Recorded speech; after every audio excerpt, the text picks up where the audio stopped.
Hello, hello. How's it going, everybody? We are back for more practice. Hey, Nico and Will. Whoa, 5 years and almost 5 years. Very cool. Alright, so plan for the day, probably just do some warm-ups and then do some sight reading. Hey, Machosaurus sneaking in the first, very good. Hello, hello, hello. But yeah, we shouldn't do our nails too much. I am planning to go rock climbing today, so should be a bit lax on the nail stuff. I don't want to do anything before we have to inevitably do them after rock climbing, so we'll leave those alone. Biggie seller for me yesterday, indeed. Congrats on reclaiming it and stealing it from Nico today. Perhaps we'll have a trend of stealing firsts.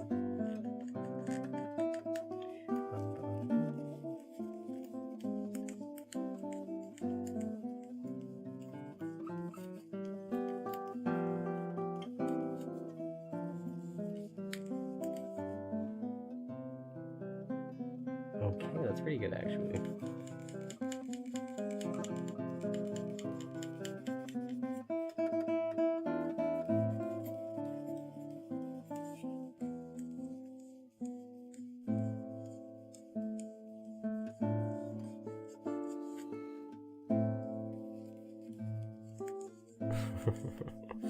Very good, Goose. Congrats on the 5 streak. Alright, I think our nails are good. Oh, they're beautiful. Wonderful. And performance slash lectures presentations on learning. It was really good. It was really good. Yeah, the performance was, well, for my side of things, it was a good performance. The tech side of things was not great, but that's unfortunate and nothing I could do about it. But the playing was good, so I guess if anybody was watching the hands and could hear whatever they could hear, then it should have been a decent concert for them. And the lectures were really good. It was much better received the second round in the Capilano Festival, but it was good both times. It's just like much more engaged with the other one because I think the second one had more adult learners. And so I think they were more in like the headspace to want to learn how to be more efficient and want to learn some of the brain mechanics. Whereas the first festival was mostly kids and they were interested, but not as interested as the adult learners were.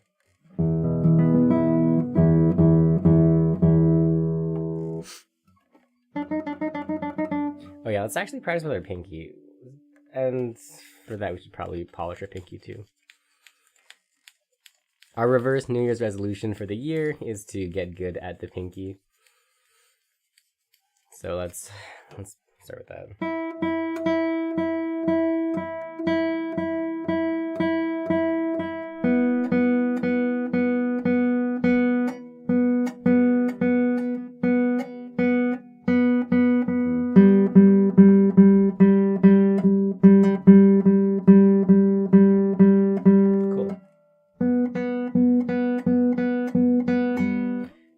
Is it actually worth it to do practice between A and M? Sorry, between C and A?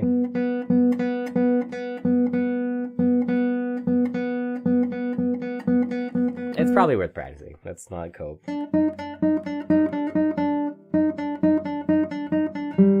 It's so hard.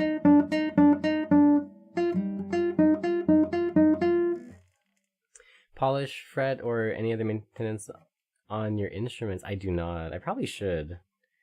Or like I should probably take it to a guy to do that.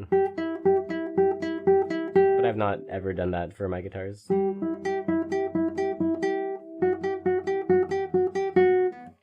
you find that it makes a difference?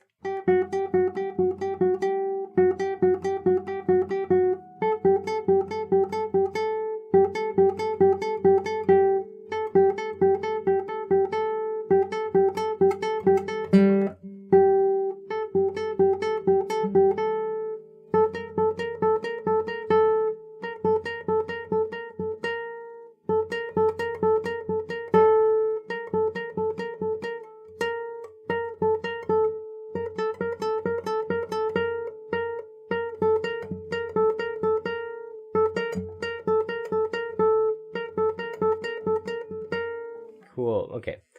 Let's go do one more thing, which is try and incorporate that into some tremolo practice, which will necessarily be the worst thing I've ever done, but let's try it out. Take great care with a lot of preventive maintenance, like clean hands when we're playing. Yeah. Like basically my main is just like always clean hands when playing, and then every time I change my strings, I'll like wipe down the fretboard and then lemon oil it. Or if it's not been long enough, I won't lemon oil it, I'll just wipe it down. But like it's like every 3 to 6 months, I'll re-oil fretboard, or yeah.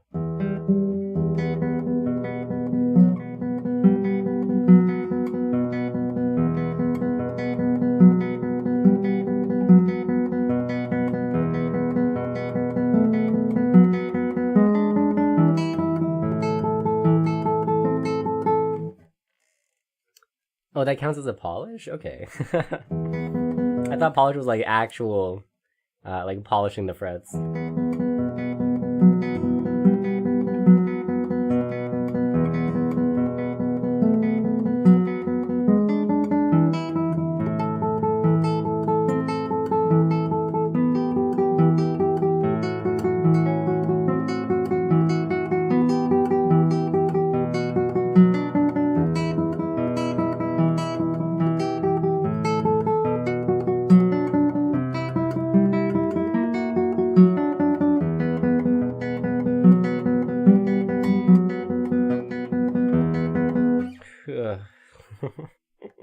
It's so hard, bro. I'm playing with the pinky.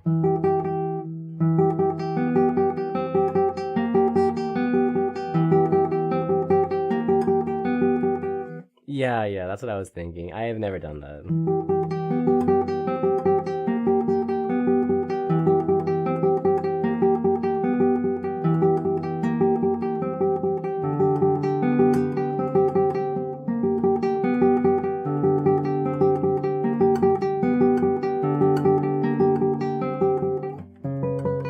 Cool.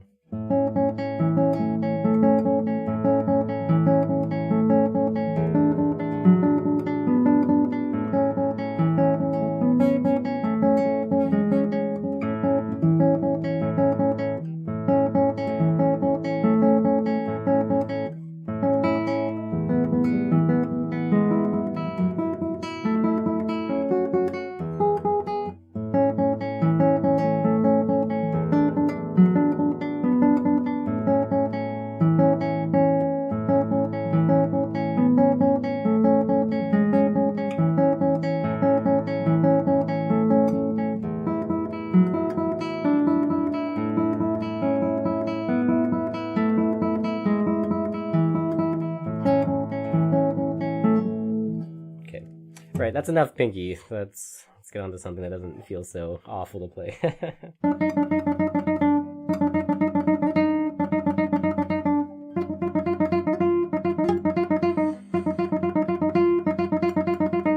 Initially asked, because you know you play so much, don't see any major marks across your fretboard. Ever figured must be hydrates that are protected regularly, even with the clean hands. Oh, I see.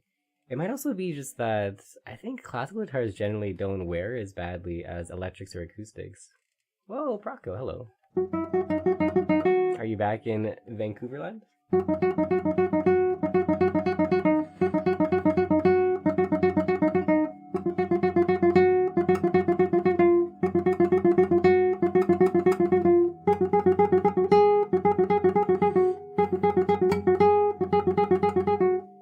Wednesday morning at like midnight. Oh, okay. Oh, welcome back.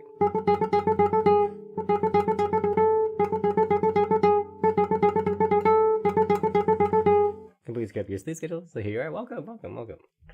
How was the festival? Have you been? Good. Getting lots of practice in recently. Like, ungodly amounts of practice. Like, way too much. Practicing as if I was in university again, kind of practice.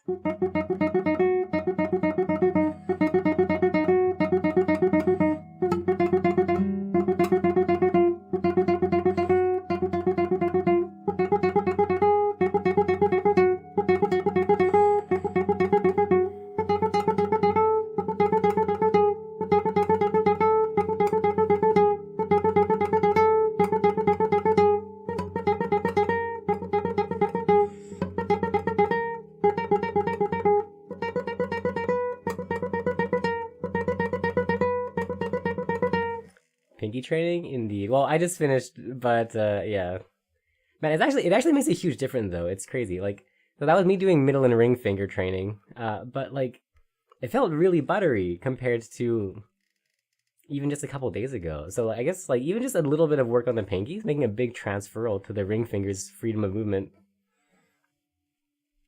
We also got way more practice than usual over the past few weeks. Yeah, festivals do that, man. But this is what the pinky and ring sound like together. That's our max speed. Oh, it hurts.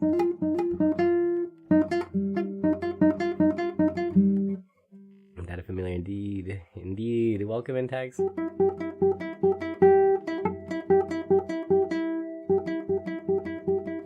Hey, Ritesh, welcome in.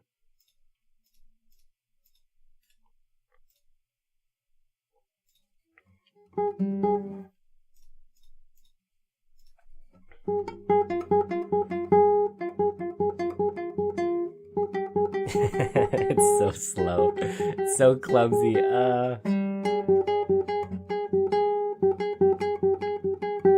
The goal of this is to be able to do 5-finger tremolo using the pinkies. So to be able to like...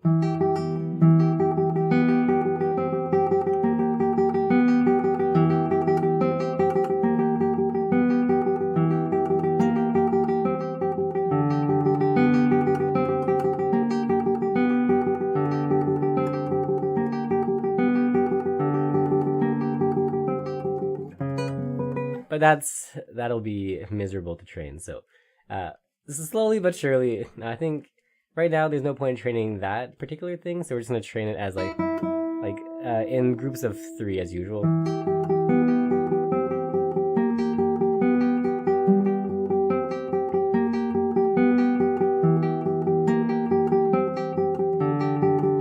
Until we can eventually get that comfortable, and then we'll just add an extra finger into it. It should be fine. So that's the plan for pinky training. Anyway, let's go down to some IM stuff. New practice. It's Brax. What is Brax?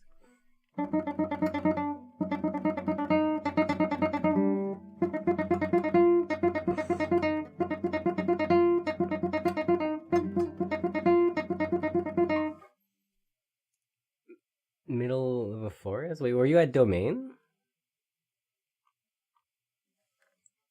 Oh, break. Orford, okay.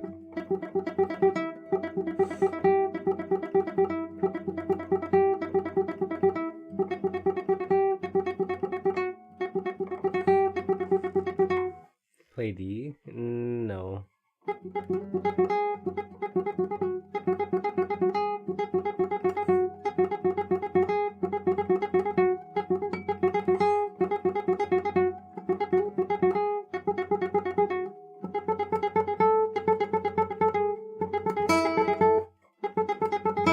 Oh my gosh.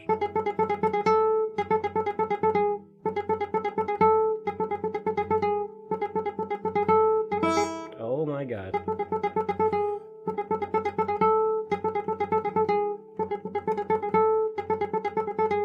Great, okay. Let's get on to some tremolo practice, and then we'll figure out the rest as we go. I have a feeling we're gonna have a lot of Anki cards to do today, so let's look forward to that, I guess.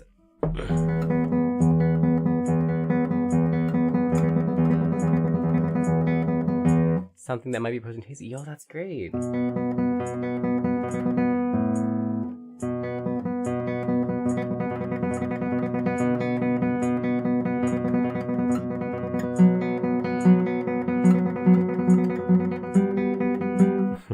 I remember at Domain the food being like literally a coin flip of whether it was like pretty passable, approaching tasty, or like ketchup spaghetti. Which was unforgivable, by the way.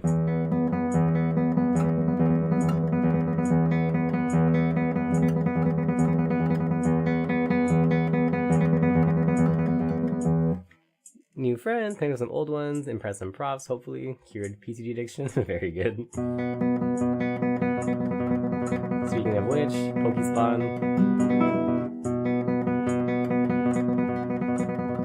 Oh, what was in the tofu dish? Tofu's a hard thing to mess up.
General T says tofu, cubes of rubber coated in sugar vinegar goop mixed with bell peppers, either raw or mush.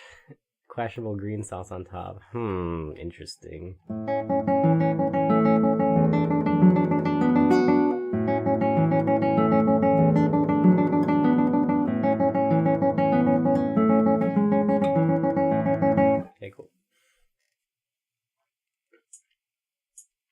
Hey, Stereo Attack, welcome in.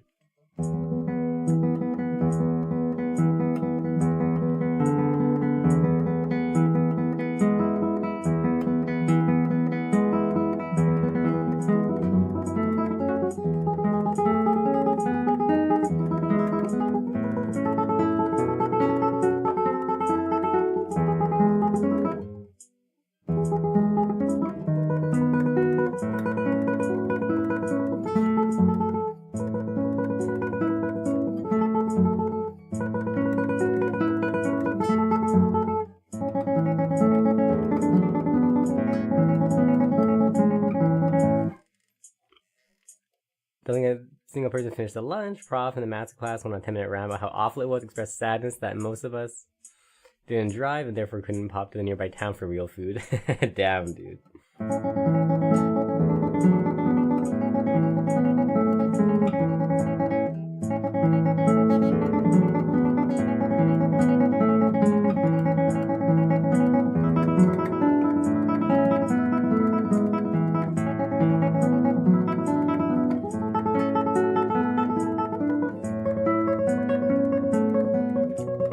Collaborations? Very, very rarely. And almost never with music, actually.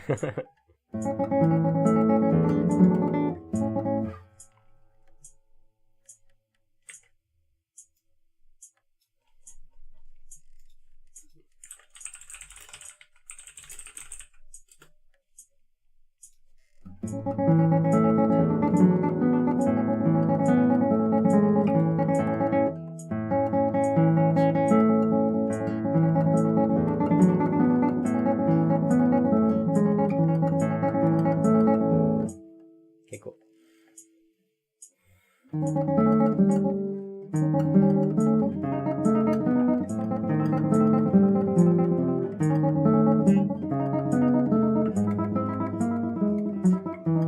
I have not used the guest option, no.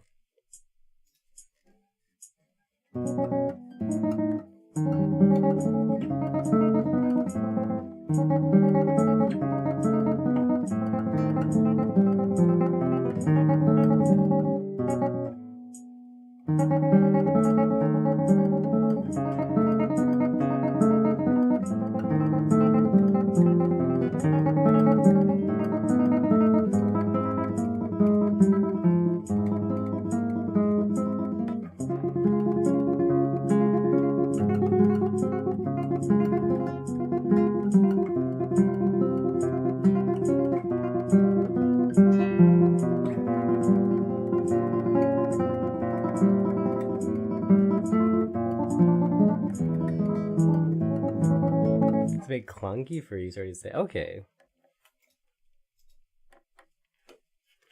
Yeah, I think the only time I've ever done any collabby stuff was on someone else's stream, and we just were in a Discord call. I think we might have used the guest option on Twitch, but like only to have our names show up on their title, and not to actually be like doing the collab with the Twitch integrated stuff. It was fun. Let's say we should try to apply for school again because he enjoyed working with you. Alex said he'd write you a reference if needed. Oh, let's go.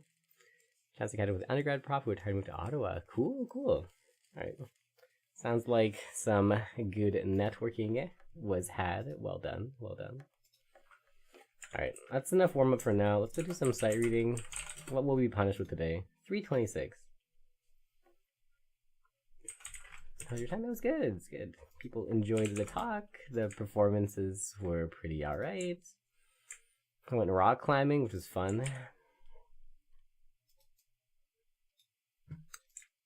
Okay, what is this? Interlude by Luke Mercier. I've never played this or seen this in my life. Okay. Any prospective students? Yeah, one, maybe.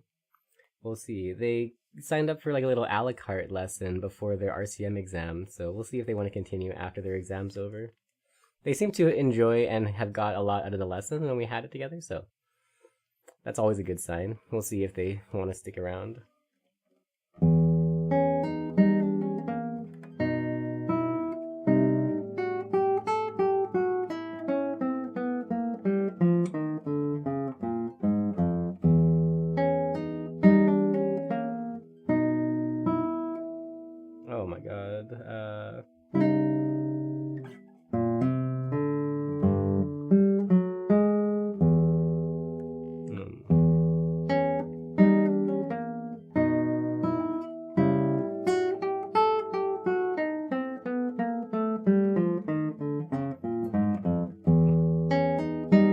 This is some of the sight read notes of all time.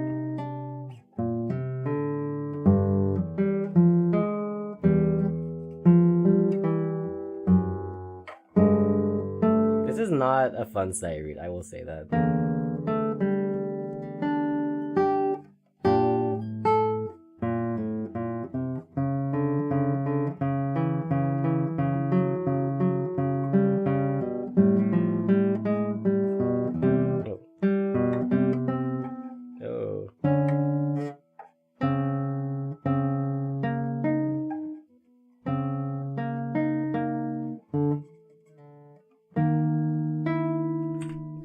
Okay.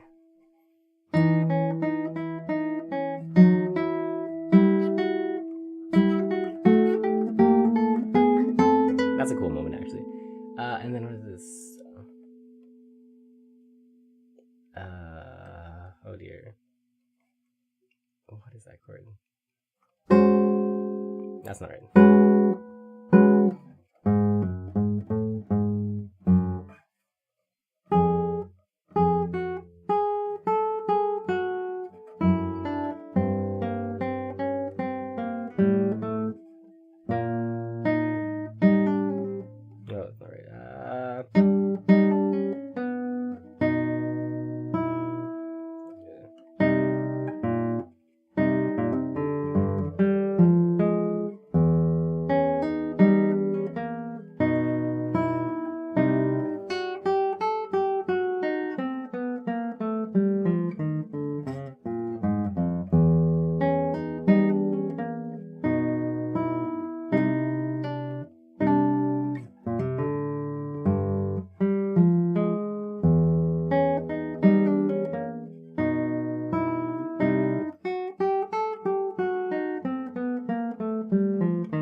That's alright.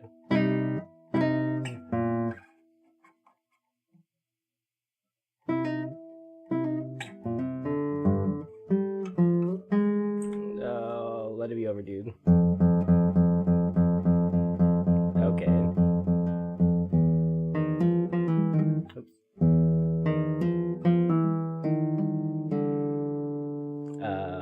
That's not right.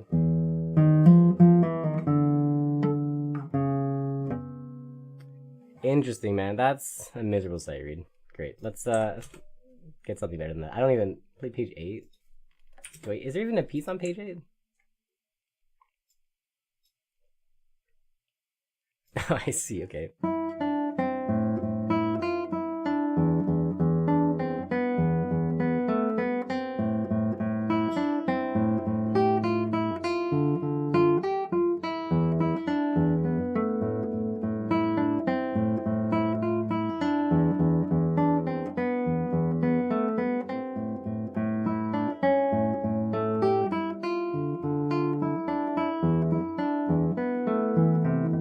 Okay, cool. It's cute. 234. Oh, this is also cute. Interesting.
Right, that's cute. We should probably add it just as a card, honestly. It's kind of... We should learn that piece. Okay, let's go fix a couple spots, though.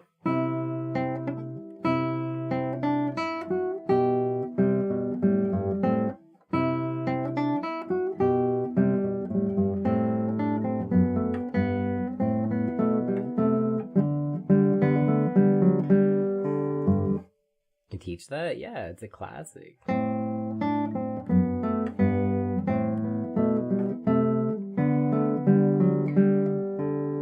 RCM3 piano. Oh, what is it on guitar? Because this is from the RCM books. This is RCM5 on guitar. Oh, interesting. Interesting. Anyways, let's go add it as an Anki card, honestly. It's got some merit for sight reading.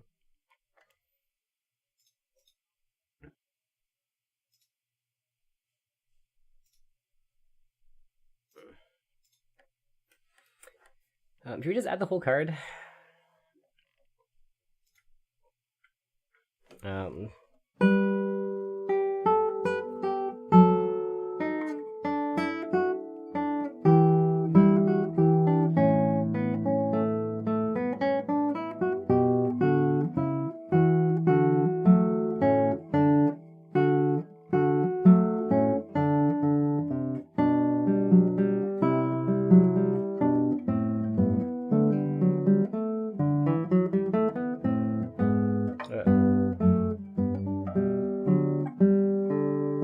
Hey Didi, welcome in. You know, let's just add the whole card, whatever, it's fine.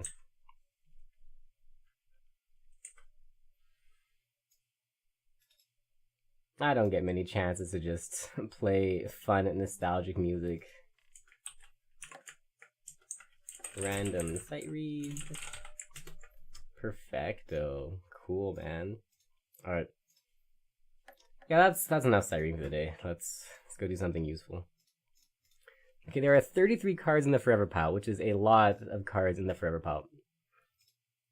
This might be an awful day of practice, but we'll see.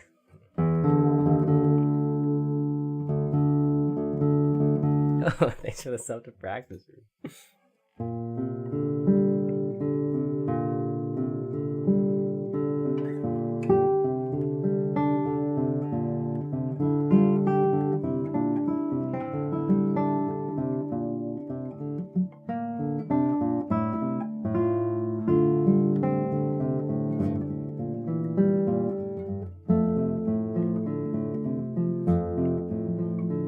That's a nice gift color, actually.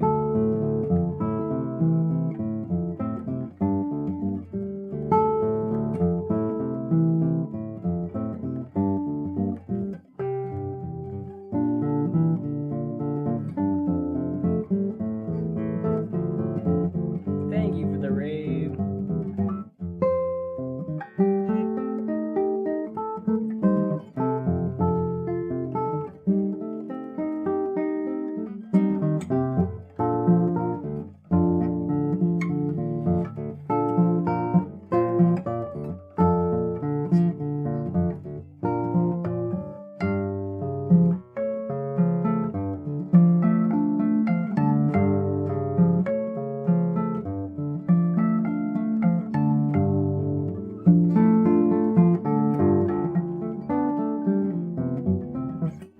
Welcome, Raiders. I'll get to you in a second. Can't talk and play at the same time.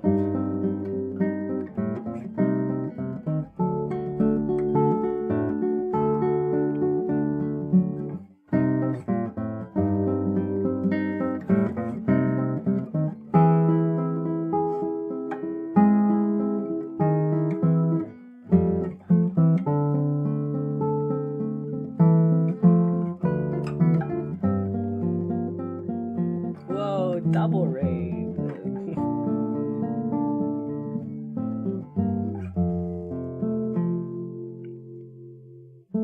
Once again, thank you for the raid, but I can't talk and play at the same time, so we'll get to you in a second.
Okay, now let's actually shout out our raiders. Thank you very much. Let's give a shout out to Tiferet, and then in a second we'll shout out Chica as well. But yeah, how's your guys' stream? Welcome in, welcome in. What were you up to today? Okay, this was not too bad on the performance side of things. Let's let it come back again later.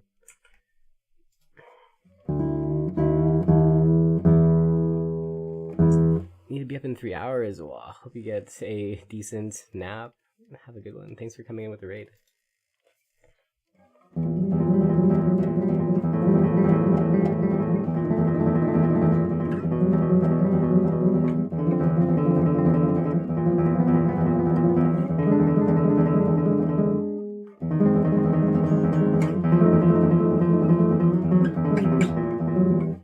Played some drums and guitar. That's even nice. At the same time?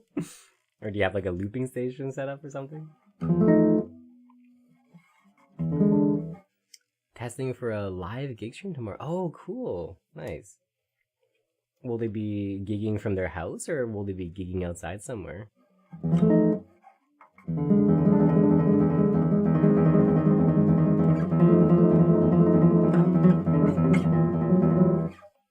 Let's see, can we get a shout out to Chica?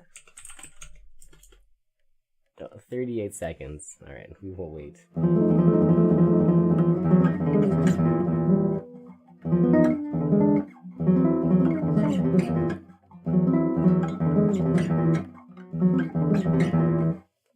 A nice haul in Yamanashi, Japan. Cool. Okay. Sick.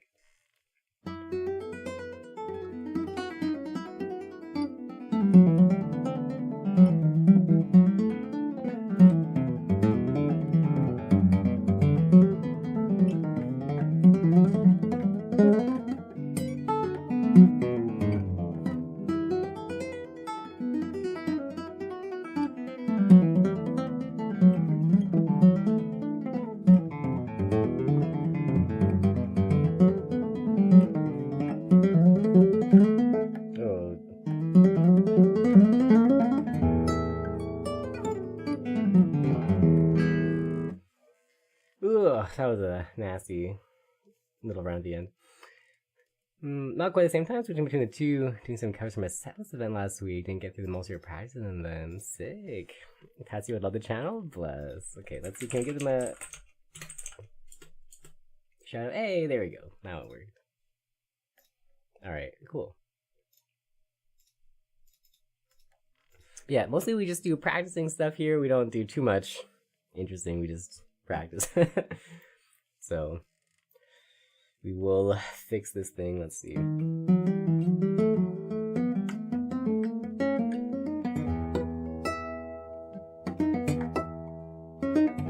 Surprise, interesting. I'm glad you think so.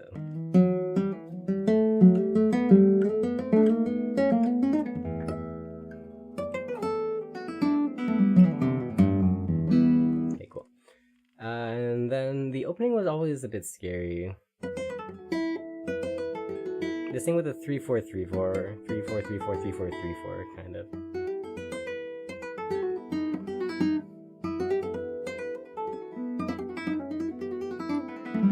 Cool. Yeah, this is a cool variation because like we don't actually use this hand, right? We just kind of we're just chilling, and everything is done with one hand only. Which is really nasty to do, actually. You have to hit the guitar very hard to make sound with only one hand on a classical guitar.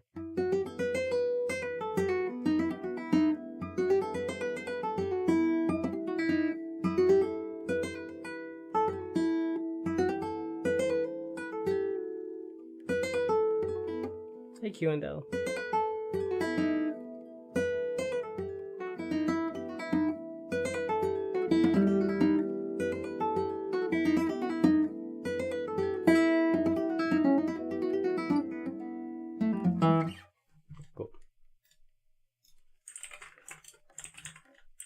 Oh dear, I just hit a button.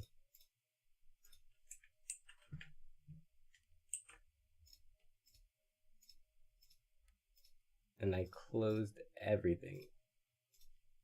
Okay, great. Okay. Okay, let's come back to that in a few minutes. We'll fix that a bit later. Okay, cool, tremolo.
Hey, Monster Rider, welcome in. I was on vacation. There was a baby seagull, probably fell from the nest, running around screaming all day. Mom gave some water and chicken. Seemed too dumb to eat and drink. Splashed the water around with the beak. Guess was eating something. It's been 2 weeks. Was fluffy at first. Now has feathers. Entered the house, sleeping on the doormat. Knocked on the balcony at 5 a.m. and said I was hungry. If they were trying my train, she'd take it home. That's kind of cute. It's kind of cute. Well, you've done a good deed, probably. Well done. I'm sure the seagull appreciated living. Can post vids? Please, dude. That sounds great. Hand-raised baby seagull? Amazing.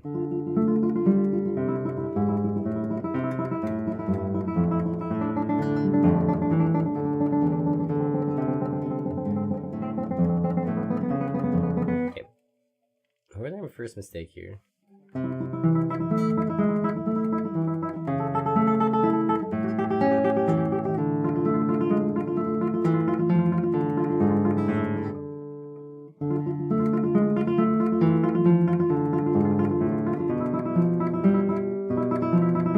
Oh, I made the mistake twice.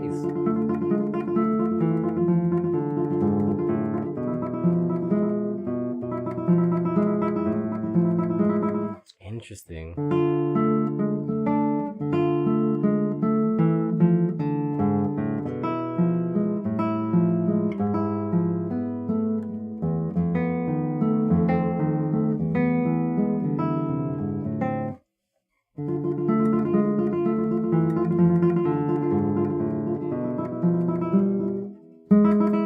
Third time we've made that mistake.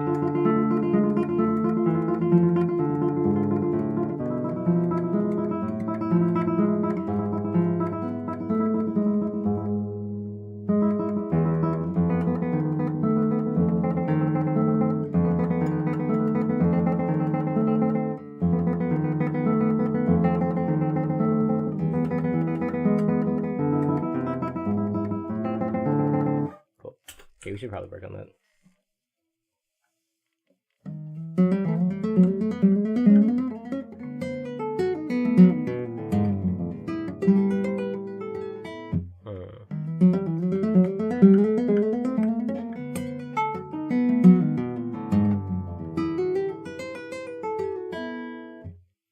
We should metronome this. Let's see, maybe at 100.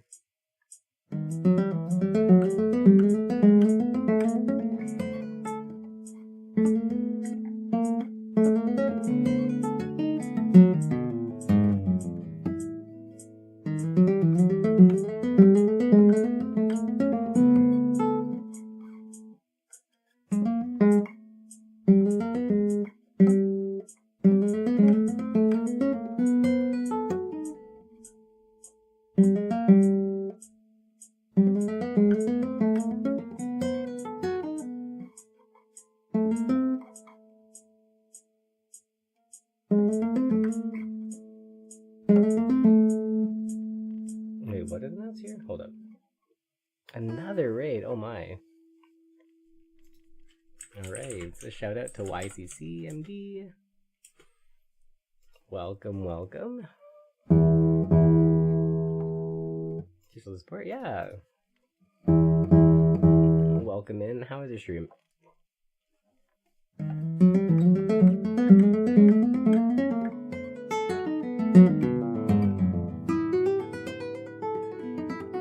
You run? No worries. Have a good one. Stream's going well over here. And yeah, take care of whatever you need to take care of, and unexpectedly early. Well, hope you have a good rest of your day. New piece, kind of. New segment of a piece. I'm not going to play the whole thing. It's just like a technical exercise. It's like yours with Kale Navy clicky switches. Yeah, I don't know what switches I have. I know they're blues. There's some flavor of blues.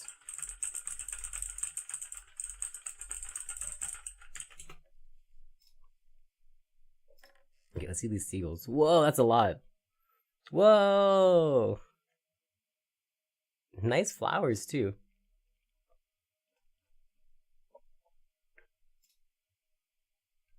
Very cute. Very, very, very good.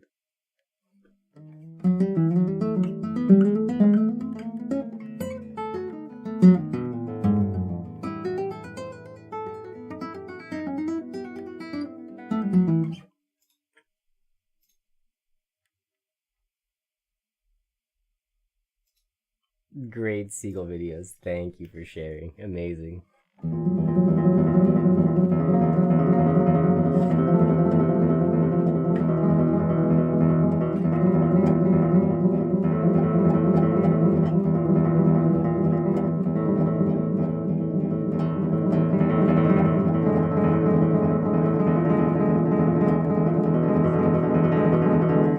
Hey, Starro, welcome in.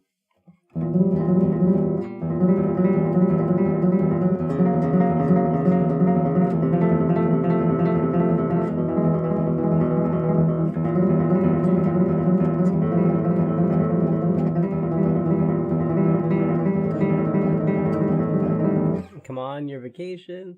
I feel like surely this enhanced the vacation. I mean, a vacation is cool and all, but this is kind of a special, memorable thing, is it not? Will you not remember this vacation forever as the one where you got seagulled?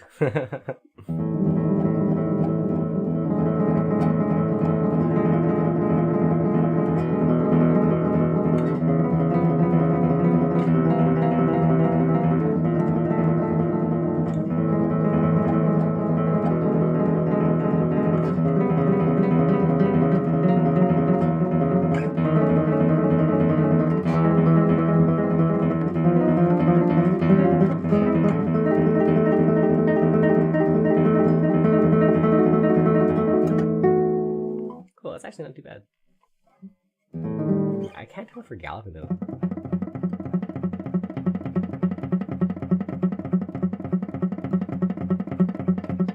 I still can't tell for galloping.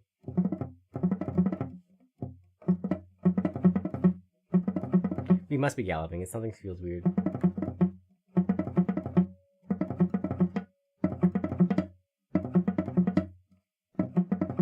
Hey Gusto, welcome in.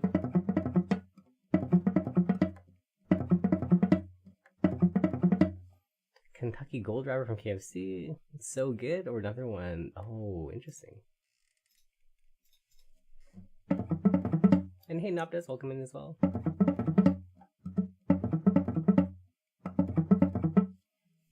Okay, what is a Kentucky Gold Wrapper?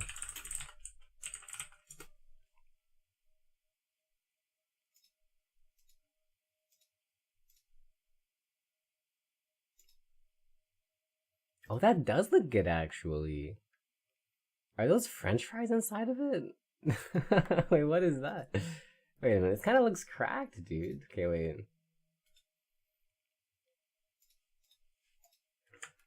Okay, so it's a wrap with crispy chicken stuff.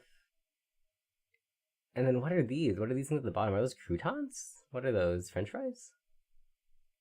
Fried tofu? What is that? What are these square things?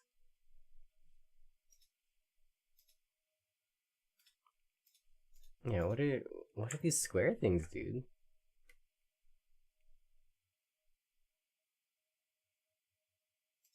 looks odd. It does look odd, but it also looks good.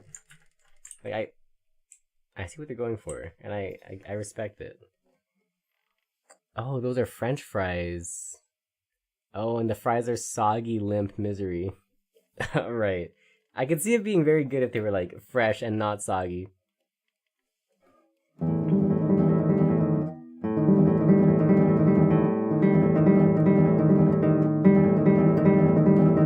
Or rather, I could see that being good fresh for like the first 1 minute before it steams themselves from the inside and makes the fries all kind of soggy and limp. Yeah.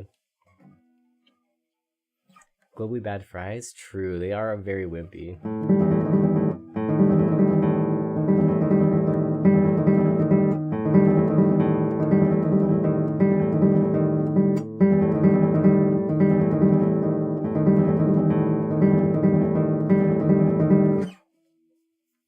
You know, a lot of people, including you, said something along the lines of "very lovely guy. Expect more practice on particular pieces."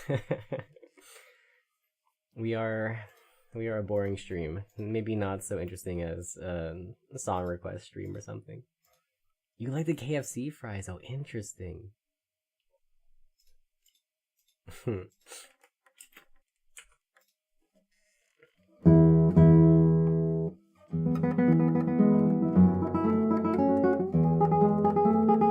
wait, that's not.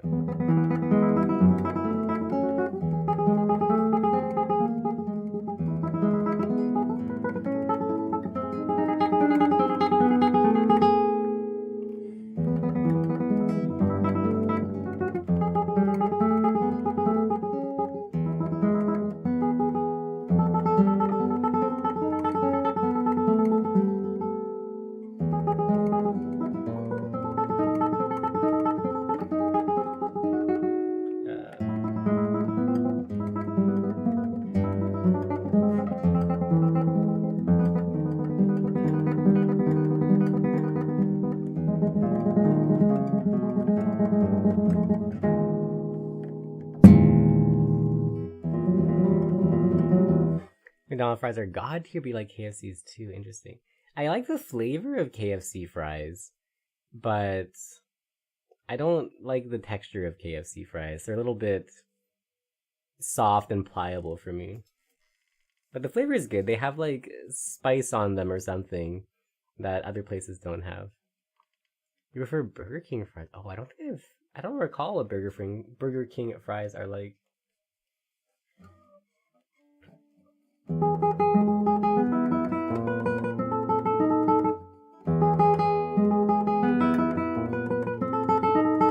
Five Guys.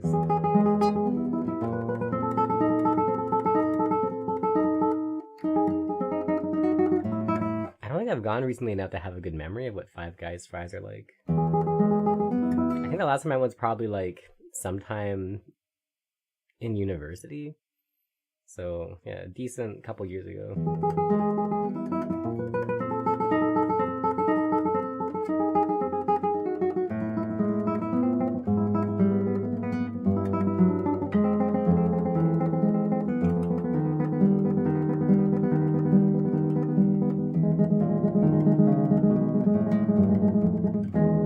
Greasy fries, skin on. Nice. We like skin on fries.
Always do it once. Sounds not worth it just for Five Guys fries.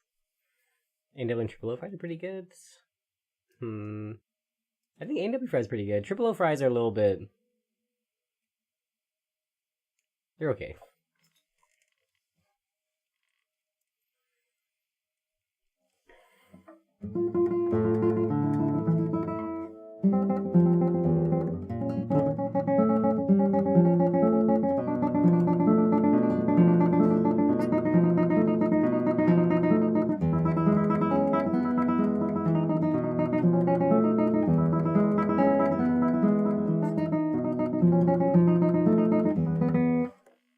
Doesn't feel worth the fries, but fresh, good.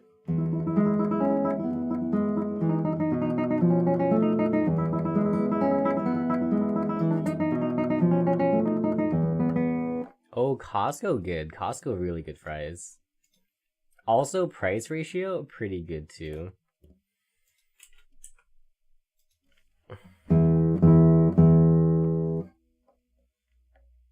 I like how the poutine at Costco is like $0 and like 2,000 calories of fries, gravy, and cheese. It's so many calories. That's how you know you're getting your money's worth. When it is an entire meal's worth of calories with one order. Or an entire day's worth of calories in one order.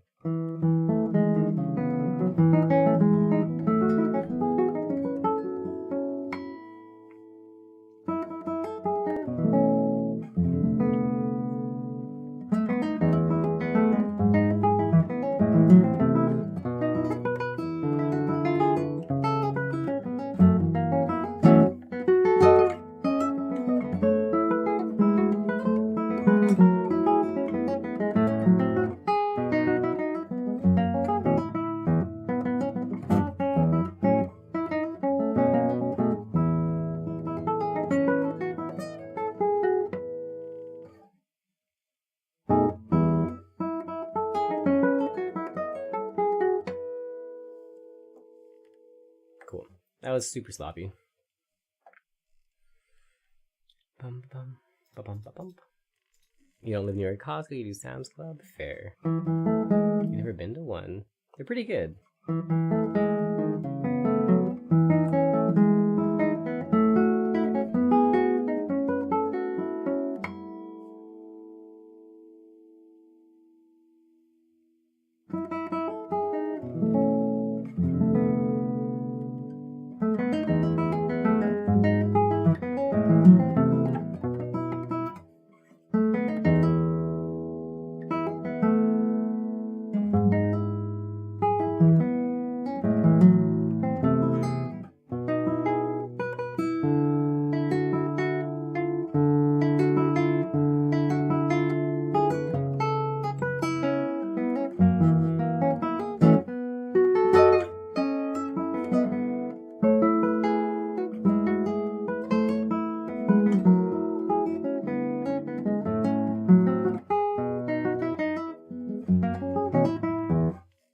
It's worth it. I think it does seem pretty worth it.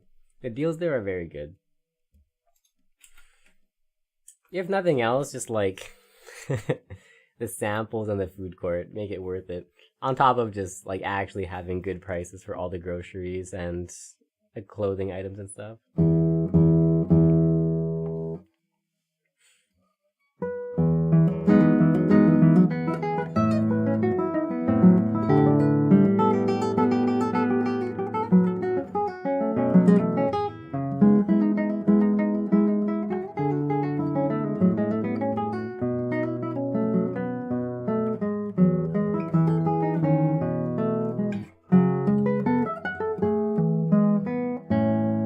Cool.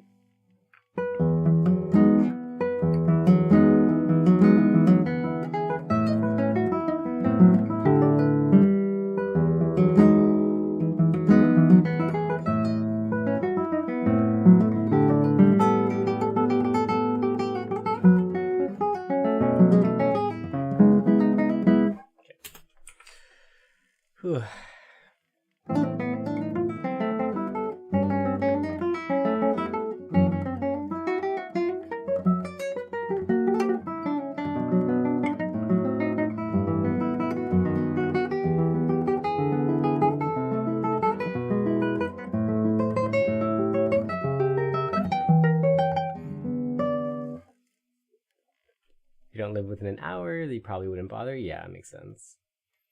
You don't drive, no way to get to the closest one near you. Understandable.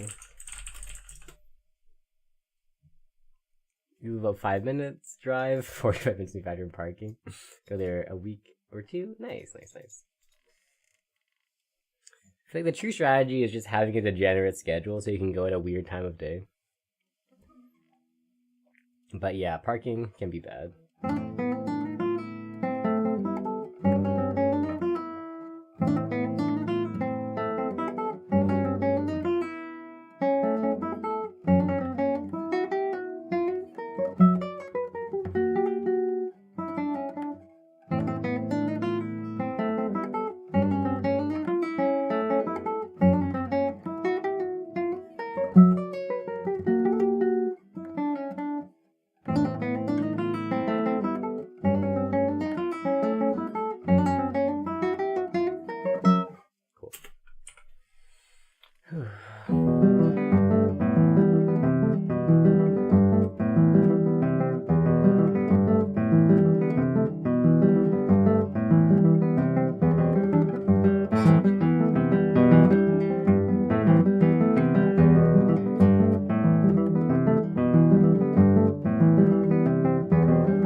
A couple hair pants? Hell yeah, dude. Okay, that actually was not too bad of a card. Not bad at all.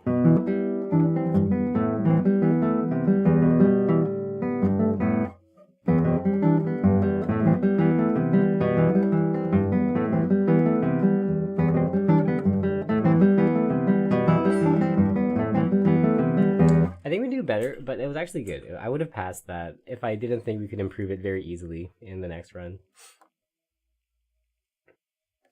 Oh, will I have a chance? Hey, okay, not bad.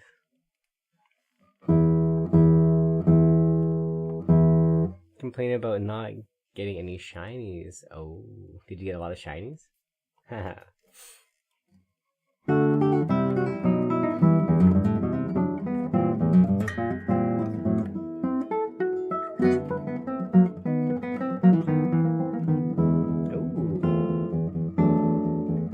It is pretty good. Can't complain, honestly. Oh, an AA run as well. Nice. More gifts today than the last 5 Christmases. Plus.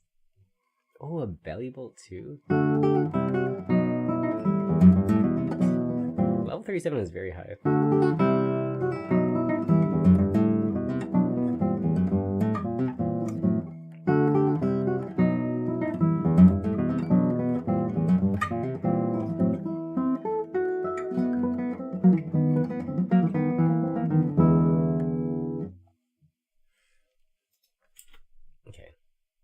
Not bad, needs a bit of work.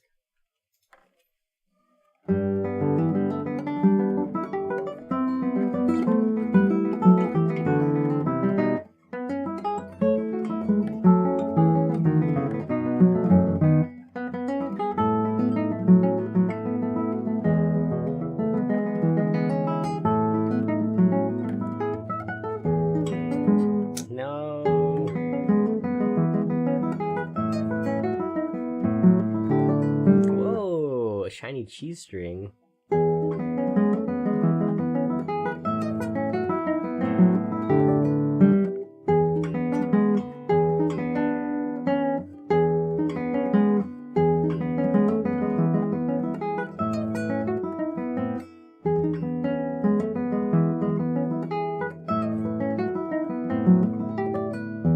It's so shiny. Let's see. Goldodengo shiny.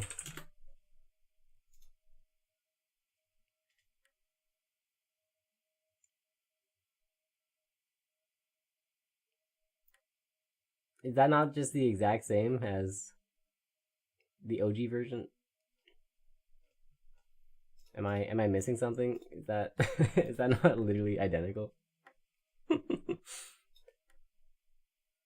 Wait just a minute. Normal shiny, normal shiny, normal shiny. is this not? The lines are darker. Oh, you're right. Yeah, this is golden lines, and this is like golden lines. I see. Understood. Looks the same. It is very similar. Maybe it looks different in a 3D game.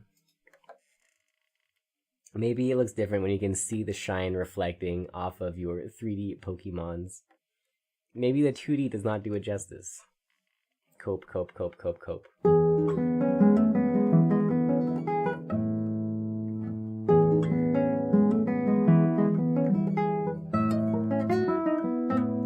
Literally, yeah. It's normal 18 karat, shiny 24 karat.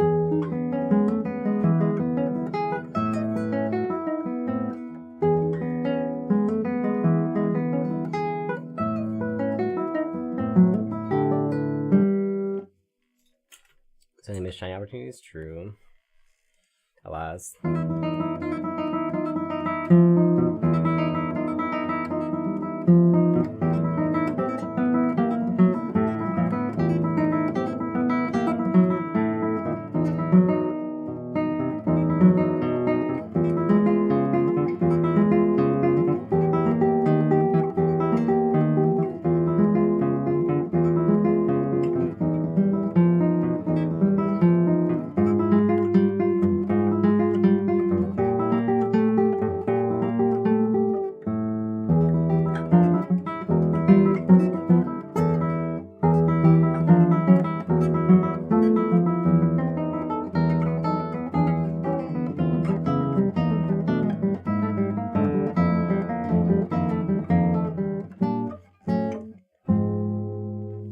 Okay, cool.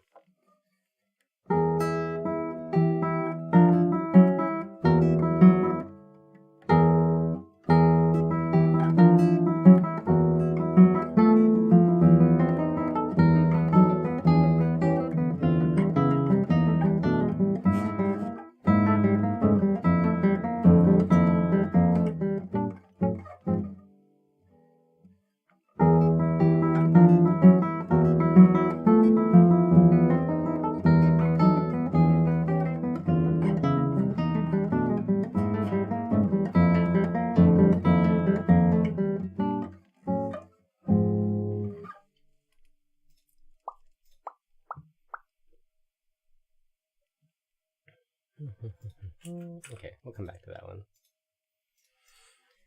Okay, Sunbok. Man, I don't know if we should actually do 3 runs of all of the pieces in the forever pile.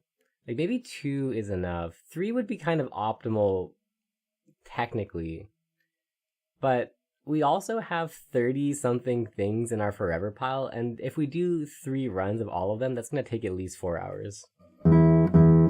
Which, I mean, it might be fine, because I've been practicing off-stream as well. So we can actually get into other cards, but I don't know. Like, I don't know how much I want to suffer in this practice session.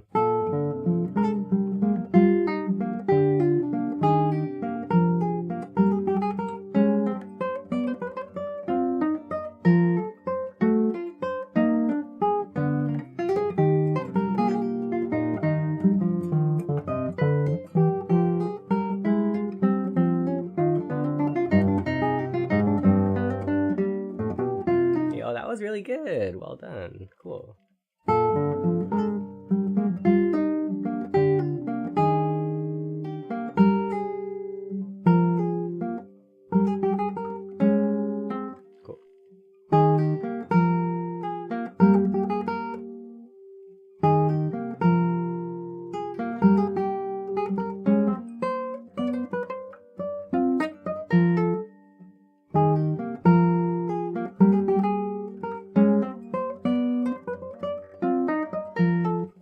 I guess it depends. We'll see. It depends on how many cards that we pass before we reach the end of the forever pile. Because if we still have like 30 cards by the end of it, that might be too much to do 3 times in a row. We'll see. We'll see. Also, we have way too many whale song cards. This is unbelievable.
Cool. Okay, we had one little memory slip. It was mostly good. We're gonna fail it because of memory slip, but it was very close.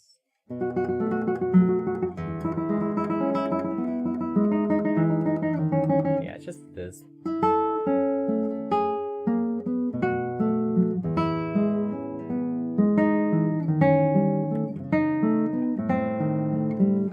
Yeah.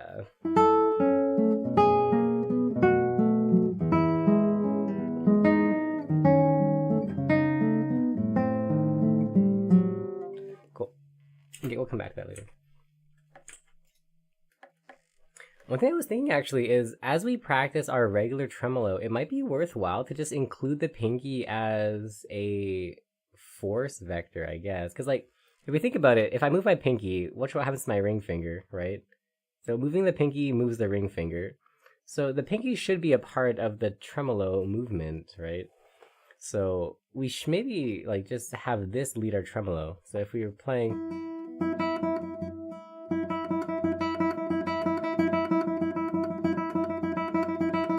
So compared to like having my ring finger just do whatever it does, but having the tremolo start with the pinky.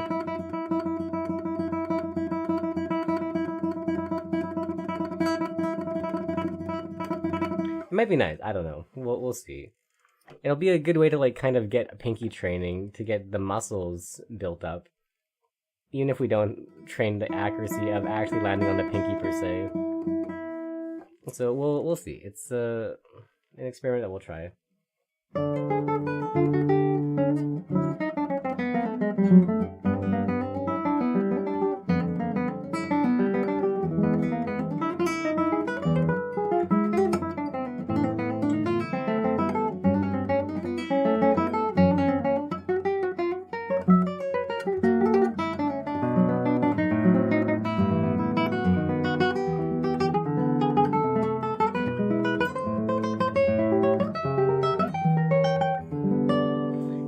Like that, actually, it might be nice to get the pinky involved too.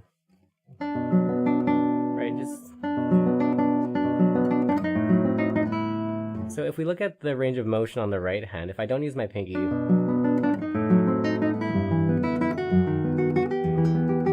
kind of baby range of motion, but if we use the pinky...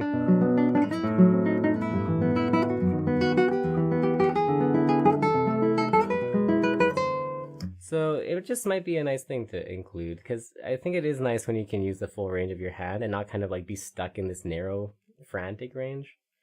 It does make things feel a little bit easier, so we'll see. Worth experimenting.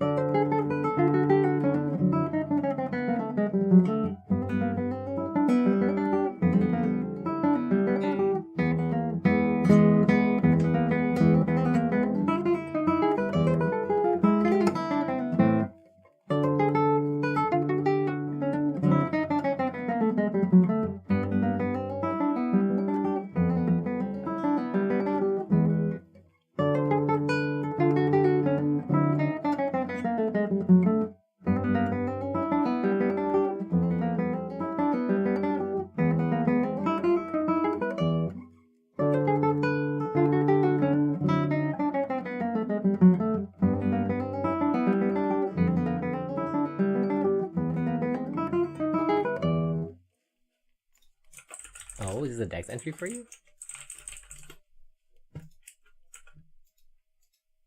Ultimate's like 12 of these are in the event. Oh my.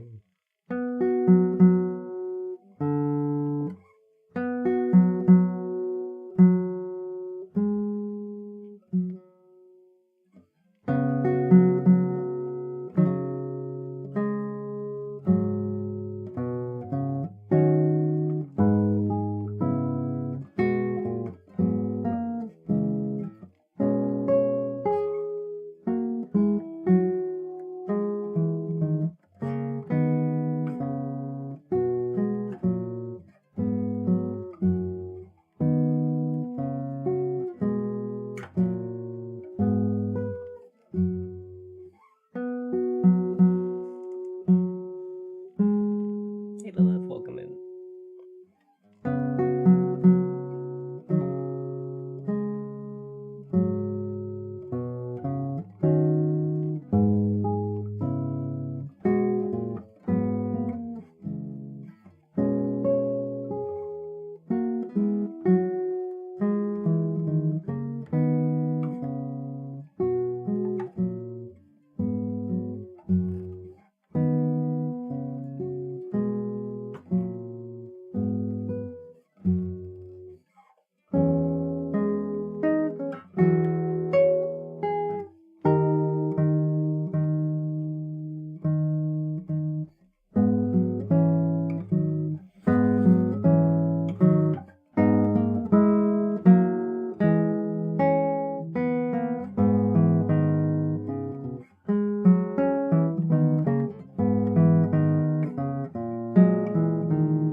Cool.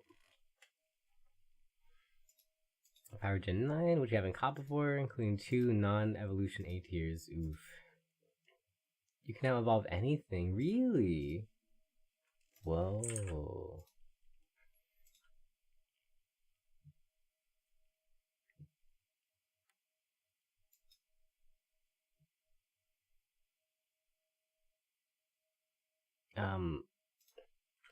But the non-evolution A tiers suck.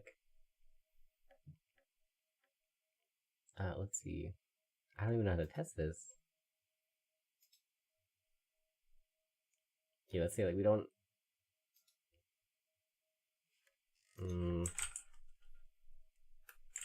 What's the fire thing evolve from? Seru.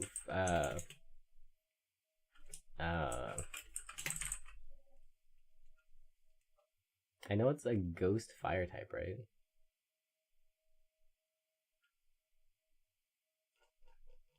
Charcadet. Oh, I don't even have it. Oh, no, we do have it. Okay. Oh, cool, man. That's very nice. That's nice of them. Great change. 10 out of 10. Excuse me. Okay, this is actually a pretty good performance. Let's let that one go. The jig. Okay, maybe we can clear this one too. I remember doing this pretty well last time.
Hopefully your curse is stronger than my sickness.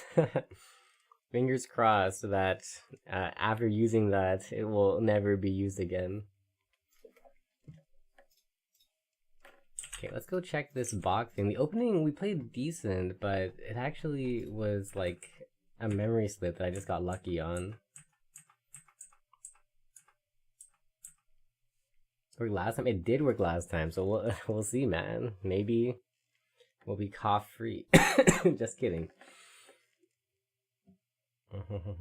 Okay.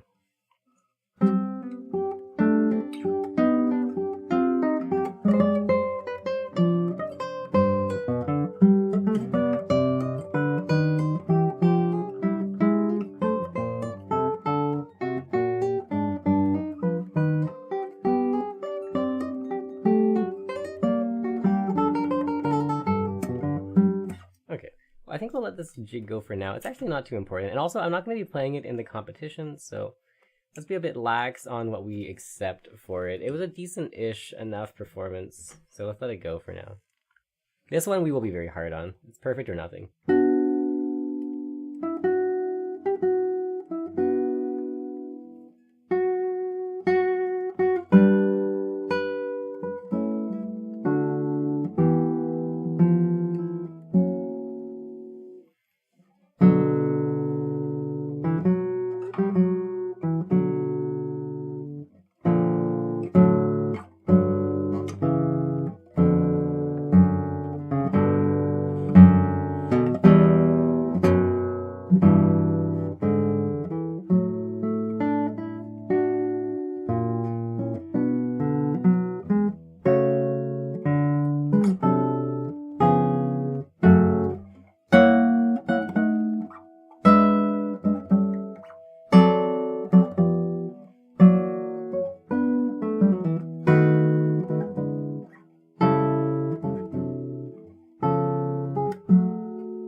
That was not too bad.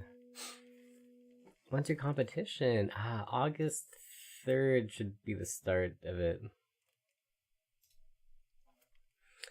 Past teachers yell at you to practice every day. Now that you're an adult, ask them if they practice every day. They said they don't because they're busy teaching. Should teachers practice? Yeah, I think so. Well, I mean, if they care about their playing level, they should practice.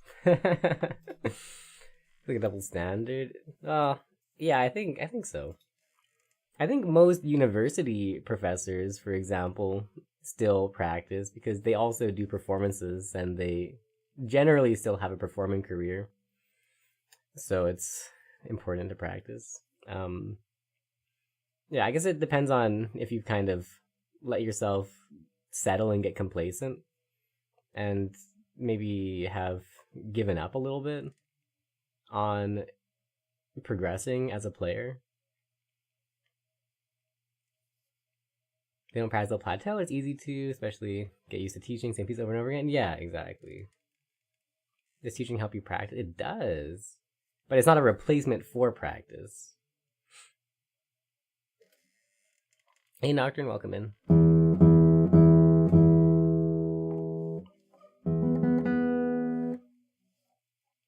Yeah, okay, that was a pretty good run. Let's fix it. Where's the age cliff? I don't think there is one. I think there's like a mental cliff that you can find anywhere, but I don't think there's an age cliff. There's some absolutely monstrous guitarists still playing in their 70s, 80s, 90s. So, yeah. I don't think there's a cliff. There's some like 80-year-old dudes whose scales are just like ripping faster than any like young, starry-eyed 20-year-old guitar prodigy, you know? I think it's just a matter of energy and commitment, I guess. Okay, let's go check out one spot of this piece. That actually was pretty good. We'll let it pass.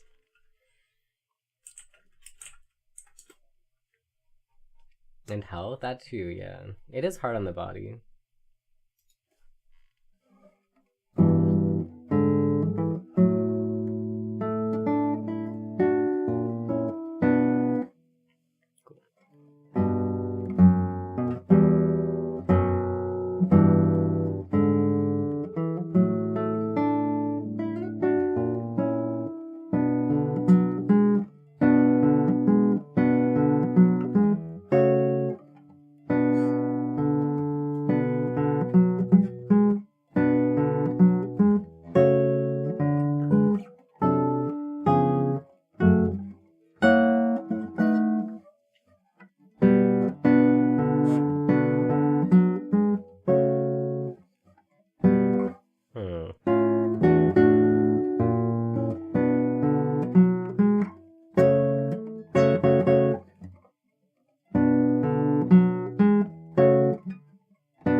Thanks for the sub. The B section of the prelude.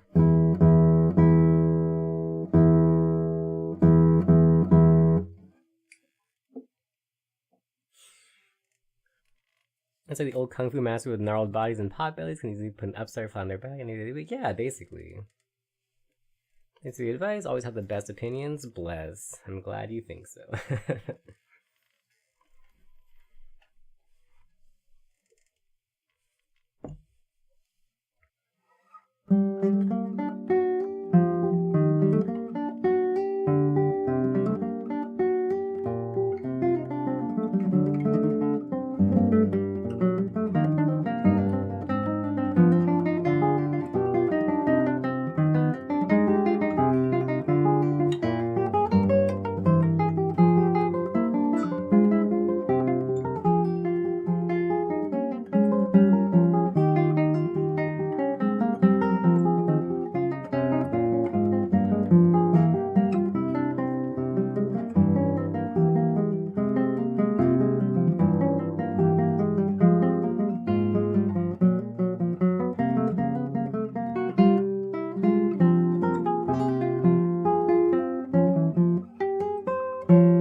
Most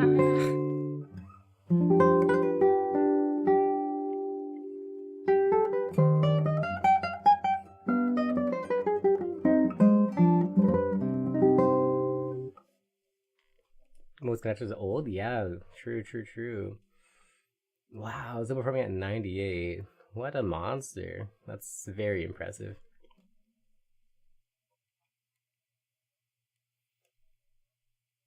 A whole bunch more who are performing and are teaching until 9 before passing? Yeah, for sure. Not banned because you wished Hulk a happy birthday. Been a hot minute since you've been here. Sleep schedule back in the mud. Well, welcome back. I feel like, once again, the running joke being like, if I don't see somebody for a while, it means they've fixed their lives. But welcome back. This is always a welcoming place, even though it's probably for the best if you don't show up. Welcome back to having a degenerate sleep schedule. Nice to have you. Welcome to the crew. Also, because you're self-employed, don't get a pension. True. If you come back, your life is screwed again. I mean, it's more like a symptom than a cause, you know? Like, this stream doesn't make your life screwed up. But if your sleep schedule is degenerate, there's a decent chance that you'll be around here at like 3 in the morning. You know. Also be teaching till you kick the bucket.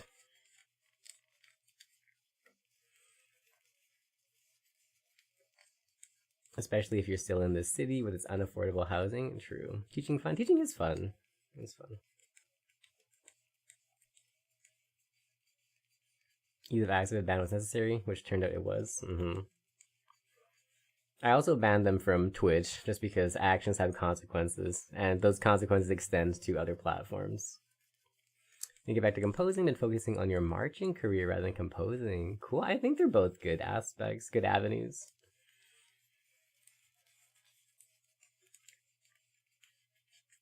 Hard to find time for both, but respectable if you do. Oh man, this prelude sucked. I don't know what we can do to fix it, but we'll come back to it tomorrow. It was very not good though. We need to find more component cards to work on. Wasn't sure the username was the same. Yeah, it's the same. I recognize the person. It's kind of like, it's weird. It's a little out of pocket, I feel like. But that's alright.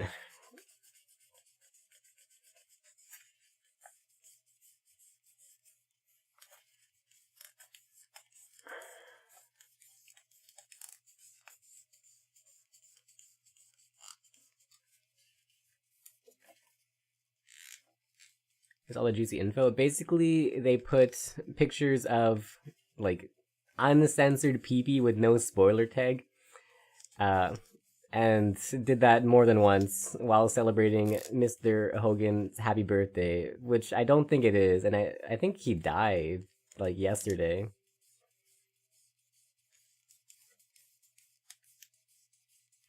So it's kind of a little question mark. Yeah, very dubious behavior.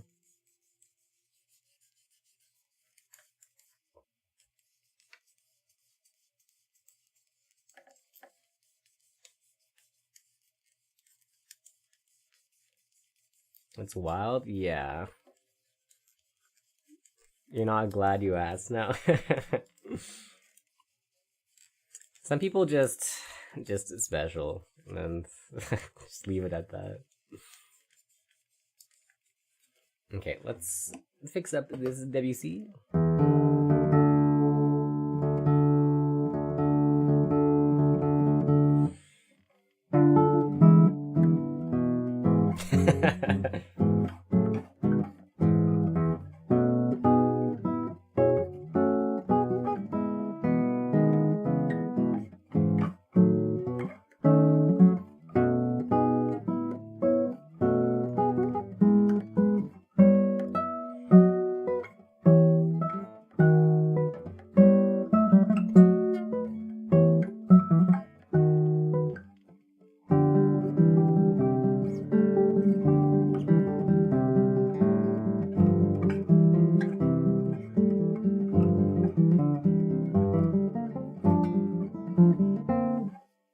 went to a concert, didn't get home till 1. Been a few hours since then. Have stuff to do today. Ooh, late.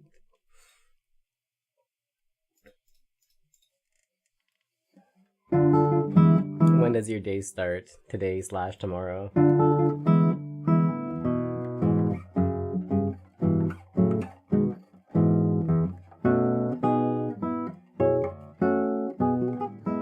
Okay, let's go fix this thing.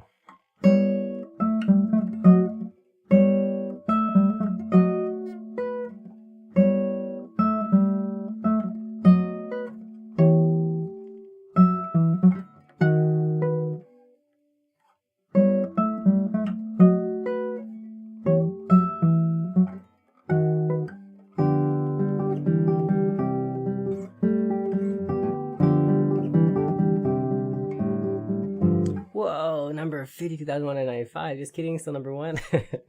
Oh, you had me scared there for a second. Welcome in. And you're abruptly woken by something, preferably in AM. Makes sense.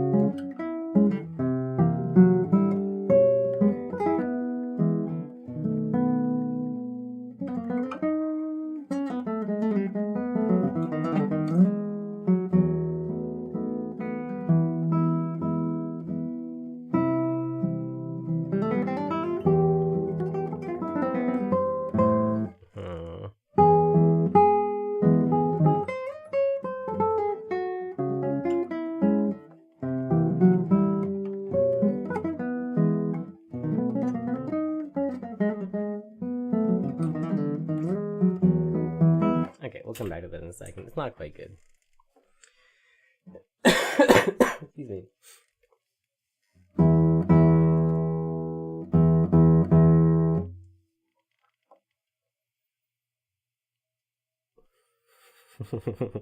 True, that's a good opinion. Who said that? Wow, was it Cactus Room 2023? Amazing. Correct opinion.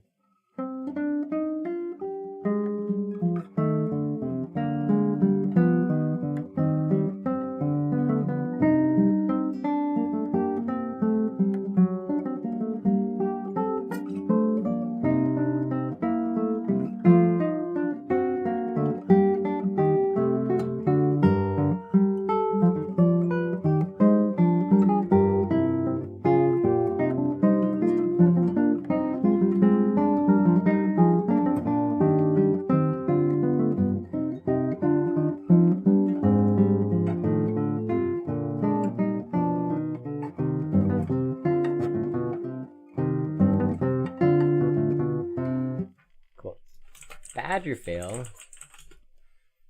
Whoa, very good. Very good. I think today was a good Badger fail day. I tried to sleep, failed, got up, read some manhwa for a bit, tried to go back to sleep afterwards, failed, tossed around for a bit, tried to sleep, eventually slept for like an hour and a half. I think an average tasting all you can eat buffet over delectable but limited portion. True, dude. Just give me more. More stuff, more better. Got like 3 hours of sleep. Relatable, dude. High five. Badgerfail? Yeah, you can type exclamation Badgerfail to see how badger you failed today. Y'all don't sleep either? That's why we're all here, dude. That's entirely the reason why everyone is congregated in the Cactus Room. It's like the sleep not anonymous, you know? 92, good.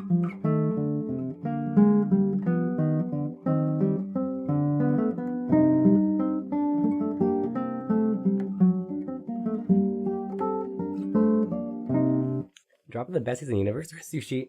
All you can eat. I think all you can eat, dude. Because, like, a drop of the best taste in the universe will leave you feeling like you want more. You'll have been teased and tempted and no resolution. Whereas an all you can eat, like you will be left wanting not more. Like you will be like you're done. Like you don't even want to look at food. You know? And that's what it's all about, you know. It's not about one good thing, it's about not wanting any more by the time you're finished. Always disappointing, but it's okay. There's enough quantity to make up for the disappointment. Rewatch the end of The Sopranos. Nice. What time zone? I'm in PST, I think. Or PDT. Whatever. P something T. Everything else stays crappy forever? True, dude. It's just like, it's a lose-lose. You don't need quantity. Or you start working out and then you convert that quantity into pure muscle.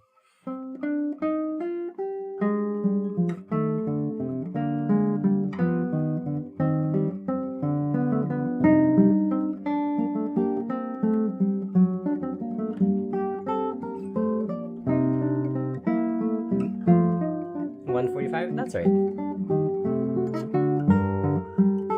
At night, technically in the morning.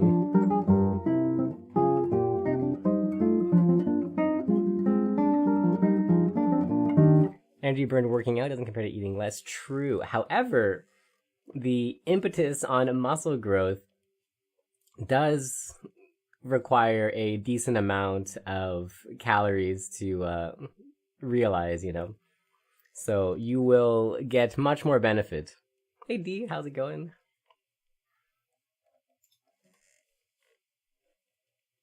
So yeah, it's not good for losing weight, but it's good for building muscle. And building muscle kind of, how do you call it? Like, it kind of like recomps your weight. So if you think about this, right? Let's say you are 300 pounds and like 150 pounds of muscle, that would leave you at like 50% body fat or so. If you were 300 pounds and 200 pounds of which were muscle, you would be at like 30 something percent body fat, you know? So, you know, it's just math, dude. More muscle equals technically kind of less fat. It's true, it does take calories. But you can't use working out as a substitute for just dieting, but it's a very nice way to efficiently use your calories in a day.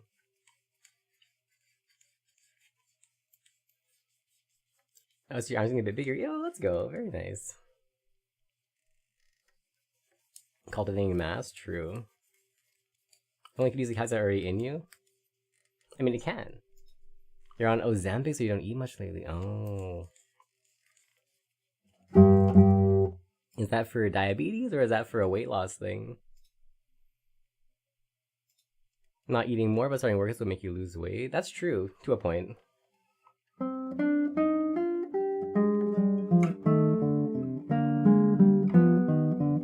For diabetes, classic. Wish you the best.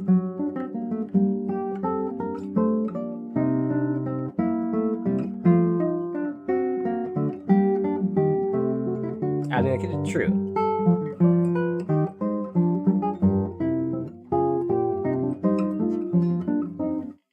Yeah, like, you'll only ever have abs if your body weight is sub, like, 15%, basically. And the only way to get your body fat percentage that low is by being on a calorie deficit until you reach that body fat percentage, basically. Like, because everybody has abs. It's just, like, most people probably have too much fat covering the abs.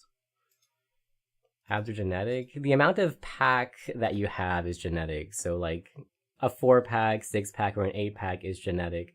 But whether or not you can actually see that pack is your body fat percentage.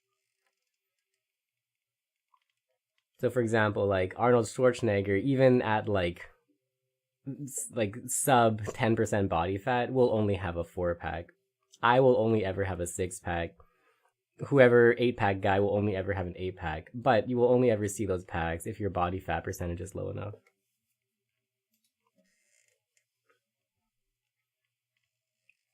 Never get washboard abs in your life? That's not true. Like, you will never be able to get a 6-pack if you have a 4-pack, but you will be able to have washboard abs if you have a low enough body fat percentage. I know based on workouts, what would go to muscle and such. You don't really. You just work out and you eat an adequate diet with enough protein in it, and you get what you get basically. All you can do is put in the work and then prage. Basically. Contour and bronze with a trick. That's true too. That's true too. Oh, also like dehydration and starvation can do pretty good. Thyroid and other glandular issues exist. Yeah, but skill issue. Just take the right meds. At the end of the day, it is a body fat percentage issue. So if you have some thyroid issues that prevent you from having a small body fat, it's still a body fat issue. It might be a justifiable body fat issue, but it is a body fat issue still.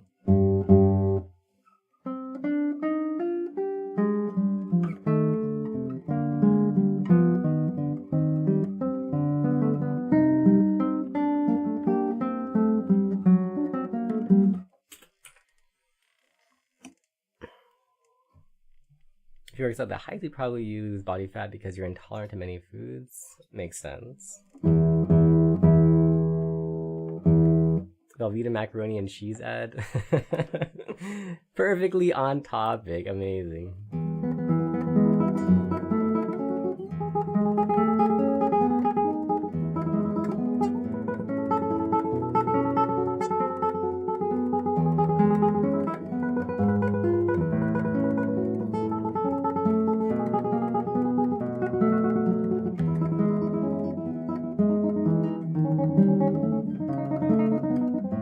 Does that sound sick? Yeah, we're still a little bit sick. I keep saying that we're like on the verge of getting better, and I keep being proven a liar, so I'm just gonna say nothing. One of these days we will stop being sick, but who knows what it'll be? Who knows? The fact that you're on Ozempic means you're not good at it. That's kind of true. It is kind of like the final resort in the diabetes med chain.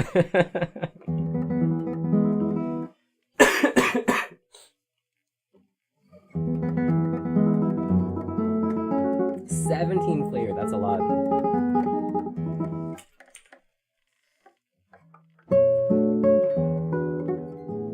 On a Mediterranean diet, but you're not a fan. What is that? Is that just like meat plus vegetable?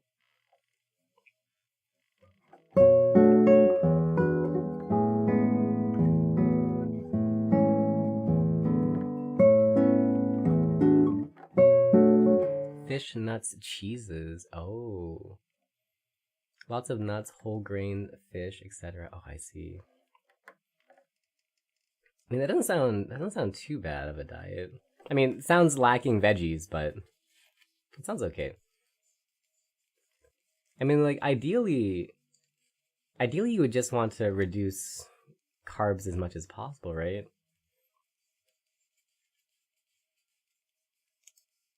Like for me, like when I'm trying to be diabetes friendly, instead of rice, I'll sub in lentils for things. So like instead of bread, for examples, I'll make lentils bread for my diabetics. Fruit, I think asterisk on the fruit. Some fruit maybe, but most fruits, I don't know. It might spike your blood sugar. It's very person dependent. Like one person might do well with oranges, and one person might take one mandarin orange and spike up to 13 on their blood sugar. You know, like it's like asterisk on the fruit. Or the worst, yeah. Like some people do fine, some people don't do fine, and like I feel like all the fruits are like that. Like a watermelon, some people are fine with it, some people get spiked. Like all the fruits, like basically, like you might be okay, you might get spiked. Blueberries, you might be okay, you might get spiked. It's like God knows. It's just like it really is personal. Just, like eat one, test it. But yeah, asterisk on the fruit. Like honestly, you might just be better off avoiding most fruit unless you know. Apples and carrots, cool. Another classic Wiktionary? Nice. What is it?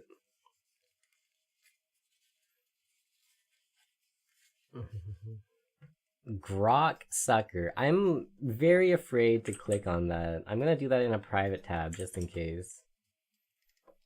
Blend of Grok, AI chatbot assistant, and Bootlicker, first attested 2023, with comments like at Grok is this true? Derogatory slang, one who uncritically, gullibly, or sycophantically trusts chatbots for authoritative information. That's pretty good.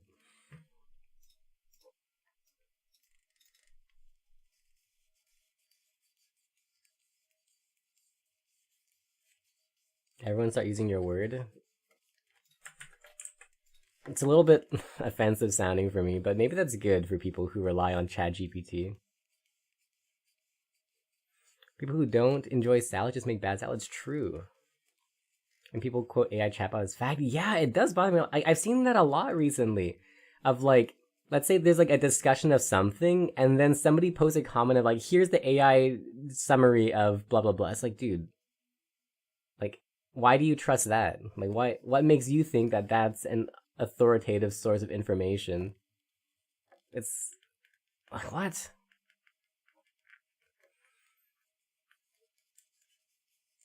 You don't want the ASMR? Literally, dude. Like, I want to hear a person who knows about the topic, not some random neckbeard who has AI the topic.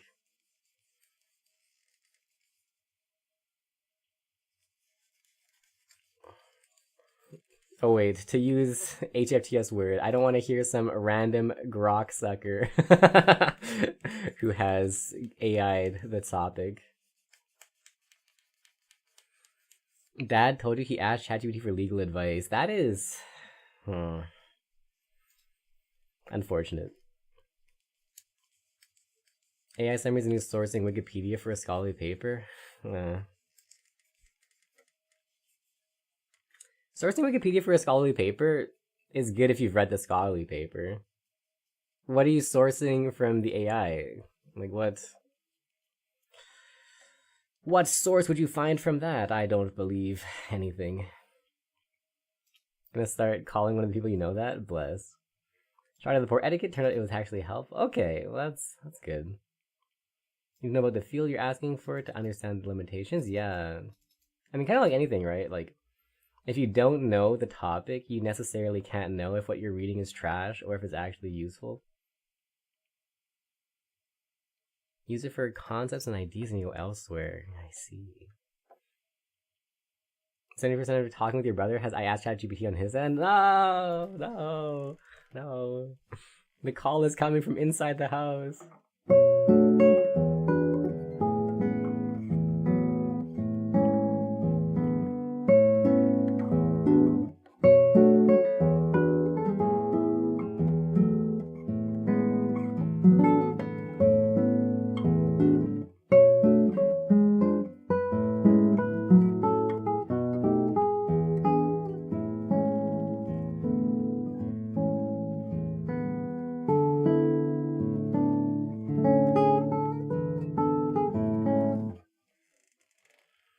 I think the most depressing thing is if you see a ChatGPT answer of a topic that you know anything about, because then like you really see how of a non-answer it is and how actually not only is it a non-answer, it's an incorrect answer. And then you think about how many people use this unironically for everything and treat it as gospel. And then it's just very unfortunate. Like, if you ask it anything about music or like guitar technique or something, you'll realize very fast that this is hot dog garbage, right? Like, it's so awful. The ability to lie with confidence and certainty. Yeah. And the willingness to accept such garbage things and then parrot it with such confidence is also concerning. Reprehensible, in fact. A moral failing. Plagiarized quotes from opinion articles or forum posts. Yeah, it's bad. It's very bad.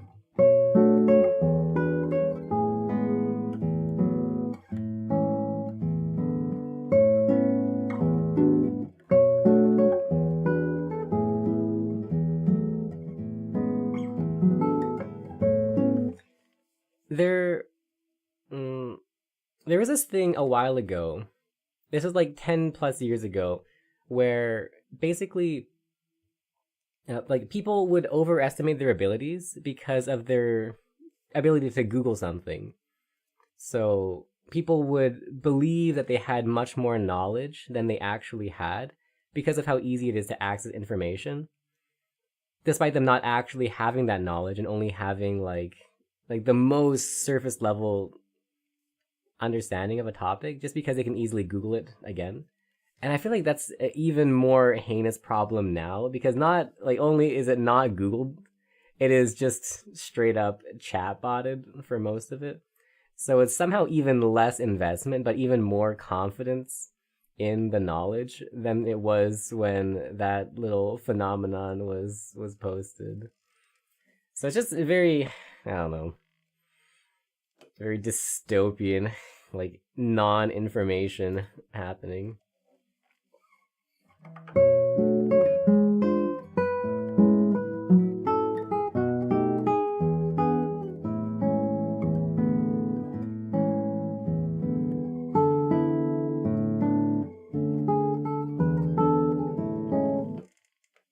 I think it's a very concerning thing. Like, not that memorization is the be all end all of your knowledge on a topic, but I think it is very concerning when people think that they have an expertise on a topic because they can easily just chat GPT the answers to something and then believe that that is an internal knowledge that they have acquired themselves. I think that's a concerning thing, to have like the confidence in your own, I guess, understanding of a topic based off of nothing. Brain rot? Yeah, basically. You've had a question, your parents would tell you to look it up in the dictionary before the internet was a thing. Develop the skill to keep seeking truth on questions you have, made you knowledgeable on a ton of useless stuff. Yeah, that's good, I think. It's good. Like, the ability to actually seek out information and question information and have to look at multiple places for confirmation. Very good, very useful.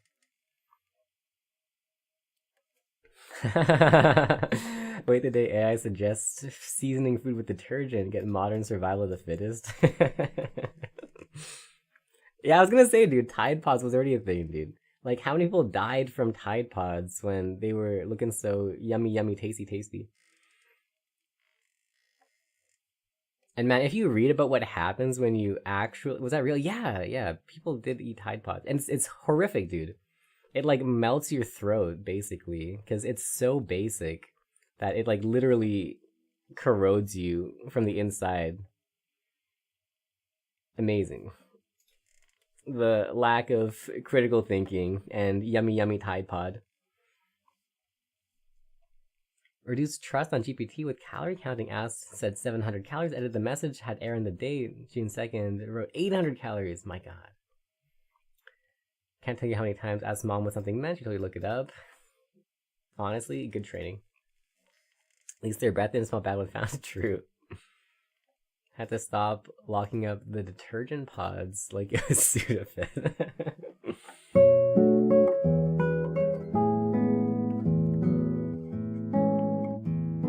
Now you look everything up. Good for you.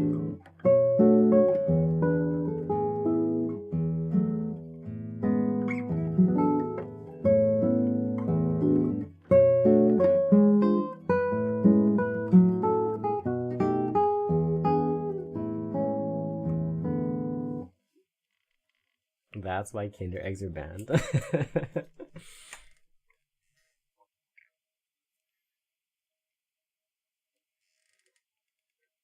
I'm like a little bit conflicted on the topic because on one hand, I hate it when people don't look things up and are like incapable of functioning by themselves. Conflicted with the fact that most people now look things up, but do it with Chat GPT or whatever. So like, I don't know how to reconcile these two things. It's like, there's a disdain of people who don't know how to find information by themselves, but there's also a disdain of people who rely solely on AI generated answers. And this is like an irreconcilable thing. 150 beats per minute, Jesus, dude. Oh, that was rough.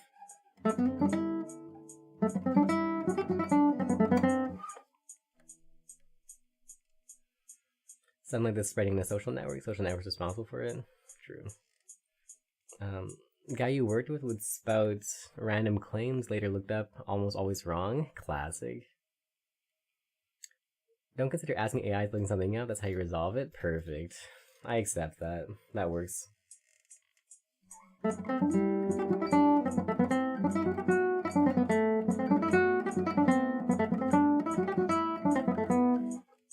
End up in rivers because GPS told them turn left.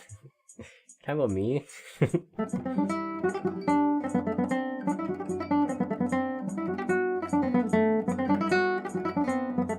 That'd be you, dude, literally.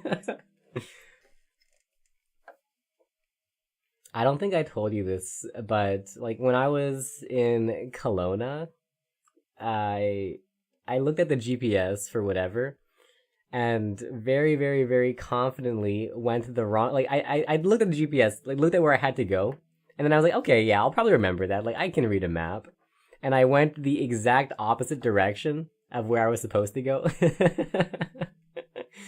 So you know, hi, I am the idiot.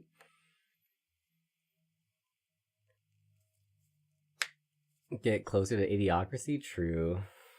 Depressing, but true. Also, it's really funny that they chose Crocs as like the most stupid, nonsensical shoe wear that they could mass produce cheaply for idiocracy. And then unironically, Crocs are now like a thing that people wear. I thought that was pretty funny. Great prediction. Amazing. Spot on. Banger. 10 out of 10. If you follow GPS, sends you the opposite one-way street. Oh, interesting. Failing to find home if we drop you randomly 5 blocks away? Maybe. As children of the internet portion of the information age schism, saw how many people would trust the first result of Google without further critical thought. Yeah, it's unfortunate. Something you thought. Heard from social media, assume what's correct. That was appropriate to say in public. That is embarrassing. What if this became popular? Caution guy was like, have you seen these? They'll never get popular. Yeah, literally. It's so funny.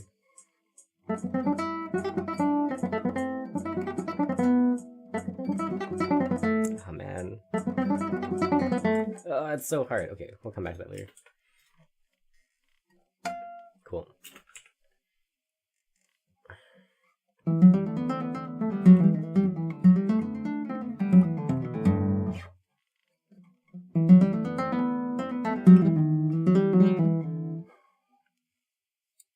With the gibbets? Yeah.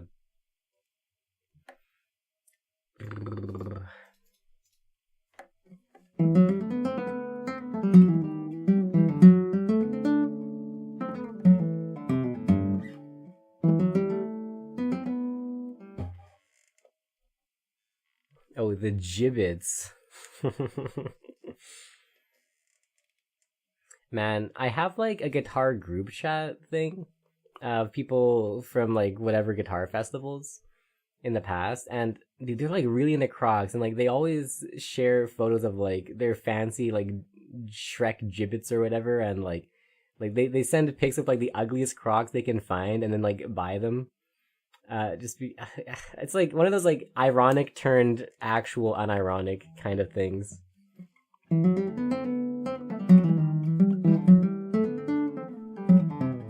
Your Anne has those. Was a fashion statement for a while. Yeah. Don't you want to play in Crocs? I don't think so. Ooh, sight read.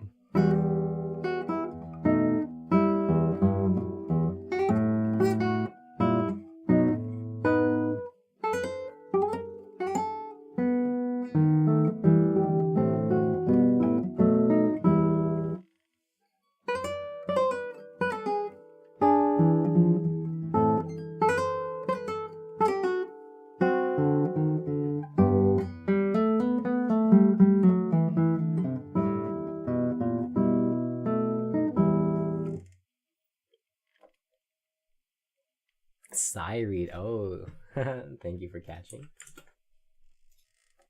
Because Culture Shock was not moving to Korea, moving back to the States after 3.5 years. Oh, interesting. Furry Crocs. That sounds super gross and super unclean.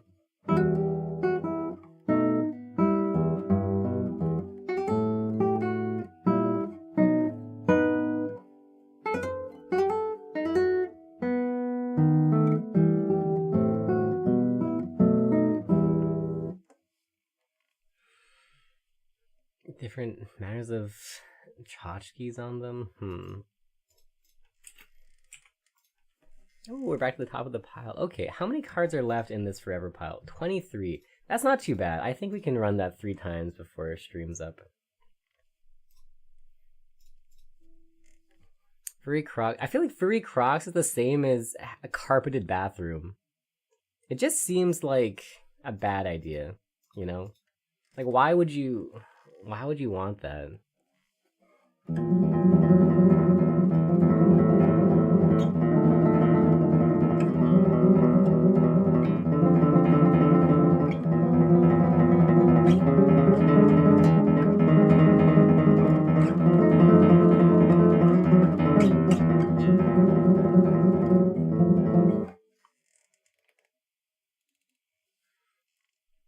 Stop and wonder what fur you meant. Had fuzzy toilet seat covers. That's reprehensible, but not as bad as like the full carpet toilet, you know? I also remember fuzzy toilet seat covers at the old people's houses. Not ideal, but it could be worse. Leopard pattern. Weird ladies like to wear as fur Crocs. Oh, that sounds awful. That sounds truly awful. That is a moral failing.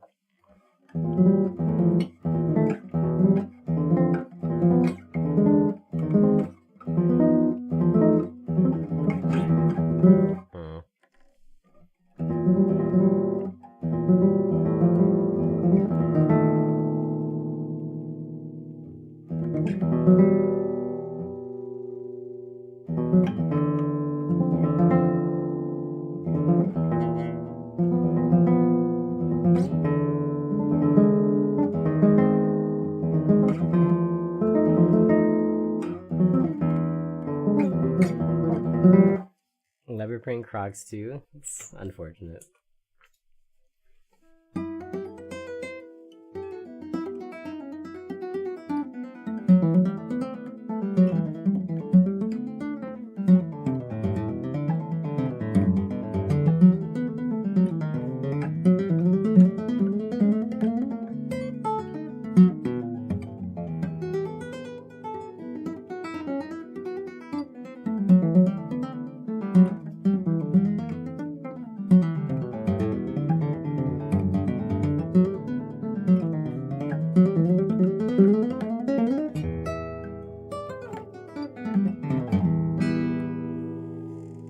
That was way better than the first time we played that. The opening was scuffed though.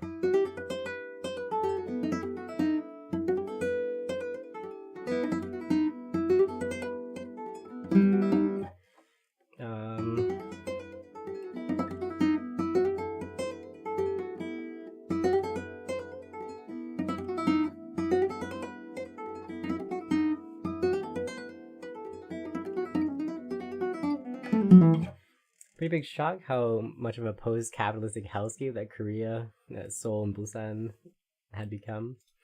Damn.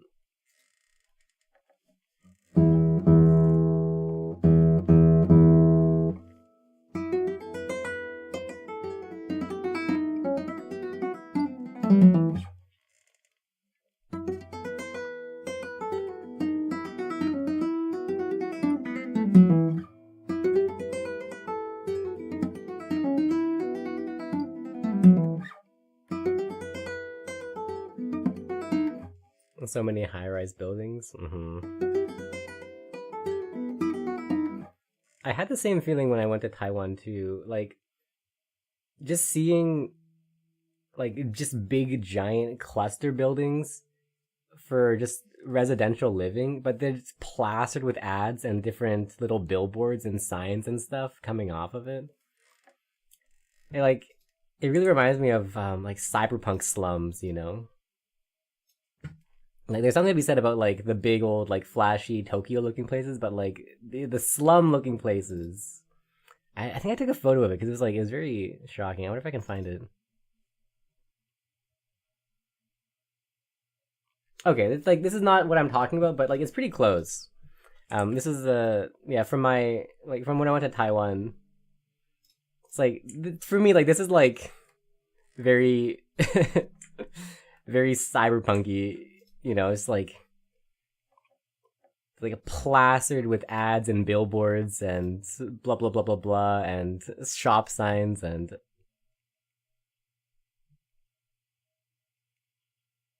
yeah, it's like very cyber slum. When hiking, the bird noises were speakers nailed to trees. Yeah, dystopian. Don't flush toilet paper. Whoa. Apparently the plumbing is stretched as thin as it is. Whoa, interesting. So what do? Like you put like your poopy paper in like a garbage can beside it or something?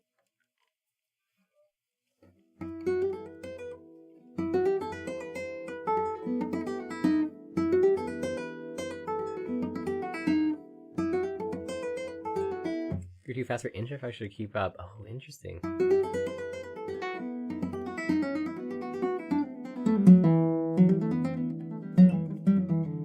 Bidets instead. Okay, dude, that reminds okay, like the most diabolical thing I ever experienced was a place where there was no toilet paper at all. There was only a shower head with a tap on it. Like no toilet paper at all. You just got it like that was it. That's all you got. All you got was the shower head. Diabolical, dude. Like absolutely diabolical.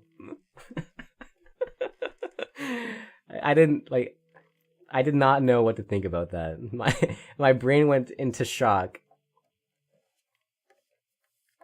You put your pants on what? I don't know what you were supposed to do, dude. I don't know. But diabolical.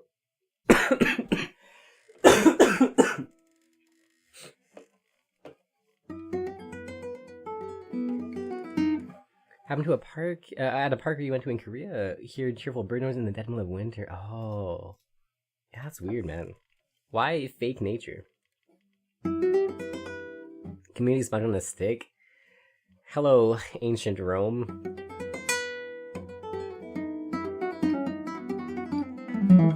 Okay, there was a specific trash can for used toilet paper next to the toilet. Interesting.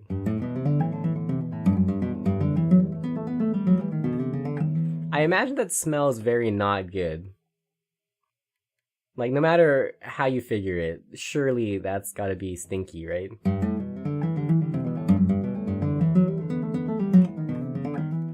Every restroom smelled like poop. That makes sense.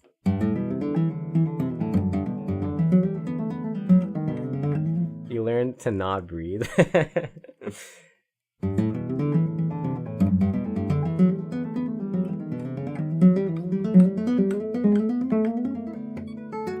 15%? Wow, you're so success today. You hear India smells really bad too in most places in big cities. Oh, never been. Not just poop, but poop at all stages of decay sort of smell. Yikes. Just everything is an outhouse minus the antiseptic. Unfortunate. Probably sucks to be a janitor in Korea. That sounds way worse than being a janitor over here, where we have working toilet paper plumbing.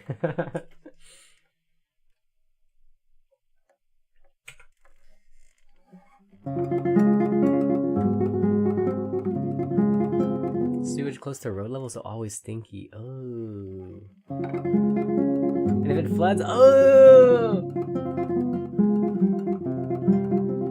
Dude, that reminds me, okay, like one of my friends went to Hong Kong recently, and like people were just wearing sandals during floods, which I thought was gross because you're getting all like the whatever like sewer backwash, like in between your toes and stuff, whatever, right? But like, I guess it's like it's not. I don't know. Like, I guess there's like enough water flow that it's whatever. But just imagining that in Korea, where you get like actual, just concentrated psychic damage and poison damage. Oh no! Oh no! Imagine wearing sandals, flash flood. Uh,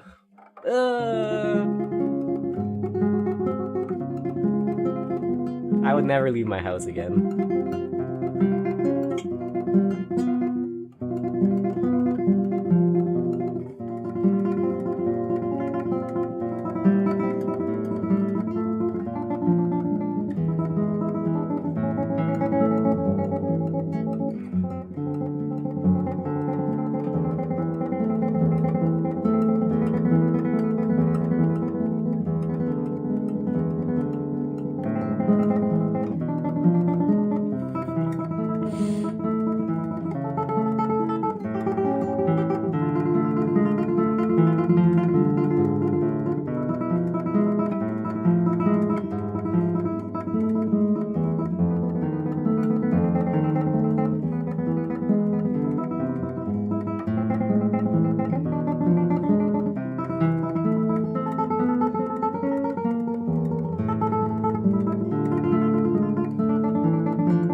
Okay, cool. The playing was questionable, but the memory was really solid. So I think we'll let that one go for now. We have way too many whale song cards, so let's just clear the ones we can when we can.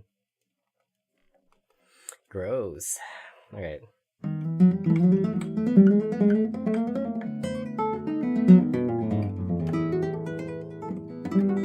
We should metronome this. It does need to be... it needs to be fast. It needs to be so fast. It needs to be at like 200 beats per minute. Yeah, I don't know how we're gonna get there, but we'll start with 110 for now.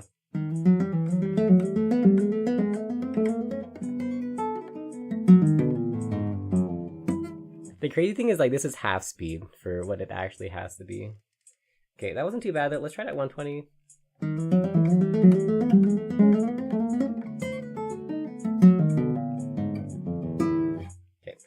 Let's limit test a little bit. Let's try 150.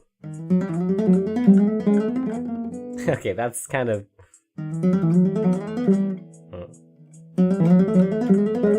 Okay.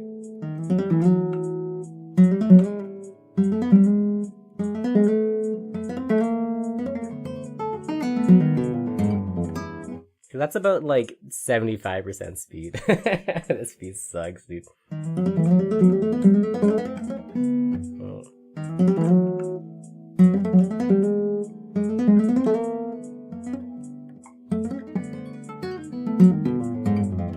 Oh my god.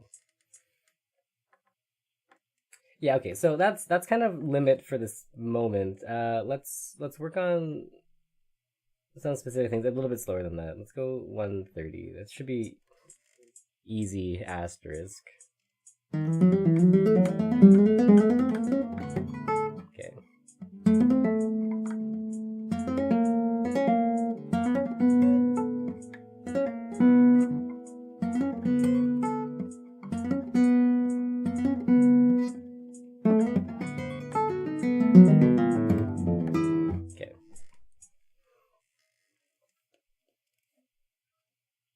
Every restroom, even private homes, crappy one-ply toilet paper. Oh, interesting.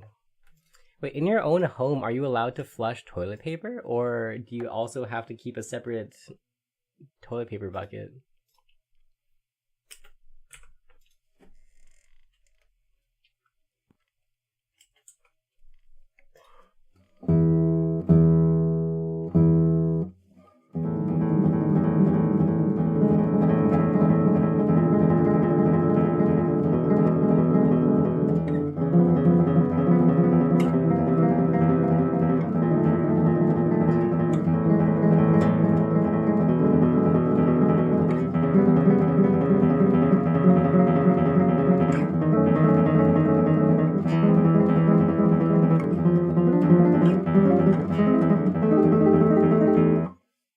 Depends where you live. Some apartment complexes enforce not flushing. Oh, interesting.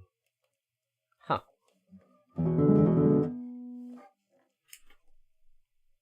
Oh, that sounds awful.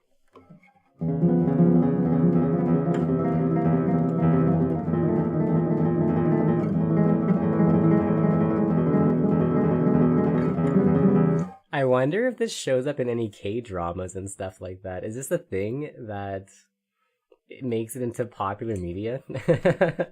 Or would you only know this if you had actually been to / lived in Korea? Because like I've watched a non-zero amount of K-dramas and I've never encountered stinky toilets and stinky streets. You DM'd some monsoon photos. Ugh! Ugh! Ugh! Ugh! Oh, is that public transit? Ah! Oh! Ooh! Ooh! Ew! That's the bus. Oh my god! Oh! Ew! Oh, that's nasty. Oh, that lady just accepted her fate, dude. She's just in it. Oh my god. Oh, oh no. Oh, oh. I kind of want to see permission to share. Oh.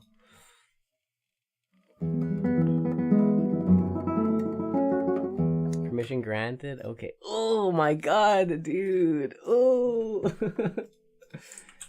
Ew. Oh. Oh my. Oh. Oh, dude, this lady's just in it, dude. Just. Oh. Just accepted fate. Oh. Oh. Why is it milky? I don't. Oh, dude. It kind of looks like milk tea, right? Right? It kind of looks like milk tea. However, like I'm pretty sure that's just poop. Right? Like it's milk tea, but instead of that, that's like sewer water. Ooh. Ooh. Ah. Demented thought. Just like throw some tapioca pearls in the straw in that. It doesn't need poop. Ugh. Erk. You're welcome. Gotta send it back, dude. Some return L word. Casually dunking your umbrella in there like it was cookies and milk. Ugh. Made a ticket to be there. Ugh. Tragic.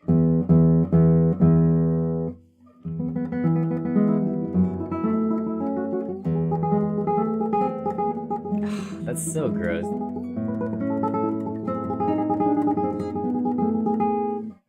So the one lady was doing. True.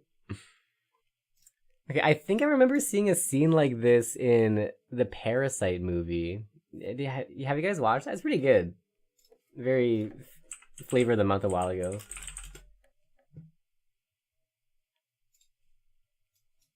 Like this one. Like I remember seeing a scene of that, like the flooding and the nasty. Watch Parasite 7 times. Yeah, it's good. But yeah, so I think that's like the only movie I've ever seen that has like even like touched on like the nasty floody water. But even then, I didn't really consider that it was like poopy floody water. I thought it was just like dirt floody water. But other than that, I've never seen any Korean media really touch on like the stinky, nasty, poopy floody water. You know. Which I feel like is a topic that should come up more often, you know. Hey, Red Max, welcome in.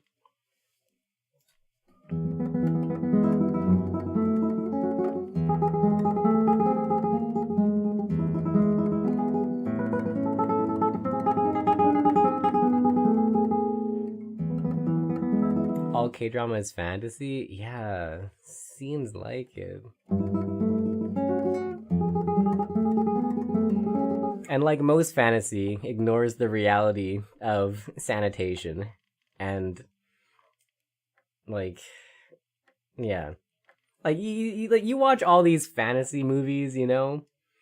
All these great things, Lord of the Rings, whatever. You know, think about the toilet condition of those armies. They did not have good running water sources. They did not have good hygiene practices. You know, like everyone thinks they want to live in these nice fantasy world, but they ignore the reality of hygiene, you know.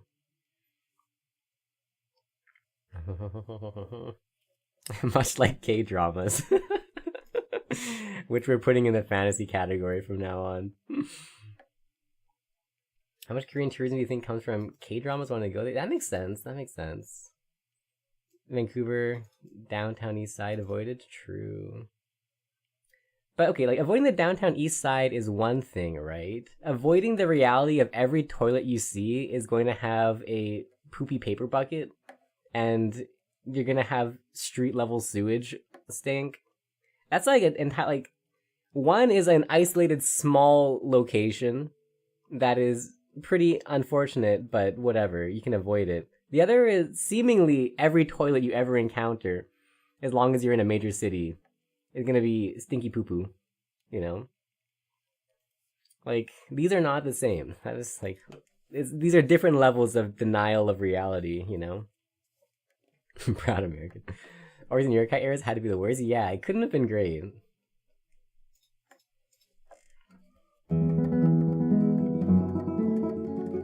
Or like, think about Mordor. Like, was there like underground locked location, right? Like, think about the sanitation. Like, did they have plumbing?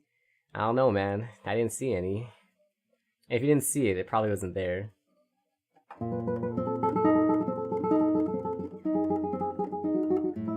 Throw it all into Mountain Dew. True.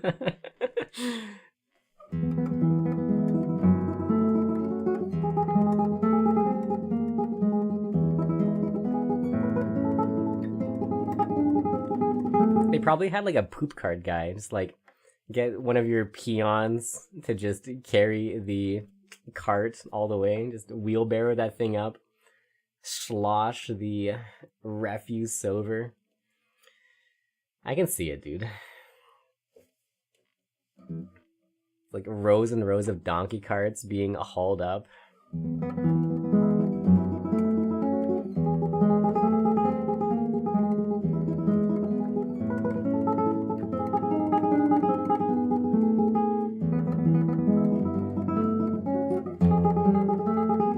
I really miss this chat. Welcome back.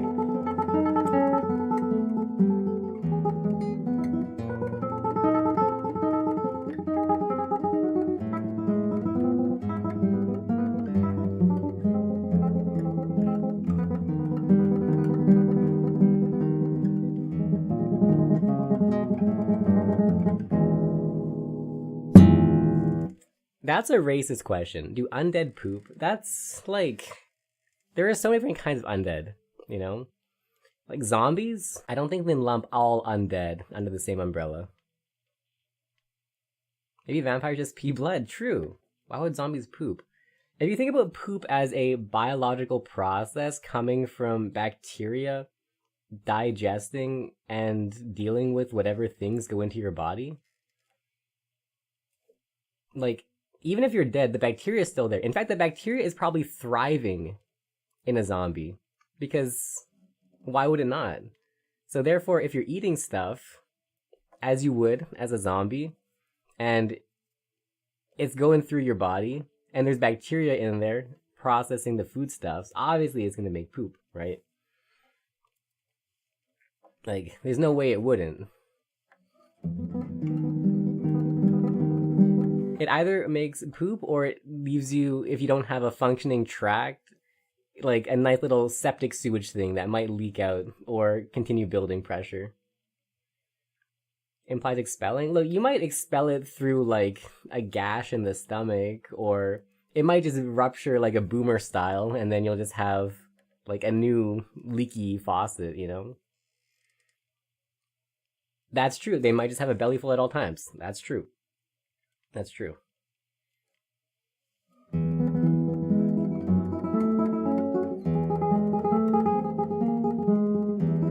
eventually it will be expelled, in which case we can call it poopin', I'm pretty sure. Could we consider ectoplasm as ghost poop?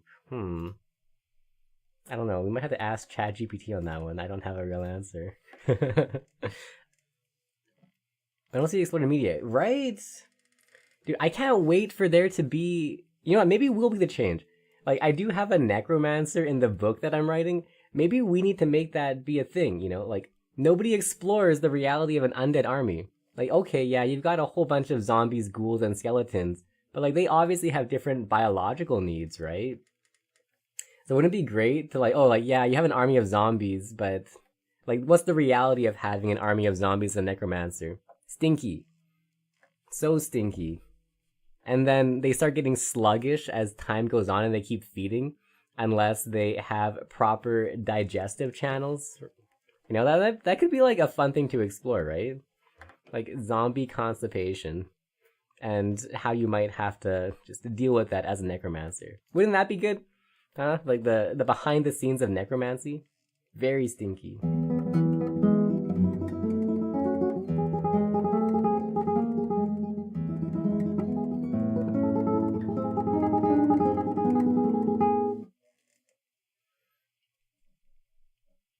Okay. One of two things. Either they have bowel control, in which case digest brains and poop, or no control, in which case just slide out. Makes sense. Implied zombie lore is that the person dies before they come back as a zombie. Death causes your body to expel all ways. Yeah, that makes sense. But after you've come back as the zombie, like, what? You know, like, you don't permanently lose all function, right? Like birds, you can't control it. True. Do you know any music by Pierce the Veil? I do not. Yeah, like this is all great exploration. I feel like more necromancer media should explore things like these. These are important questions. These are good questions.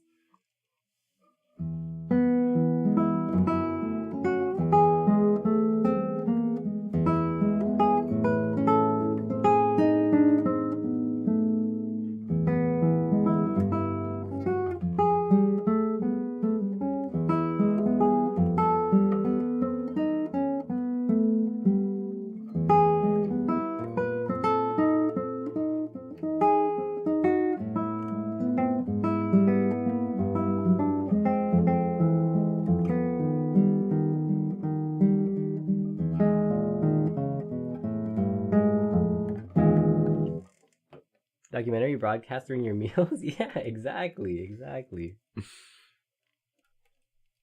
Can and will literally aim it at people or objects. Amazing.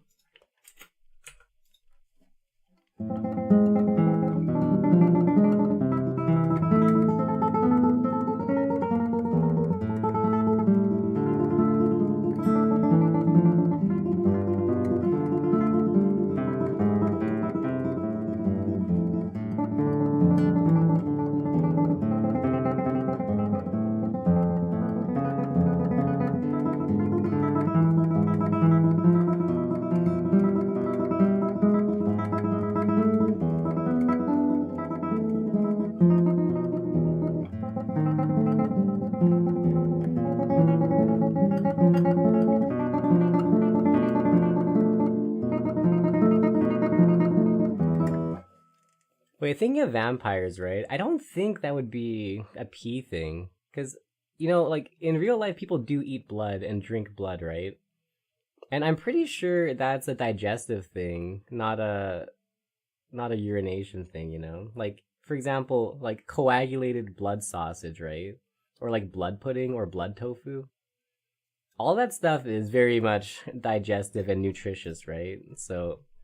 like, I think, yeah, I don't think you could, like, purely treat that as, like, a kidney thing, you know? It's not, it's got too much stuff in it to be, like, it's got too much nutrition to just be liquid.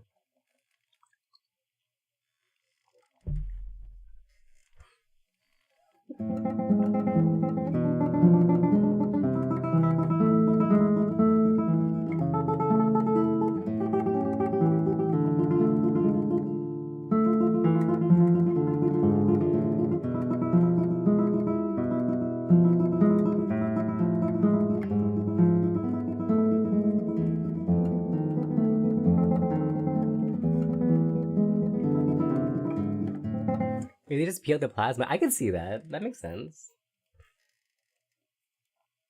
Do vampire kidneys function identically to non-vampire kidneys? Though? I don't know. That's such a good question, dude. See, this is the kind of thing that media should explore more, dude. Like, we need more theory crafting on fantasy creatures. Fantastic. Very good. Yeah. Do the kidneys change? Who knows?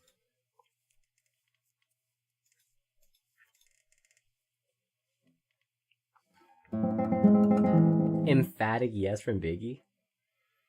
P fantasy features? Look, like, we can't just ignore biology just because it's fantasy, right? Like, we can't just ignore war logistics because people are dressed in armor. You know? Like, these are important things to consider. Essentially, things that weren't able to be broken down by body. Maybe zombies become efficient brain-absorbing engines, able to break down fully. Maybe. But, you know, if that was a thing, then that should be explored. It's like, oh yeah, hey, by the way, like, the reason that this doesn't happen is this, you know? Instead of leaving it as a reader's imagination thing, you know, it's like, make a point of it. Old movie called I, Zombie explores a lot of that stuff. Guy slowly turning to a zombie, how he tries to live his life. I, Zombie Constant Pain, cool. Alright, I will look that up later. Or look it up now and read more later. 1998, ooh, interesting.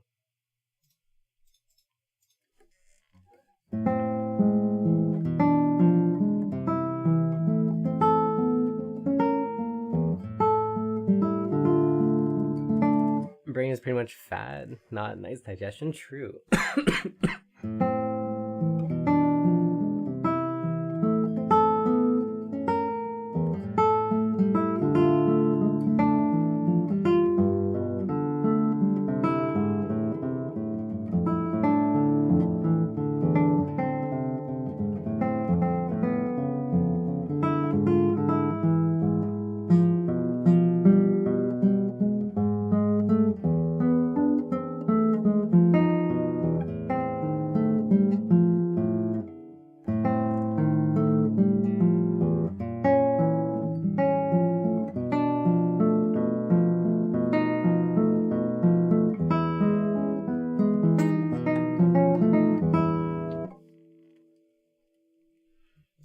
Brain's mostly water. It's also like it's very fatty though, right?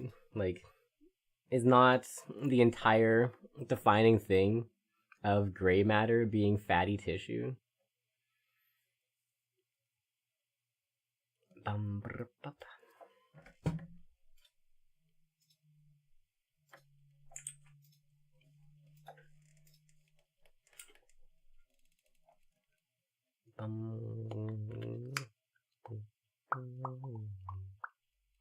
Cork it up like an owl pellet. True. Oh, wouldn't that be so good? Okay, dude, imagine vampire, right? Like, let's say, okay, like you drink blah blah blah blood, you digest whatever nutrients remaining, and then you just like project out all the remaining bloody stuff that wasn't nutrient viable for you. Wouldn't that be great? I think I remember reading a comic like that. One second, let me see if I can find it.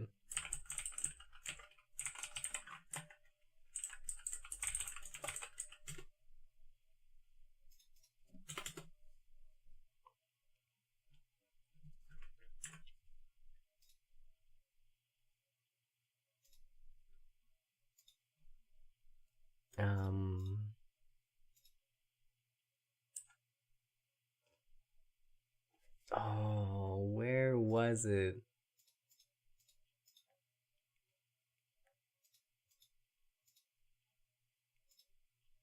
I think I'm in the ballpark. I'm in the ballpark of finding it.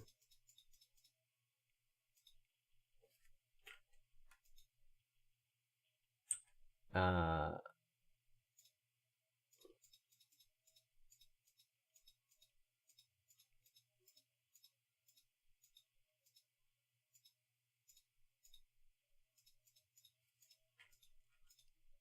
no, I can't. I can't find the exact thing. No. Oh, I think I found it. I think I found it. Right. Okay, right. Here's the frame from the thing I was thinking of. Right. So like imagine this, right? Like you're chilling, you're being a whatever. And then, like just like you just projectile the remaining blood and guts. Classic. You know, imagine that, dude. Like you are a vampire and you digest whatever blood you got, and then you just have like a little projectile moment. 10 out of 10.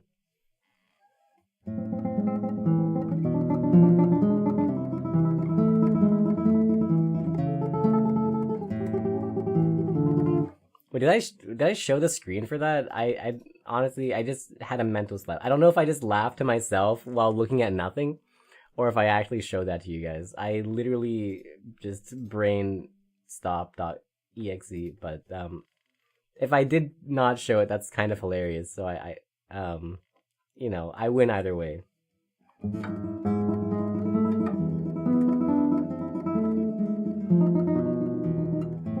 Anyways, enjoy your lunch.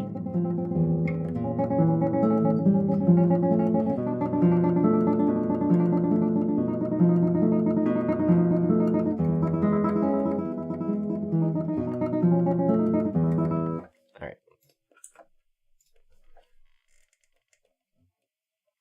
Check out the vampire bats. That's smart. Yeah, let's go do that. Vampire bat digestion.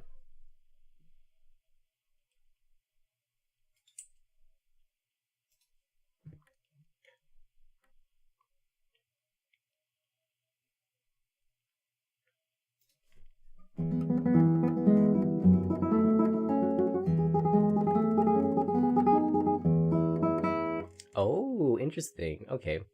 Not only do vampire bats have poop, they also have extremely bacterial poop that is like vilely toxic and will make like almost anything sick. Interesting.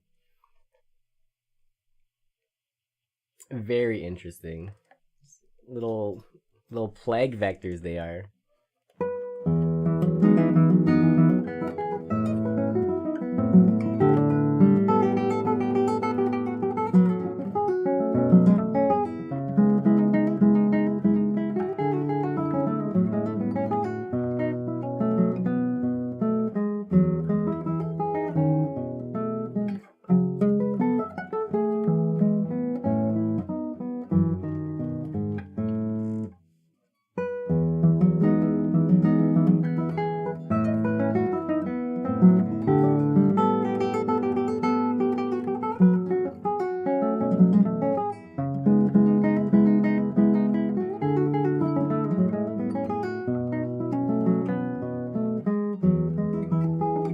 Cool. It's getting a lot better. Let's come back to it again.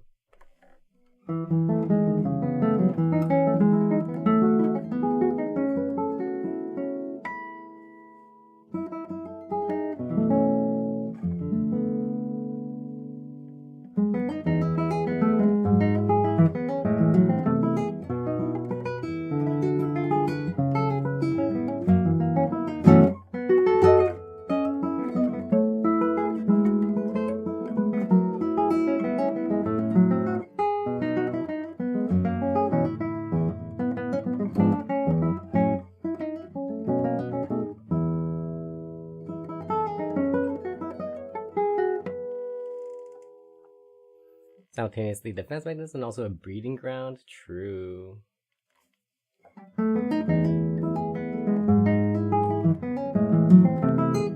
Who asked it to be so nutritious and tasty?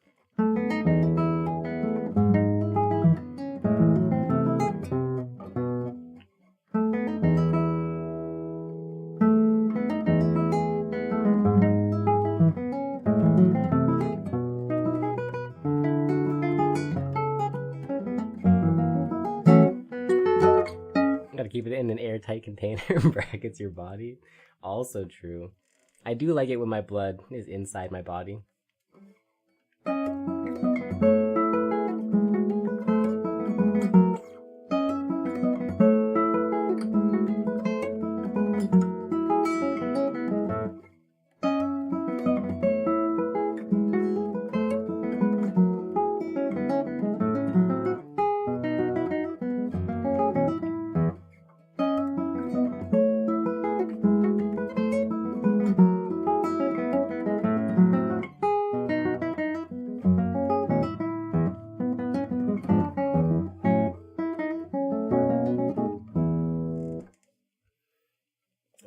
one long weird tube. Fun fact, that one long weird tube is called the alimentary canal.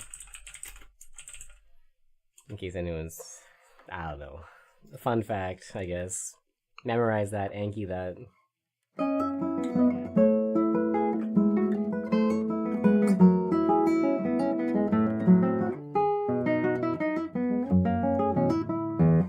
This flesh wrapped around a party straw? True. True.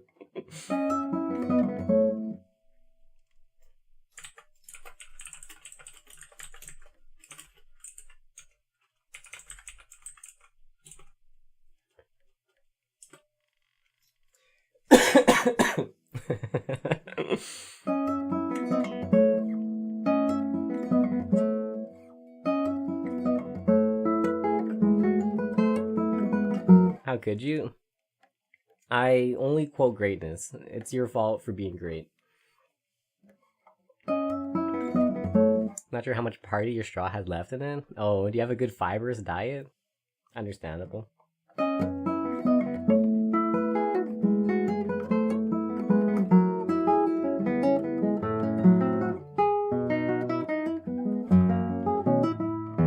Fiber is friend, true.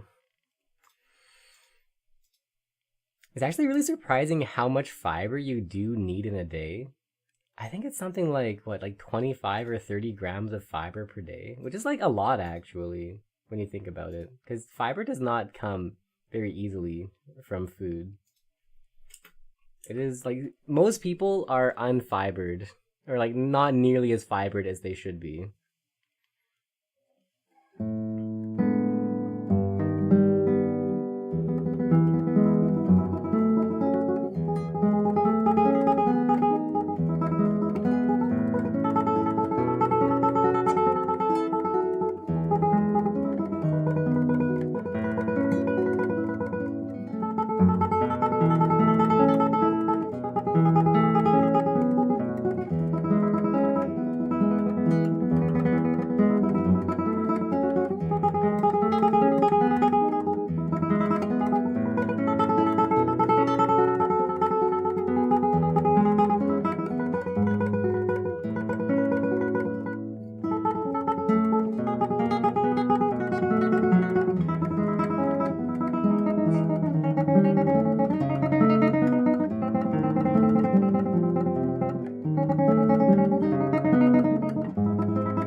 That actually wasn't too bad. We made one mistake though.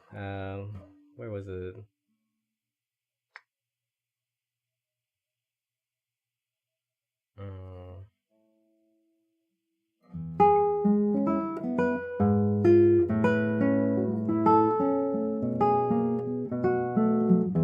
Cool, yeah.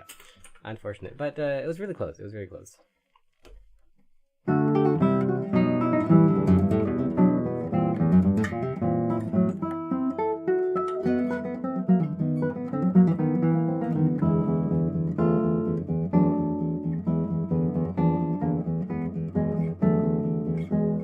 Oh, that's nice. Okay.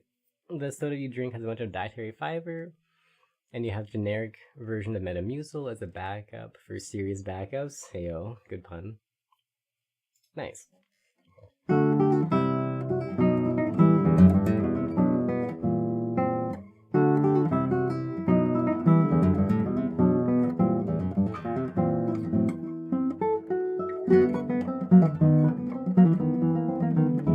Cognac fiber, like eating it or as like a supplement?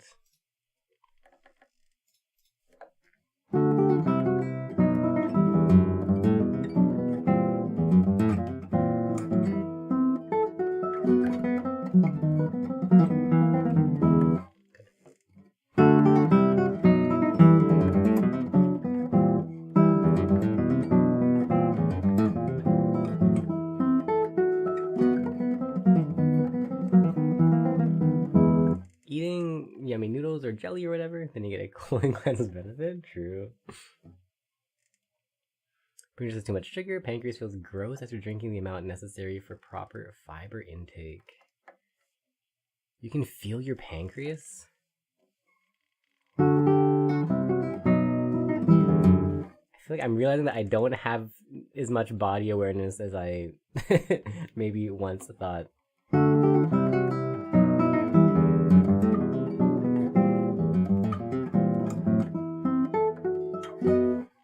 What happened to just like eating vegetables and fruits and stuff? Why I gotta be in juice form for everything?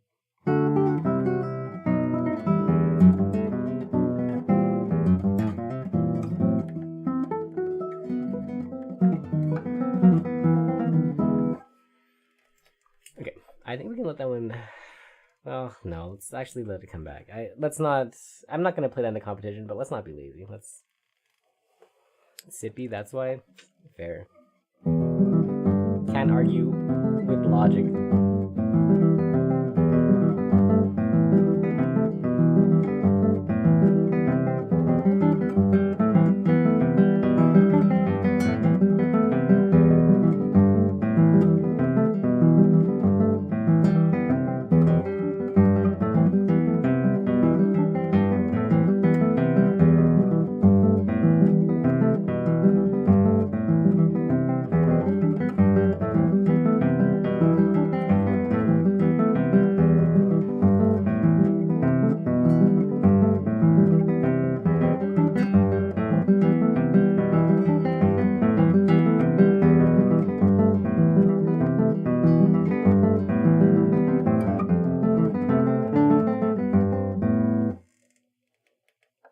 Juice bad for diet, doesn't trigger proper brain response or train eating, causes to feel full and true. Also, I feel like it's much easier to get calories for drinks rather than for food. Like, drinking 1,000 calories is nothing. It's just like a large soda or like a milkshake or something. But eating 1,000 calories is hard. That is like a lot. That's a full meal. That's like an entire burger plus a salad is maybe 1,000 calories at most. And the fillingness of those two things are very different. That's why your drink has 25 calories per can. Nice, nice.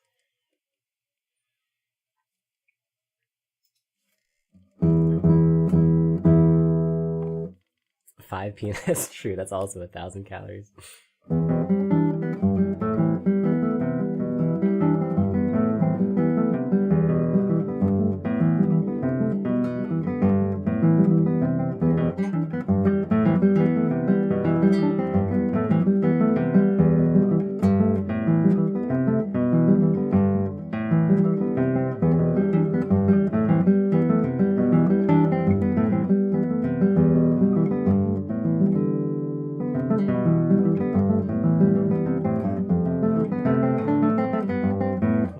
Adequate. Let's have it come back tomorrow, actually. It's not something that we should pass, but it's not something that's worth working on today.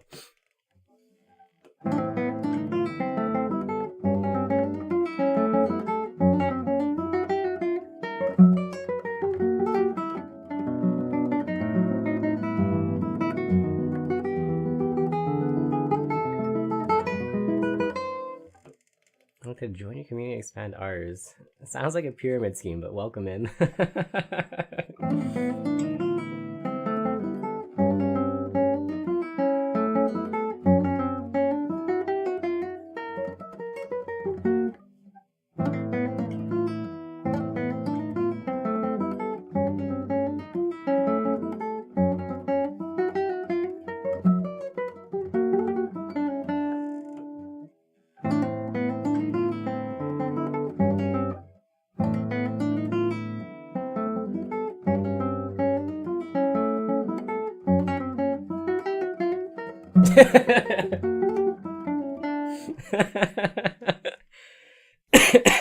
Well,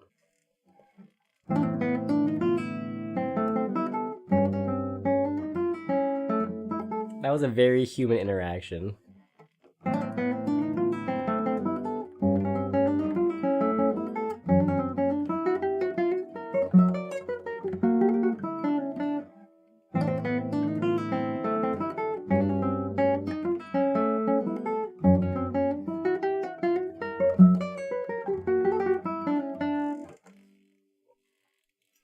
part of me is sad that we won't get to see the continuation of whatever would have come from that.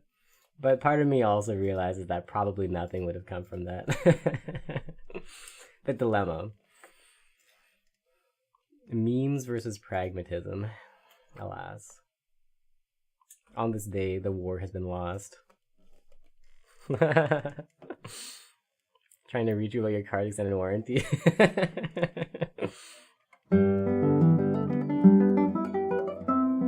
Oh man, speaking of which, I got a text message from my cell provider being like, hey, like, we're trying to reach you about your extended warranty. Like, would you like to get a new cell phone? Because your current cell phone is using our old network, and we're gonna charge you $3 a month extra every month because you're using the legacy network. It's like, dude.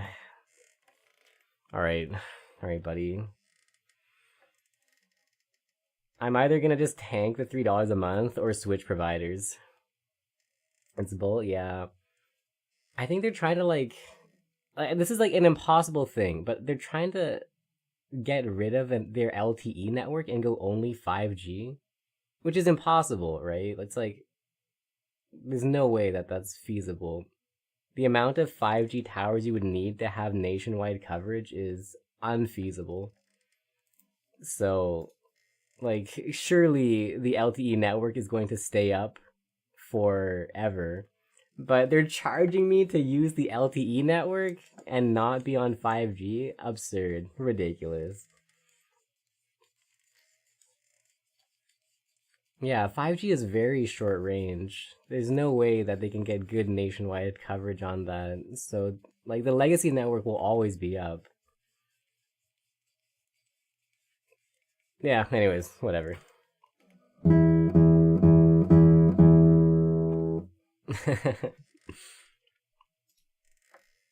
So it might be time to switch network providers. I have no loyalty. I own my own cell phone. I can switch to whatever company I want. Eat glass if you want to make me pay your legacy network fee.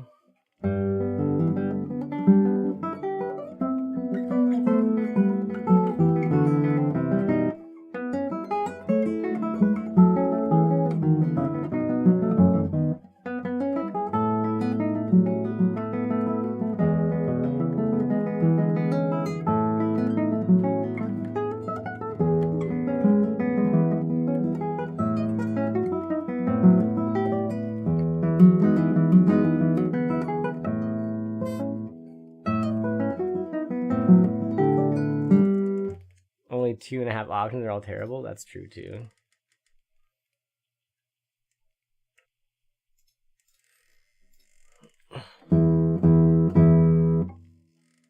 Maybe I'll just take one of, like, the subsidiaries that belong to one of those 2.5 options.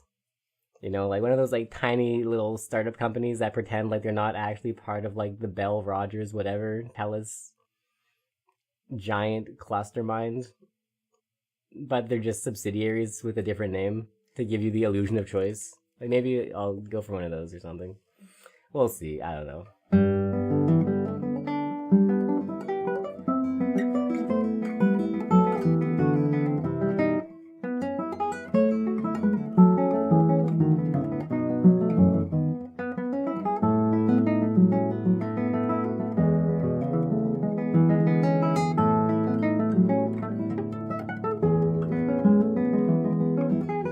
They use sometimes the big, exactly, yeah. It's just the illusion of choice. They're all just, it's like Matryoshka dolls, you know, all the way down.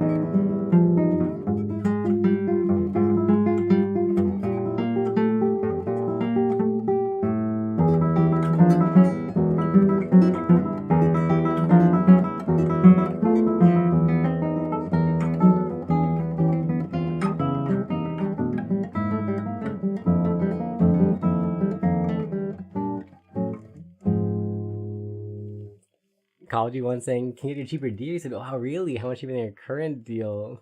Only $9 a month? Wow. Actually, can you tell me how much I'm currently paying? That's a good one.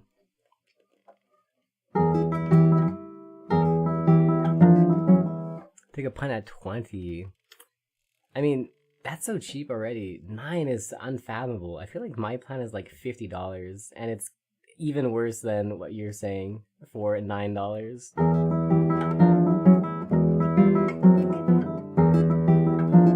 But that's what happens when your country is like run by financial terrorists and you have no choice because it's all a giant monopoly.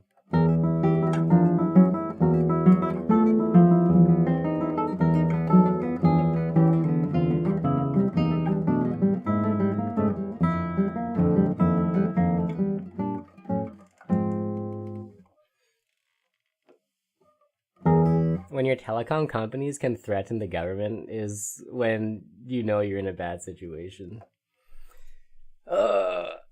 We love telecom. We love monopolies. We love telecom monopolies.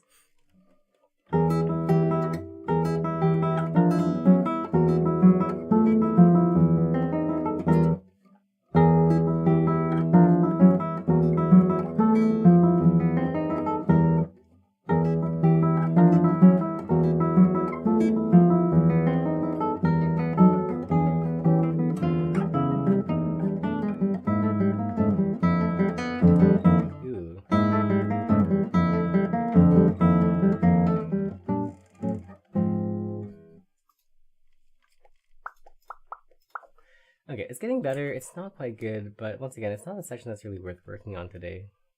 Let's let that just go over. Pay $45 a month for texting and calling. Data through eSIM, so it's cheaper than actual phone plan. That makes sense. Most people paying off a handset will be paying like $30 to $70 a month. Oh.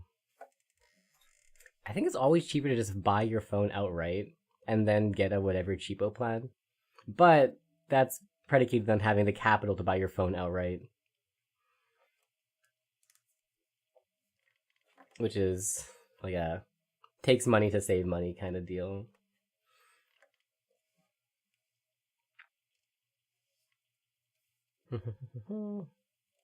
Should I just go like I've been thinking about it. Like, should I just go full on like data only? Just like screw phone calls and texting. Like, those are for nerds. Just yeet any phone thing. Go data only. Like, surely that's fine, right? Surely you won't get punished for that. No.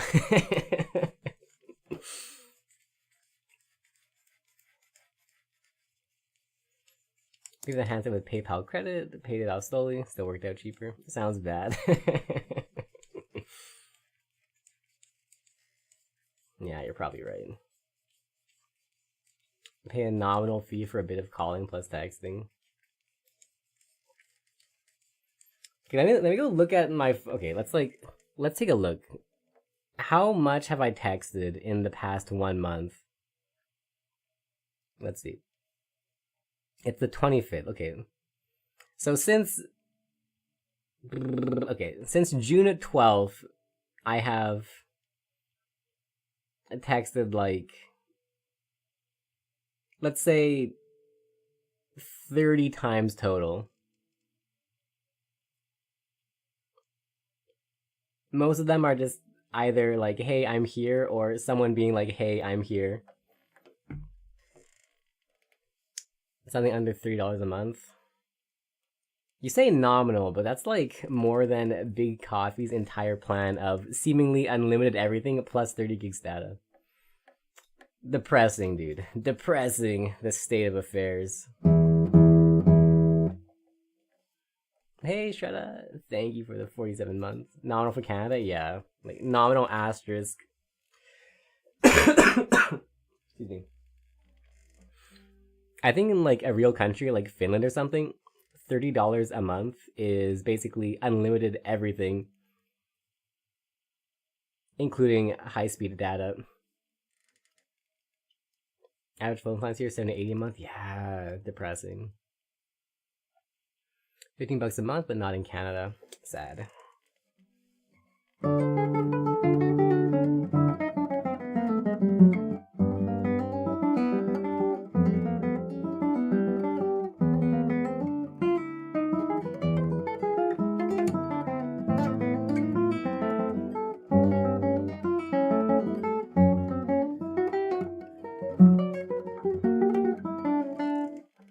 That was good, good. Yeah, reception was nice. People enjoyed the talks. I think the concerts were really good too. Yeah, can't complain. All is well.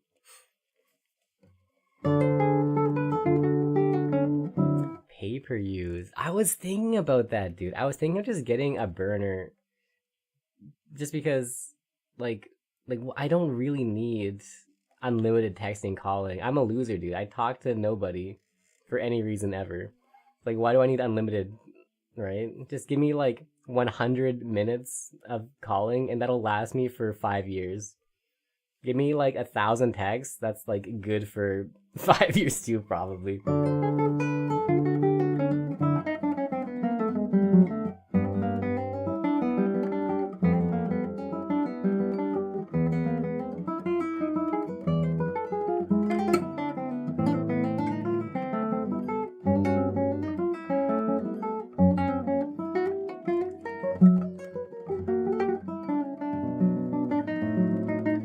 400 minutes and 400 texts. That's so much. Wow. I could, dude, that's all I need forever. eSIM data as you need. Yeah, makes sensicles. Maybe I should do that, honestly. That's literally 5 times cheaper than my current plan.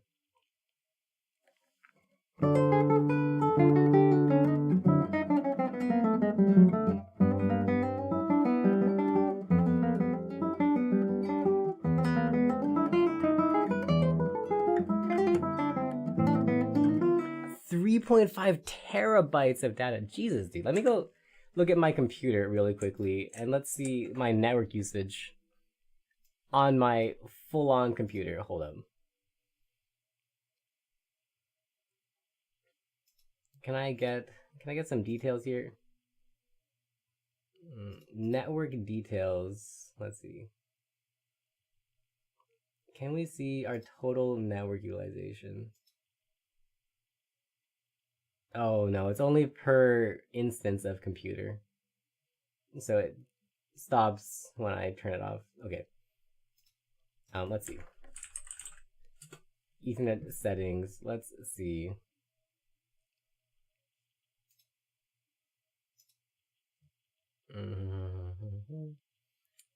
From the last 30 days, I have used 223 gigs. And that's while, like, I stream, right? So, yeah, that's crazy, dude. How do you use 3.5 terabytes? Like, I'm literally streaming and I have not used even, like, 10% of that. You wild, dude. $8 a month to keep your number, essentially. Yeah, that makes sense. That makes sense. Mostly use that for receiving 6-digit authentication codes. Texting is done. WhatsApp, that's data. Yeah, it makes sense. How did you stream the last 2? Yeah, you know, that's fair. That's fair.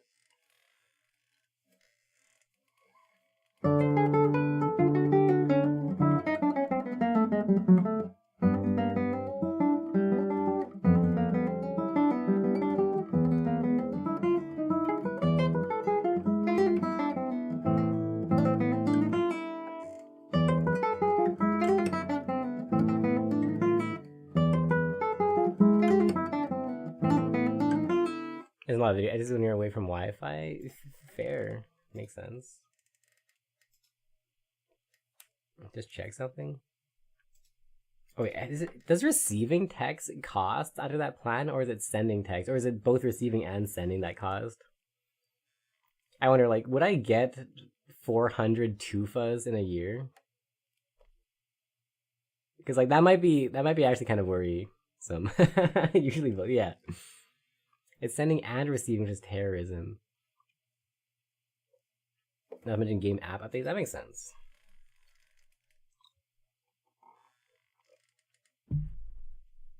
and you'll pay like 15 cents. Okay, well, I mean, it still ends up cheaper, to be honest. Like, no matter how you figure it, like, let's see. Let me do some quick maths here. 6 hours of lifetime calls on your phone of 7 years. Amazing. Amazing.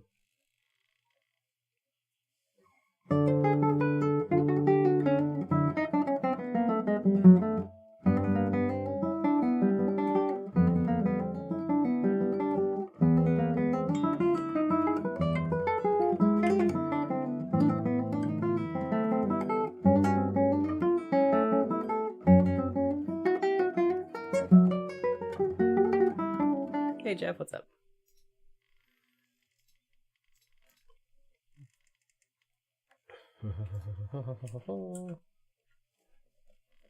Oh man, we didn't even make it to the 3rd round and it's already almost 4 hours. Hoo-wee. This is gonna be I have to tank a lot of practice. Is your voice always like that? No, I'm sick.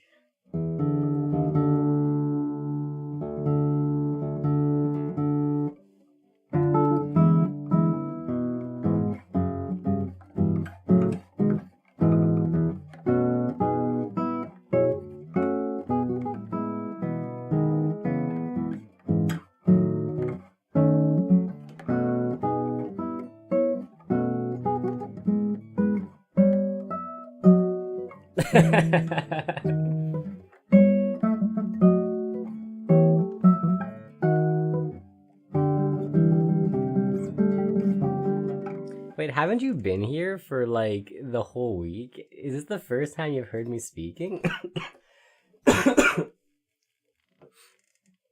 I could have sworn there were times when I thought you were unmuted. Is this really the first time that you've heard the voice since I came back?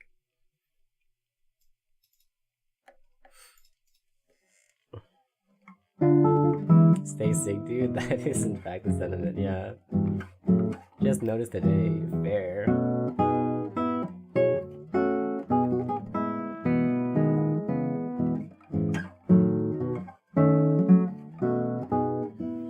I had a little bit of like cognitive dissonance because one of my Chinese friends, I don't know why, they always like sending voice messages. So like when I went to go listen back to one of the voice messages to see the context of something, and I heard my voice being sick, dude, I sound like a different person actually on all those messages. It's crazy. It's really weird. It does not. It actually does not sound like me at all. It's well. I wonder if I can actually find them. Like, it sounds very very different. You do sound different. Okay, let's see. I'm gonna mute my mic just in case like I to show you guys a sus message. But let me find it. Let's see.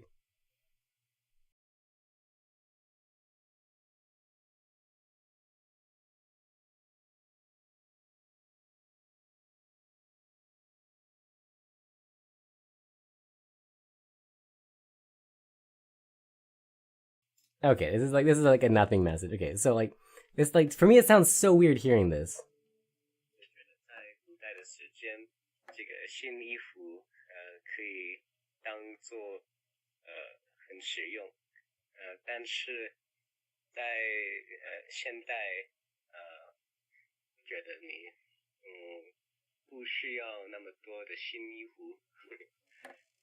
Like I don't know, it feels it hurts my brain a little bit to hear that. It sounds very very very different.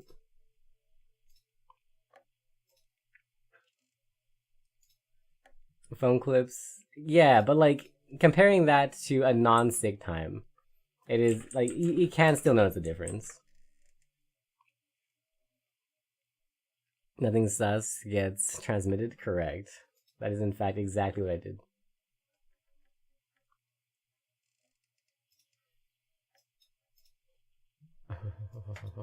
Okay.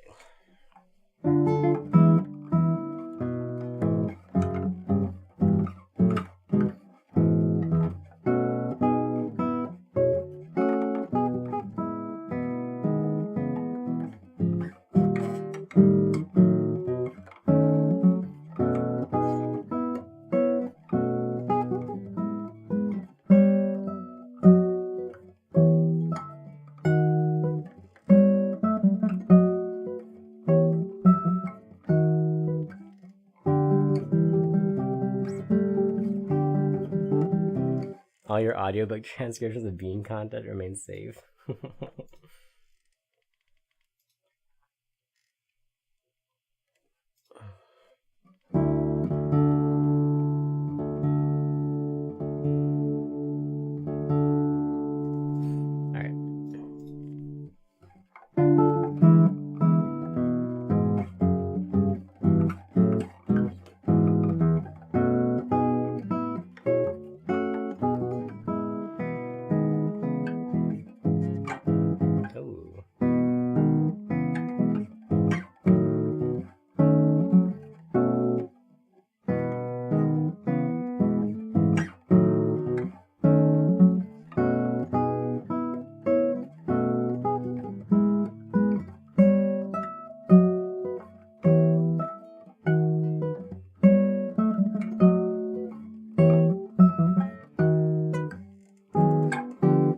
Talk Chinese to people when there's English speakers around, feel like an undercover agent. Yeah, basically. Although maybe it's not so effective in Vancouver because everybody probably speaks Chinese. But yeah, sentiment, yeah.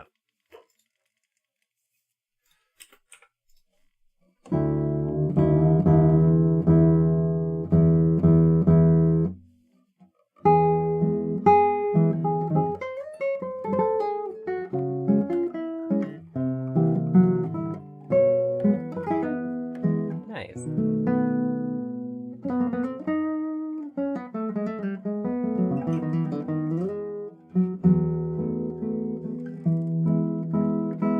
Feels weird not hearing French outside.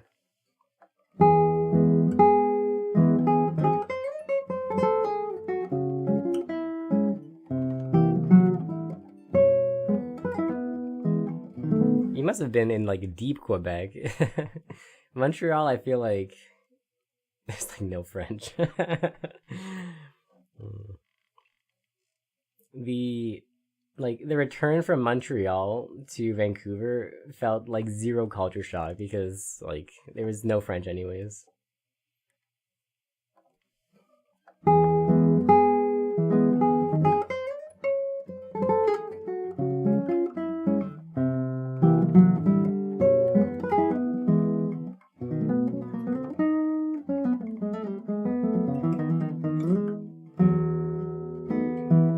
Both profs were French. Oh, did they speak French in your lessons or were they English speaking in the lessons?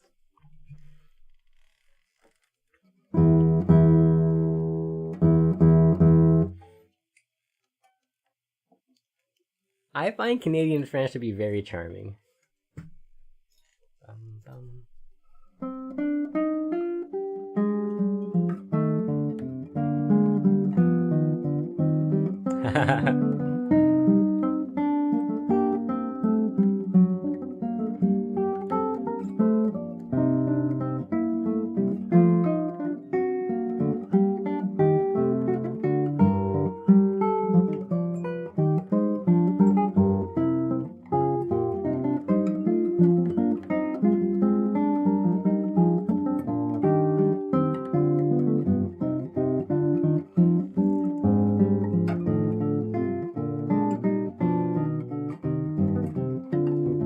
Hey, Tex. I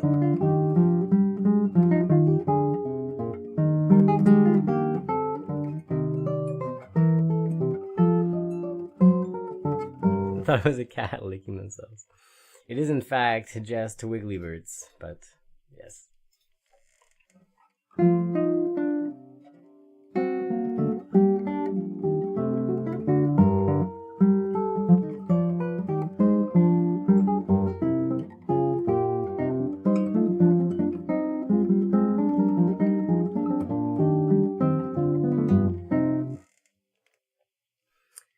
Wouldn't Pig Latin be theoretically easier than Stag Latin to learn? Form of Latin that evolved into modern Romance languages.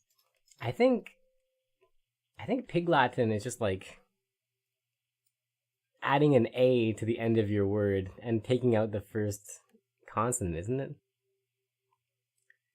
Like, what does romantic mean to you? It just becomes like Utwe, Uzde, Omantic Ray, Ilme, Ute, Uye.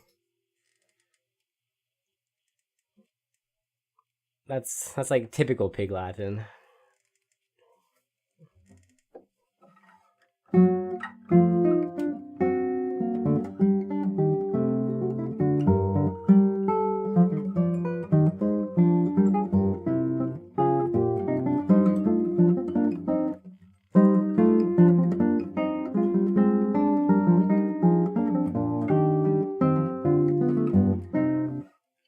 that backslang? I don't know. I think there's a lot of different names for the same thing.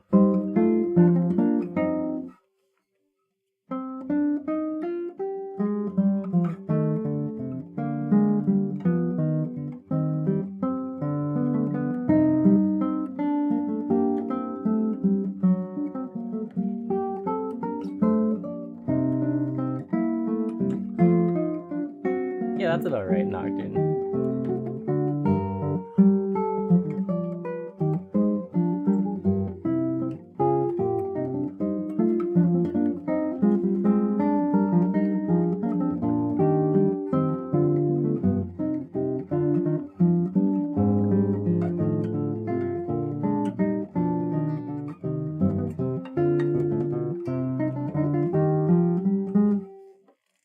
Actus K Umre. That sounds more right, yeah. More separation.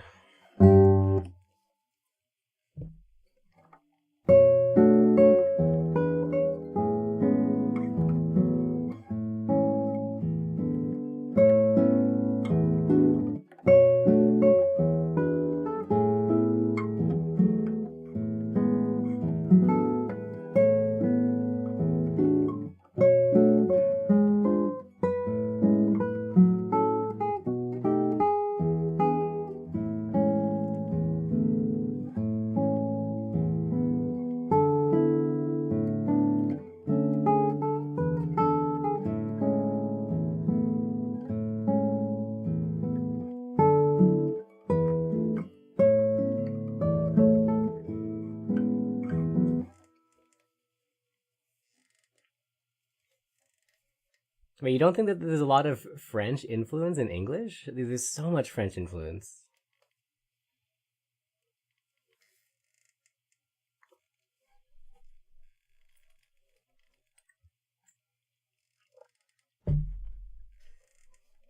Keep going on Divergence, discussing all the French-based words in English, right? The French we just use, yeah, right?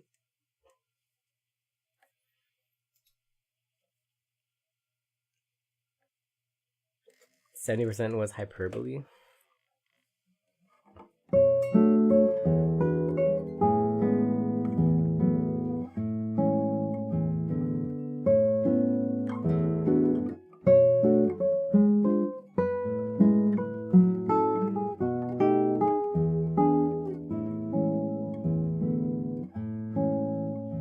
Barely know her.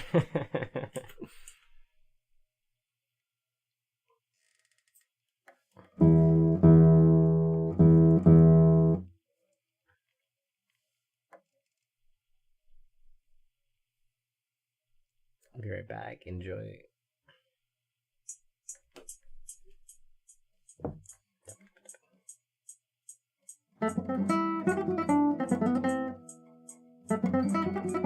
Oh, it's so bad.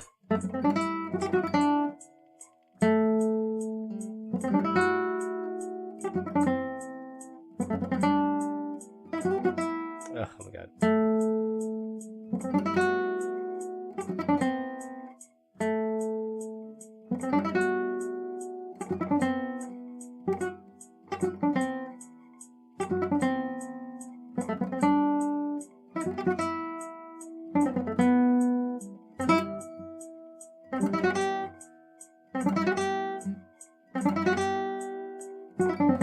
Yeah.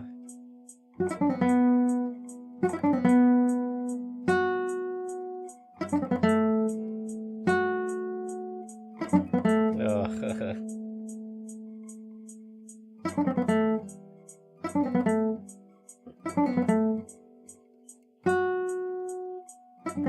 Okay. Horrendous.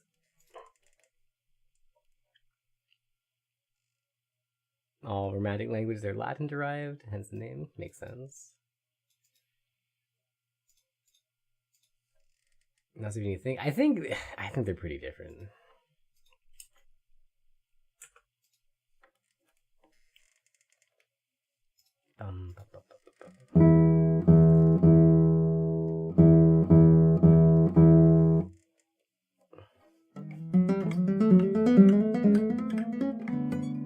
Wait, that's not the right section.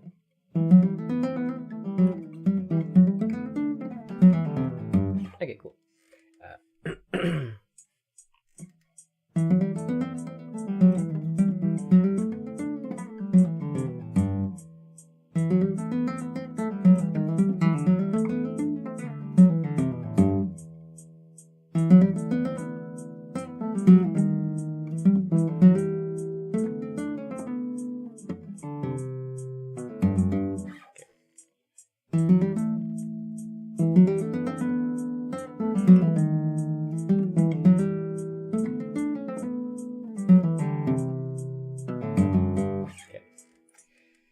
Let's try that in.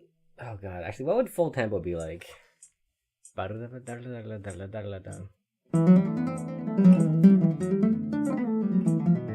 Oh god, that's not good.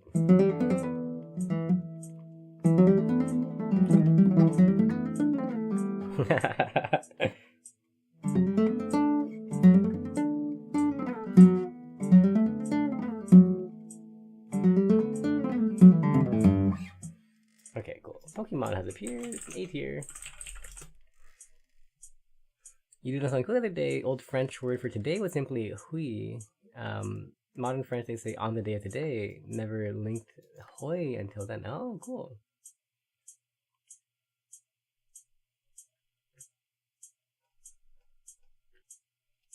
Yeah, but excerpt is total sash look out goodness. It is, yeah. Hoi in German. What is this Pokemon?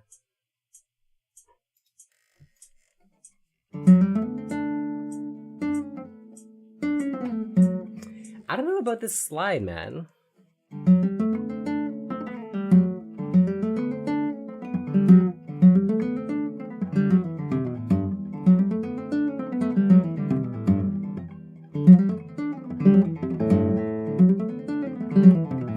Should we do it cross-string, actually? Obvious rage bait? I don't think it's rage bait. I think he was just trolling, dude. I think, like, it's interesting that you got so upset about that. I want to fill you with pride through the slide. I don't know, okay. Like, guitar people here, like, basically Shredda and Coffee. What do you think? So, like... So we could try sliding to the A. We could try cross-stringing and then pulling off.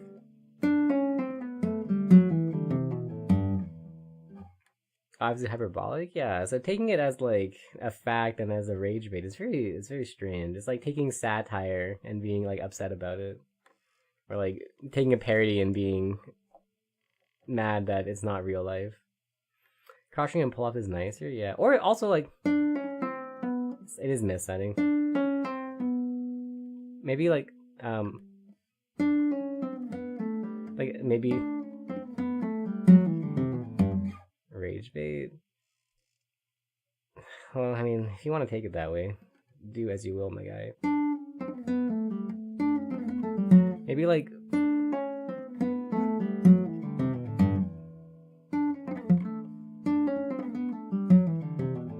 maybe that.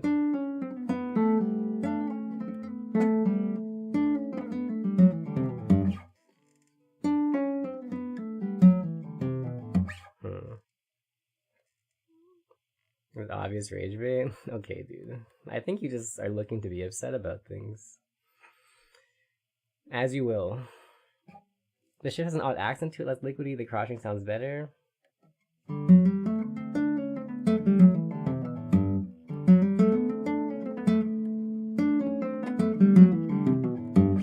Yeah, I think I agree. I agree. I was doing that originally and then I switched to the slide, but I think it's just not clear enough. One problem is that cross-stringing to this is kind of aggressive. But I think in this case, if you go fast enough, you kind of lose the aggression of it. Yeah, the aggression gets lost when you go fast enough, I think. It is very aggressive slow, though.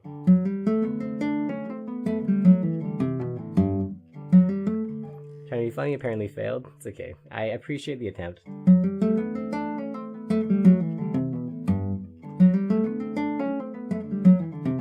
Yeah, exactly. At full shred, it doesn't sound aggressive.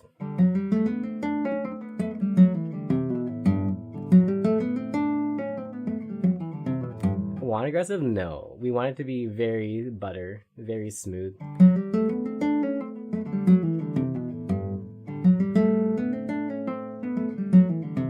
Yeah, let's switch it to that. I think it's more viable for the long term. The slide is the slide is good in maybe slow speed, but it doesn't have enough clarity fast.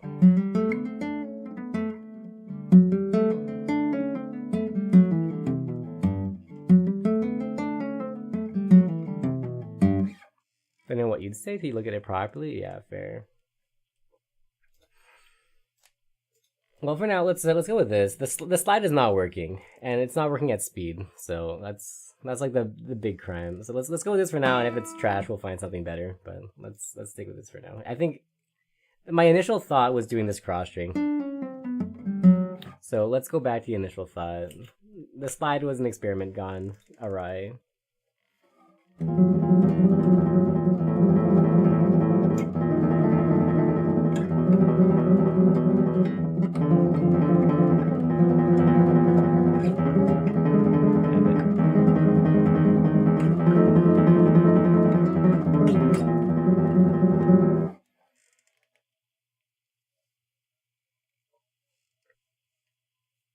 Full speed is the ultimate test. Yeah. What is this arpeggio goodness from Cacto? Yeah, this is like the C section of the piece. It basically goes from like nice chill like beach vibes.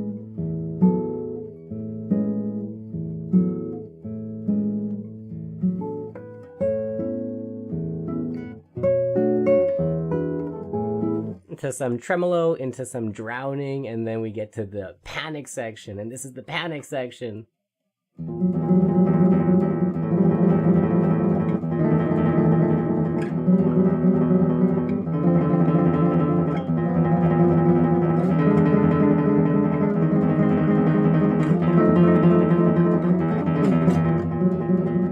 Yeah. And so on. But memory, bad. It shouldn't be hard to memorize this, but it is.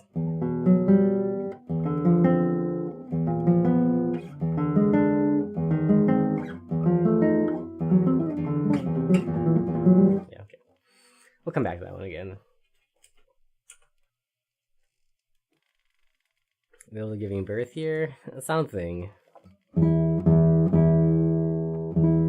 Oh hey, we're through the pile of cards again. Okay, nice. This will be our final run of all these different sections. How many are left, actually? 17 left in the forever pile. That's actually pretty good progress. We cleared off a decent amount. Might be removed earlier than scheduled. It is the part of the piece that I'm like the least confident about in terms of like writing and structure. I think there's something wrong with the second half of it, but I don't know what it is and I don't want to fix it, so it might need to be removed at some point. We might have to C-section the C-section.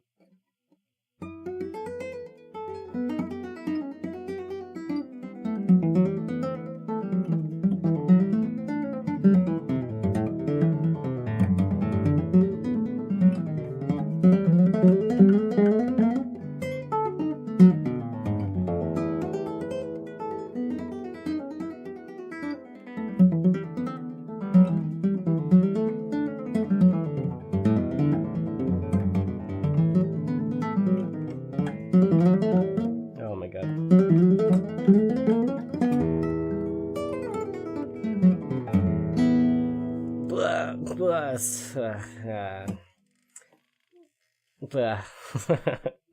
Yeah. Okay, let's go fix this thing.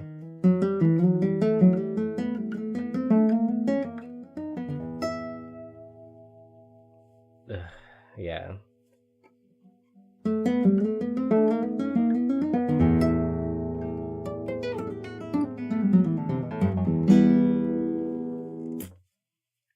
Give them time to develop, indeed.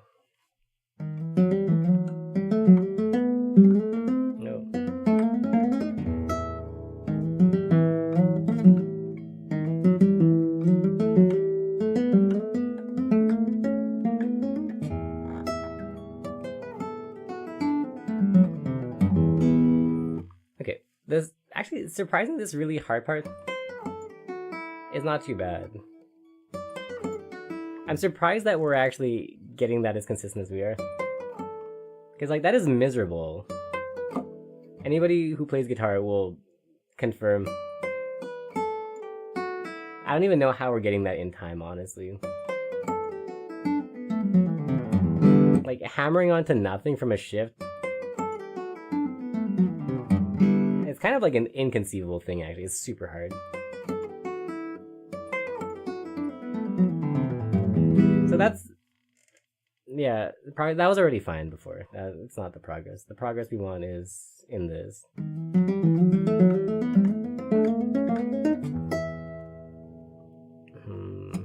But yeah.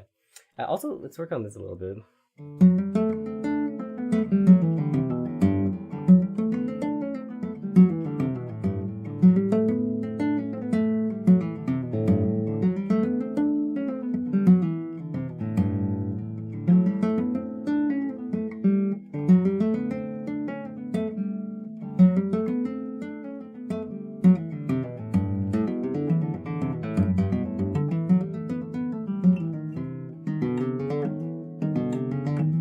I think that slide is actually kind of fine. Future with no time, we're always suck. True. Even worse when you have to land on it with a full hammer on from nothing.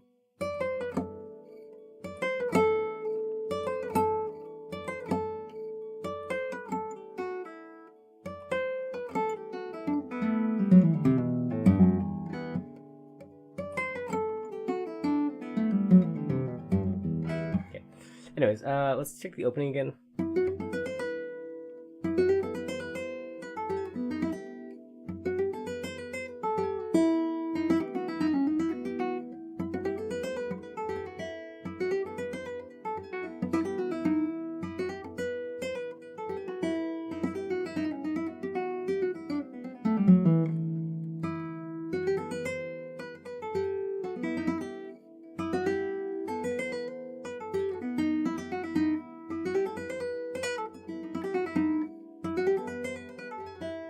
I don't know how we're gonna do that actually at speed. It's so much 3-4, 3-4, 3-4. Are the notes locked to those positions? No, but you basically, I don't think there's any better options. I can't think of a better way to play that.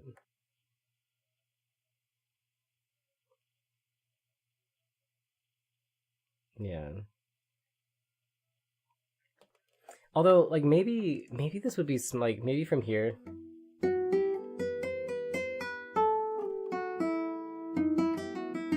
That might be smart because I'm doing 3-4-3, 4-3, 3-4, which is a lot of 3-4 spam considering it has to be this fast.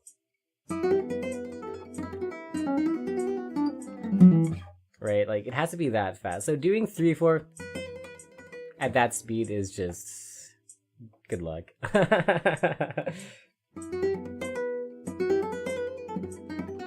Yeah. We're actually kind of doing an okay job of it for what it's worth, but...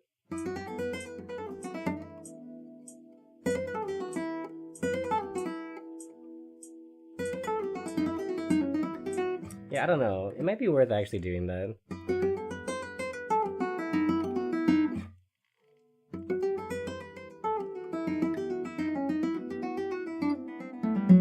Because I don't have really that much confidence.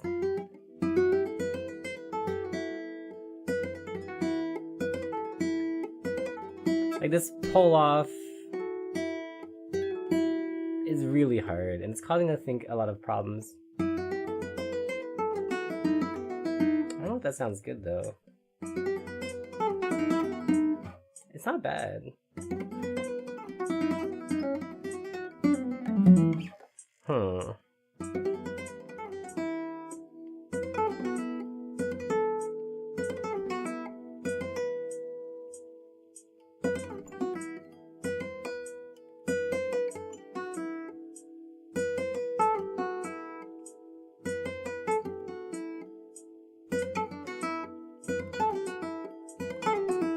I don't know. I don't like the fact that we have to slide into it though.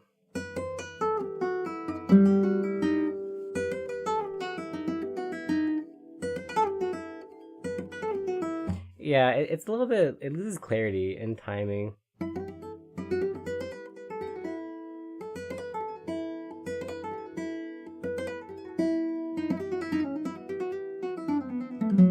Yeah, I don't know, whatever. That's tomorrow problem. We'll figure it out.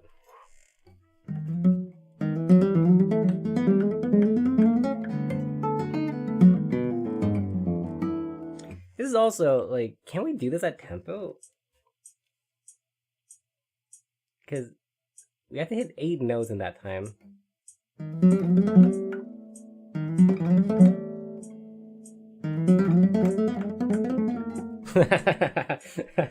That's not happening. Okay.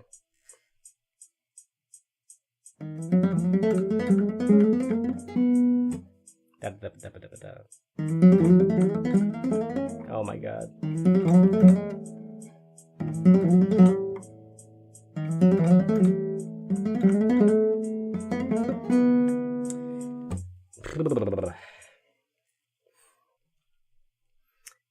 Working pretty well on the Assad prelude before your toothache issue. Gone now. Need to get back on it. Hell yeah. Which prelude are you working on? Takes me a lot of effort to work through because with fast foods I have to make a plan, work up the tempo, realize it won't work, go back to new fingerings, work up. Yeah. I was thinking of just like honestly just straight copying all of Su Meng's fingerings because she probably has it down pretty well. So my zero effort thought process is like put in zero work, copy all of her fingerings, no problem.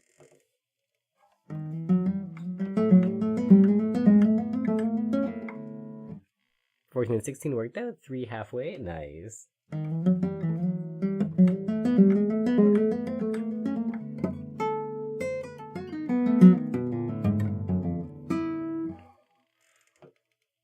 And you like most of them were mashed, to be honest. Okay.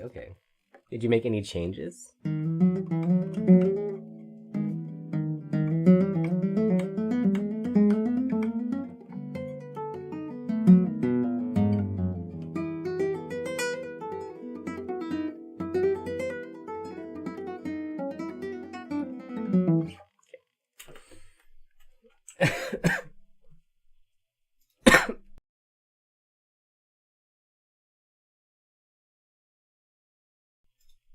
A little moment, she takes a bigger shift, all in one, you spend it 2. Okay. Just small things.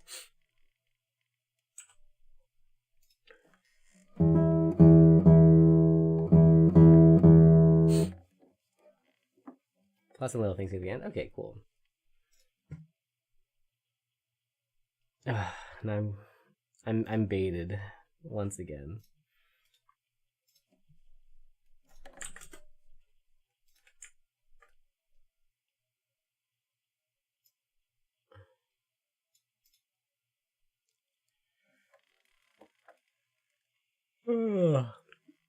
Writing every right hand finger. Oh.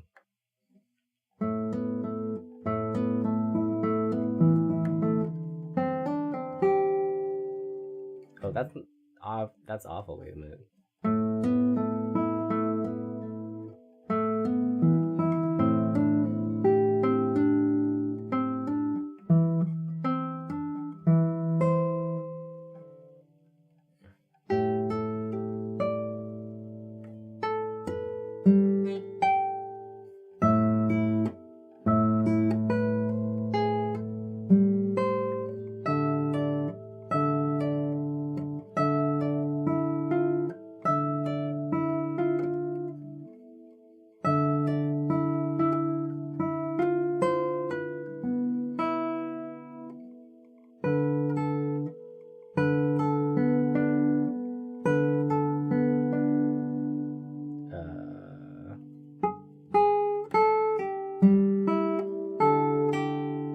Probably. Wait.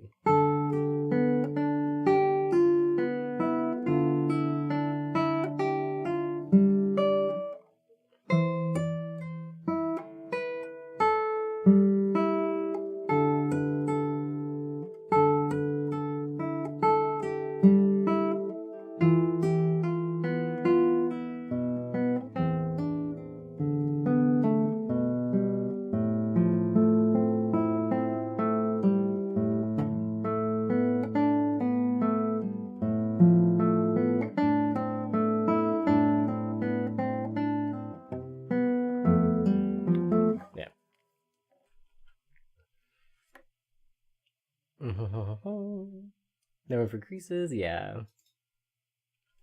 Can't play an A minor anymore. Had to take your cable with you to school if you wanted to practice it. Wait, how come?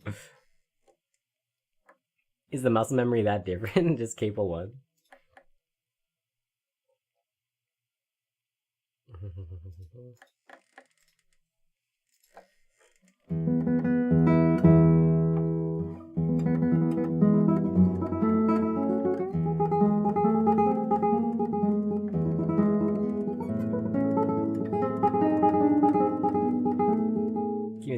Oh, interesting. I feel like I always learn my pieces for capo, like without the capo, and then I just learn them with the capo again afterwards, and like it's the exact same. I think I'm like capo neutral. It makes no difference for me.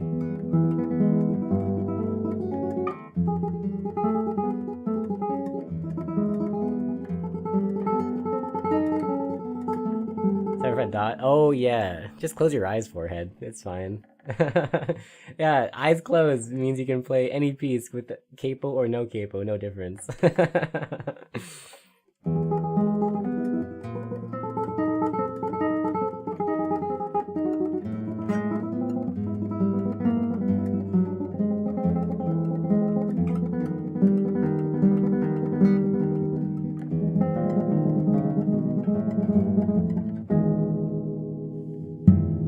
Did you like the comic book video you shared? I kind of skipped through it. It's not really my kind of thing, honestly. But it's cool that you found your parents' trip down memory lane. Uzi M2, it's tricky. Fret sizes actually matter when you're opening your handshake about 2. Yeah, fair. Plus where the wood kicks in for the octave. Yeah, that's the biggest difference, actually. Like whether you can slam up to 12 or or not.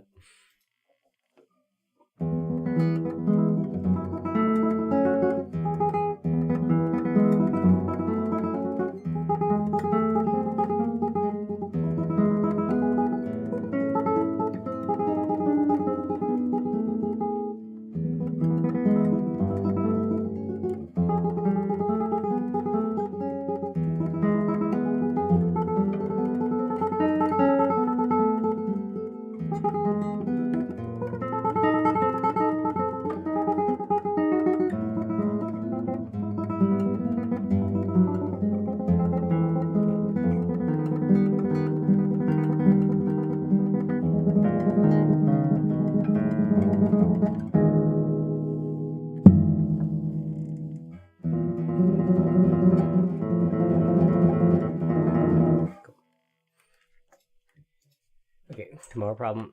Oh man, I'm getting tired. How many left to do? 13 left. I think we can get 13 done.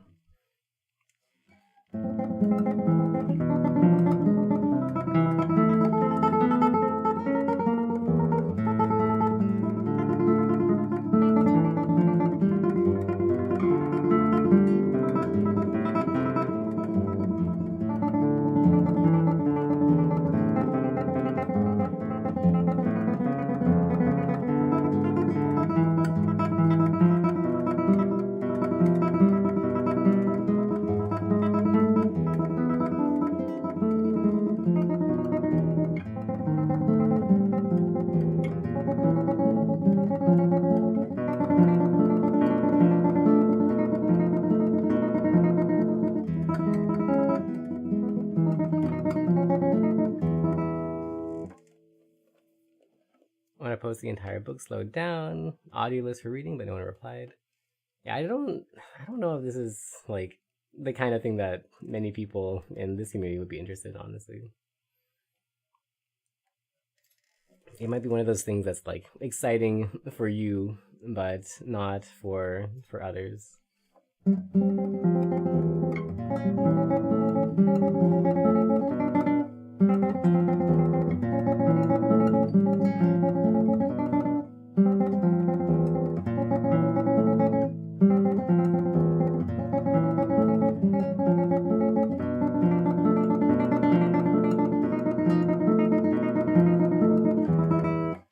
Okay.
sign for you is good with mixed cultures. Cool. I'm glad it's making you happy.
Series in South Park? I haven't, but I heard about it. I heard that they are going no holds barred. Good old South Park.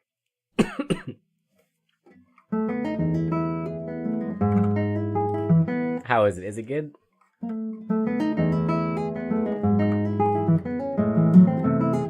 1, 2, 3, 4, 5, 6. 1, 2, 3, 4, 5, 6. Oh, 1, 2, 3, 4, 5, 6. 1, 2, 3, 4. Oh my god.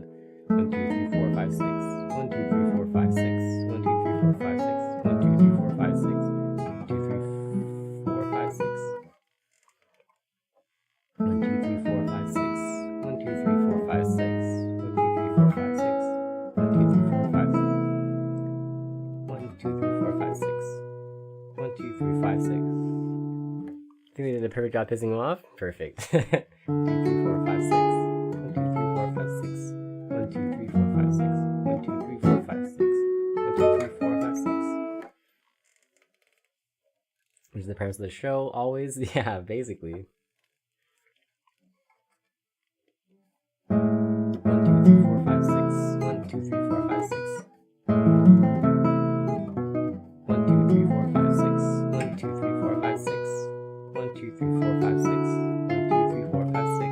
1, 2, 3, 5. Ooh. 1, 2, 3, 4, 5, 6. 1, 2, 3, 4, 5, 6. 1, 2, 3, 4, 5, 6. 1, 2, 3, 4, 5, 6. That's really hard, actually. Okay, well, let's practice in sixes from now on because it's hurting my brain. And hurting brain is good. Hurting brain means we're making progress.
Oh yeah, speaking of worthless practice, Coffee, want to join me on my goal from now until New Year's to spend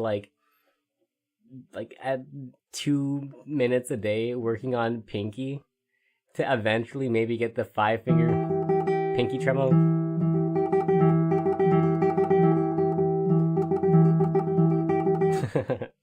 I started like a couple days ago. I will vow and pledge like 2 to 5 minutes a day of doing like of AC practice and like PACM tremolo.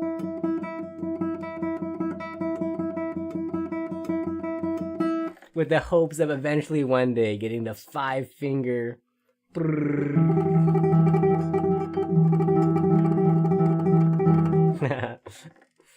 One of these days. One of these days. From now until New Year's, you join us to Shredda. I'm just assuming that Coffee's in on this. And I'm gonna assume that you're in on this too. It's just like 2 minutes a day of practice.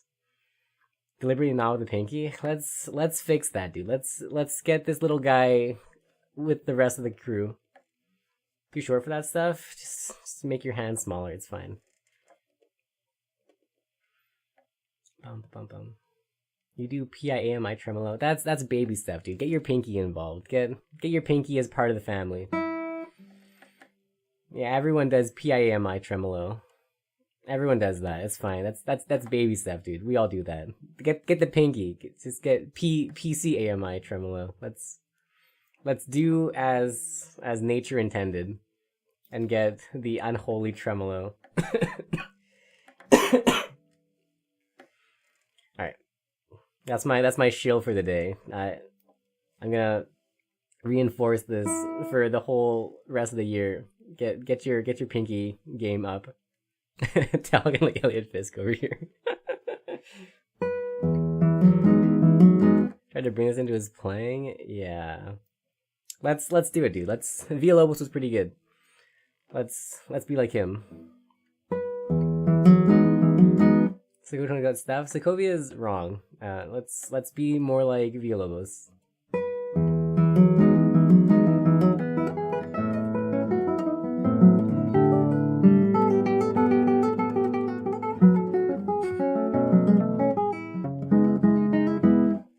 Segovia words you like hearing. Don't fall for it. Don't fall for the honeyed words that you like to hear. Fall for the practice your Pinky because it's good for you. Imagine playing left hand with only these 3 fingers, you know? Get that Pinky going on the right hand too. Let's all start training the Pinky. If nothing else, but for how much better it'll make your ring finger in comparison to not having trained your Pinky. Even if you don't use the Pinky, the transferal effects will be great, I promise.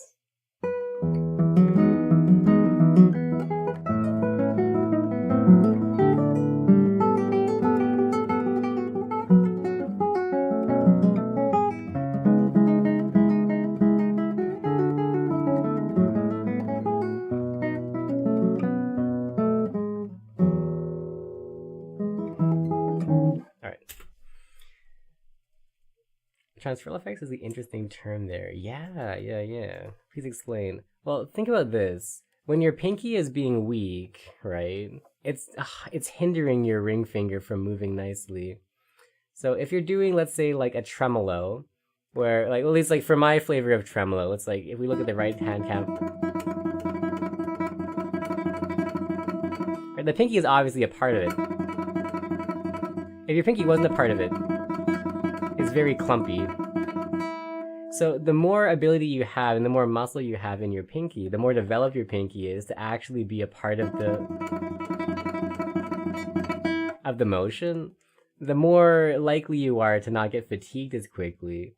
Because for me, the limiting factor on tremolo is getting fatigued on this muscle here, right? Like this muscle along the side of the Pinky gets tired, and then my tremolo gets tired. So like here's me without having the Pinky be too involved. Here's me with the pinky being very involved.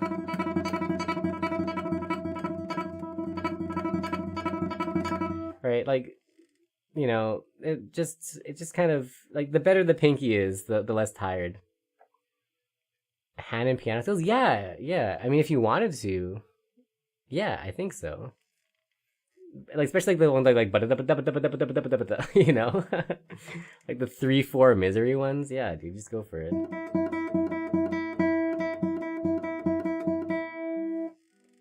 Spend all day doing 45 trills. I don't think you need that much. Like, I'm just saying, like just commit 2 minutes a day. Just something basic, like just practicing like your open strings, making sure you can get a decent tone on your pinky. You do a nice follow through on it. Like, it's only 2 minutes, dude. Only 2 minutes. It's like, okay, just do some pinky ring alternating.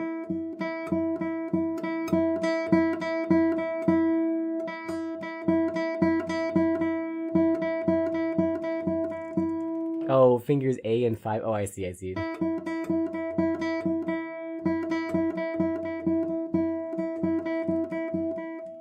But yeah, just like a little bit, you know, it's like a tiny, it's like getting used to using your pinky.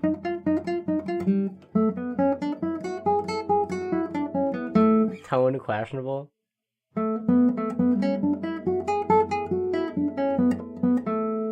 You know, like the ability to just like land right where you want to near the nail for good tone on the pinky. It's like a small case. Like that's it. That's like a minute or two. Whatever. Done. That's all. And then you go do the rest of your stuff. But like I swear the transfer effect of that on like the pinky strength is gonna be really good for all the rest of your like these 3 fingers. Right? I think like your pinky being good will help your ring and middle finger be good too. That's all.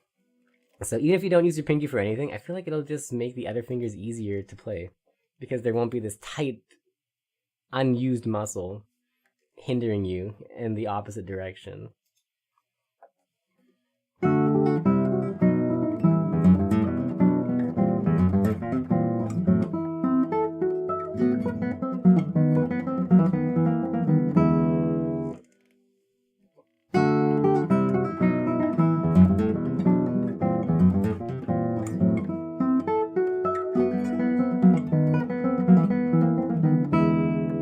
That's pretty.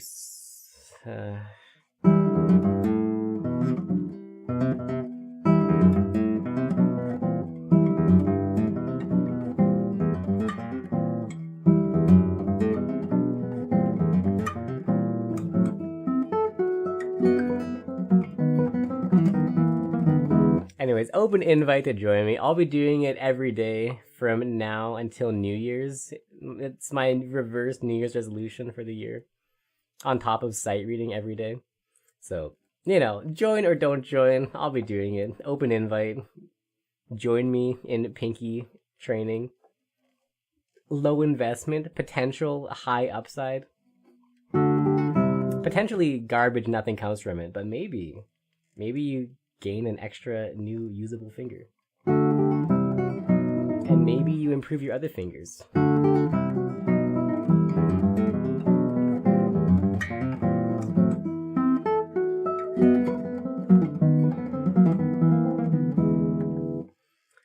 You do think caring for the muscle is a thing? Current year resolution?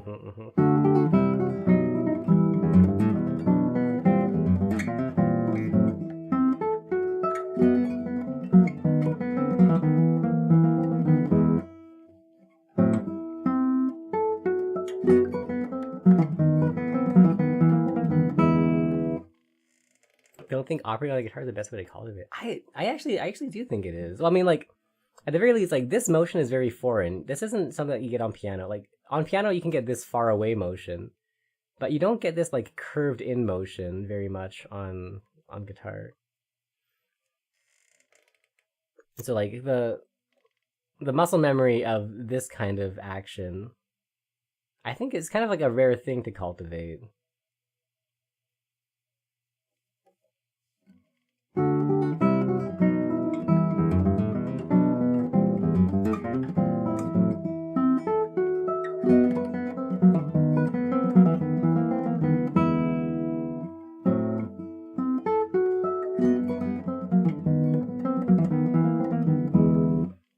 most of the time it's with wrist, hand, arm rotation. Yeah.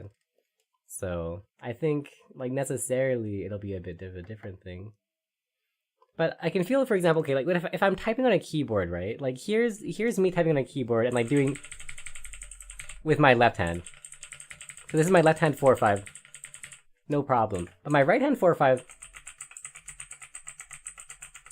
you can hear that 1, it's unstable, and 2, it's really slow, right? So like even just something as basic as that, right? Like I type with my right hand a lot, but it doesn't develop the muscle in the same way that playing guitar develops it. Like if I type hippopotamus, it's really slow, and then I get to the left hand stuff and it's like super fast, right? Solid Rasguiato? I mean, partially. Like I think my Rasguiato is decent. Like I spent all of last year practicing Pinky Rasguiato stuff, but that doesn't help with the coming in of it. Like the extension of it is great. It helps a lot, but the actual what do you call it? I don't know what you call the opposite of extension. The contraction of it is a separate thing too. Like it is a separate muscle, you know. And they're both very useful, but like yeah, like this is really quite a different thing, and the accuracy of landing that too. I think it's worth working both sides. Yes, and you know, like yeah, practice your Rasguiato, but also practice your tremolo. I don't think having a banger Rasguiato is going to give you a good tremolo. But I think it can help. It doesn't hurt.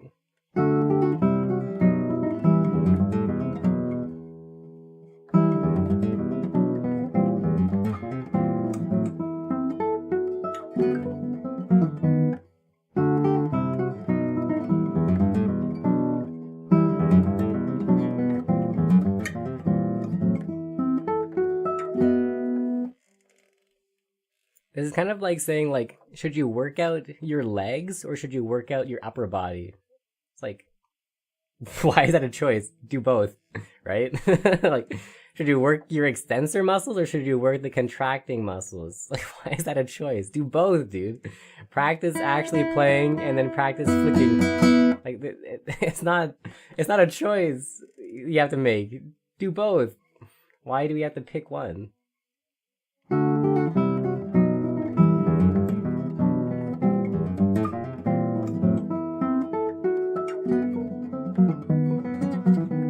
Adduct, abduct? Yeah, something. I don't know these proper terms. Have limited skill points? Can't do both? Dude, it takes like 1 minute each. Just like spending 2 minutes on one versus 1 minute on both. Spend 1 minute on both. It costs nothing. You'll get the same progress either way.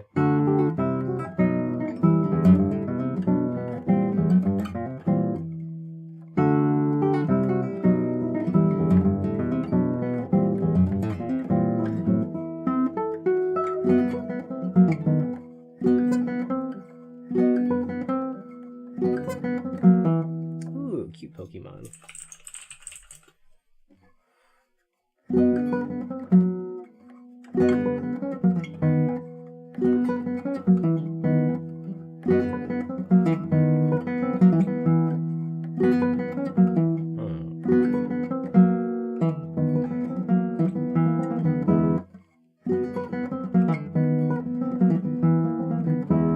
Cool. Alright, we'll come back to that tomorrow.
it's pretty sloppy. Let's come back to it tomorrow.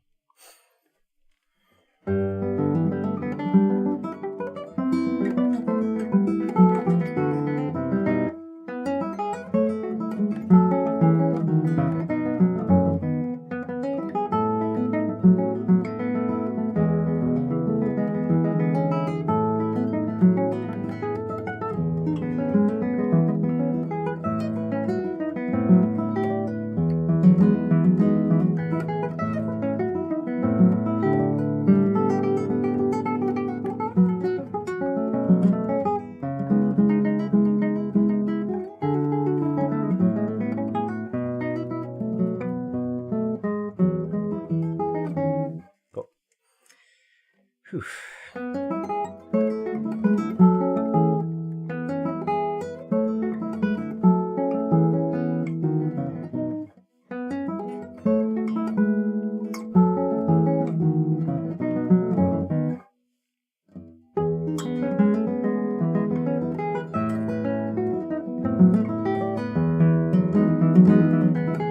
Okay. Ugh, I'm getting a little bit of a headache coming on. How many cards are left in the pile? 6 cards left. Okay. Let's finish those off quickly so we can not have a headache, hopefully.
Random scale run. Okay, 150. Can we do it? Probably not. Ooh, okay. That was actually pretty close.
Okay, cool. That's actually getting somewhere. It's not quite good yet, but it is getting close.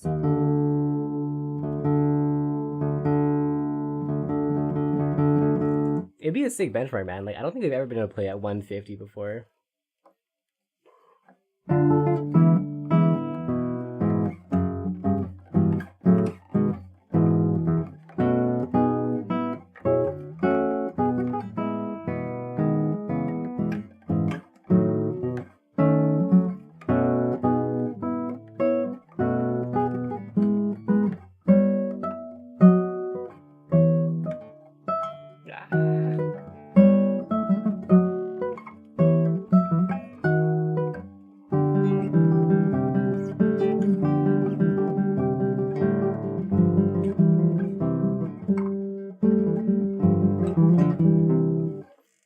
think it's kind of interesting, like with how much the technique has developed recently.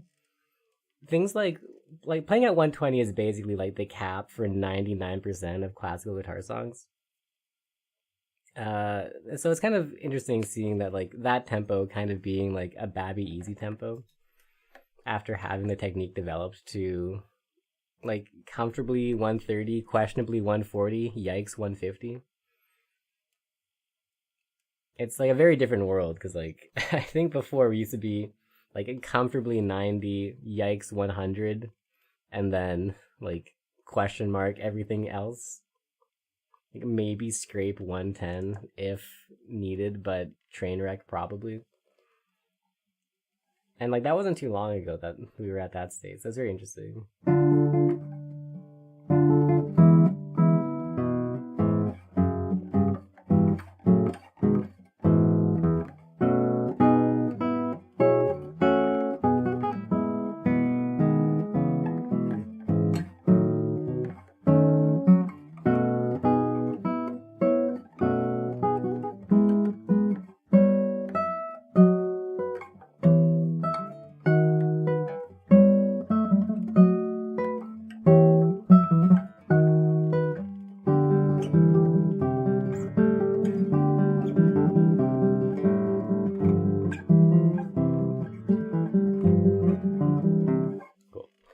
Still not quite good enough, especially the high shifts. We'll figure it out though.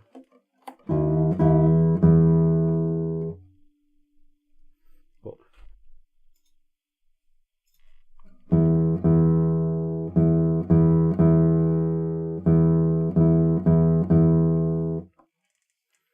Bum bum bum.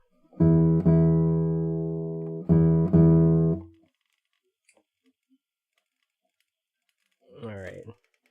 Paying God's you from sleep, what have you missed? Not too much. Just practice. We're probably gonna end pretty soon.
Let's see.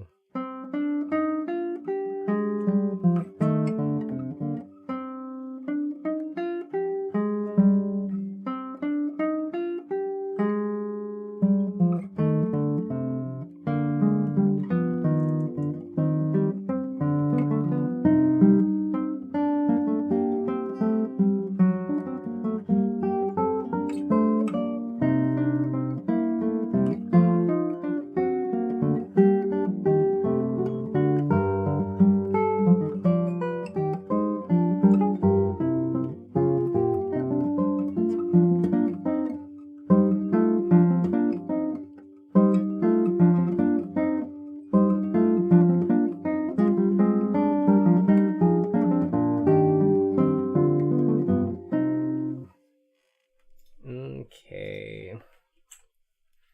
I think this might be our last card of the day. We might also be leaving. That's not right.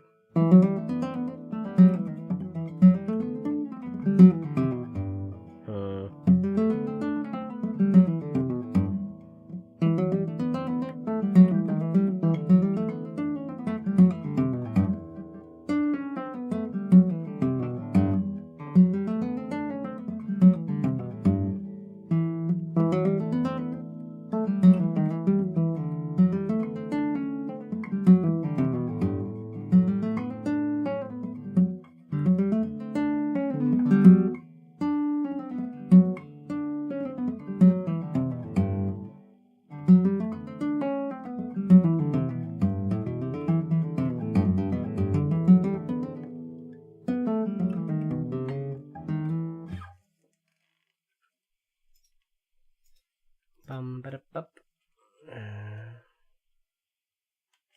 Okay, let's move on. Oh, final card for the day, I think.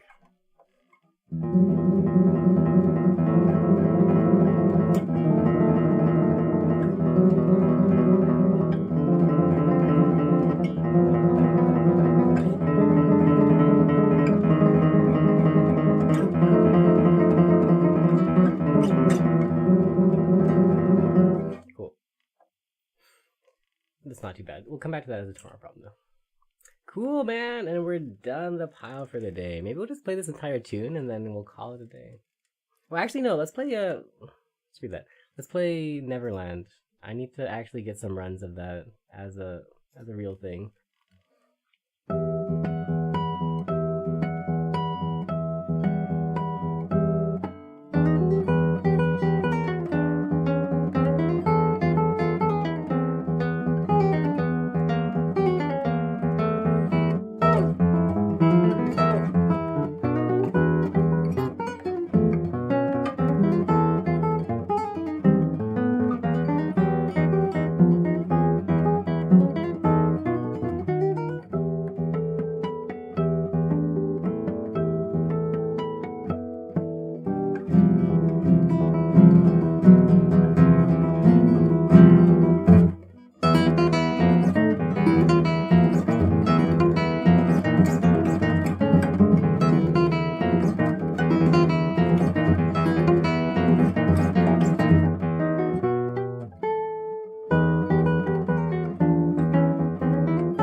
Cool. All right, not too bad. Why don't we call it a day? Let's find somebody to raid and see.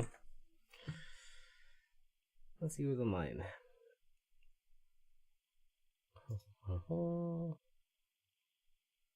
Any musicians online? I don't really have any musicians online.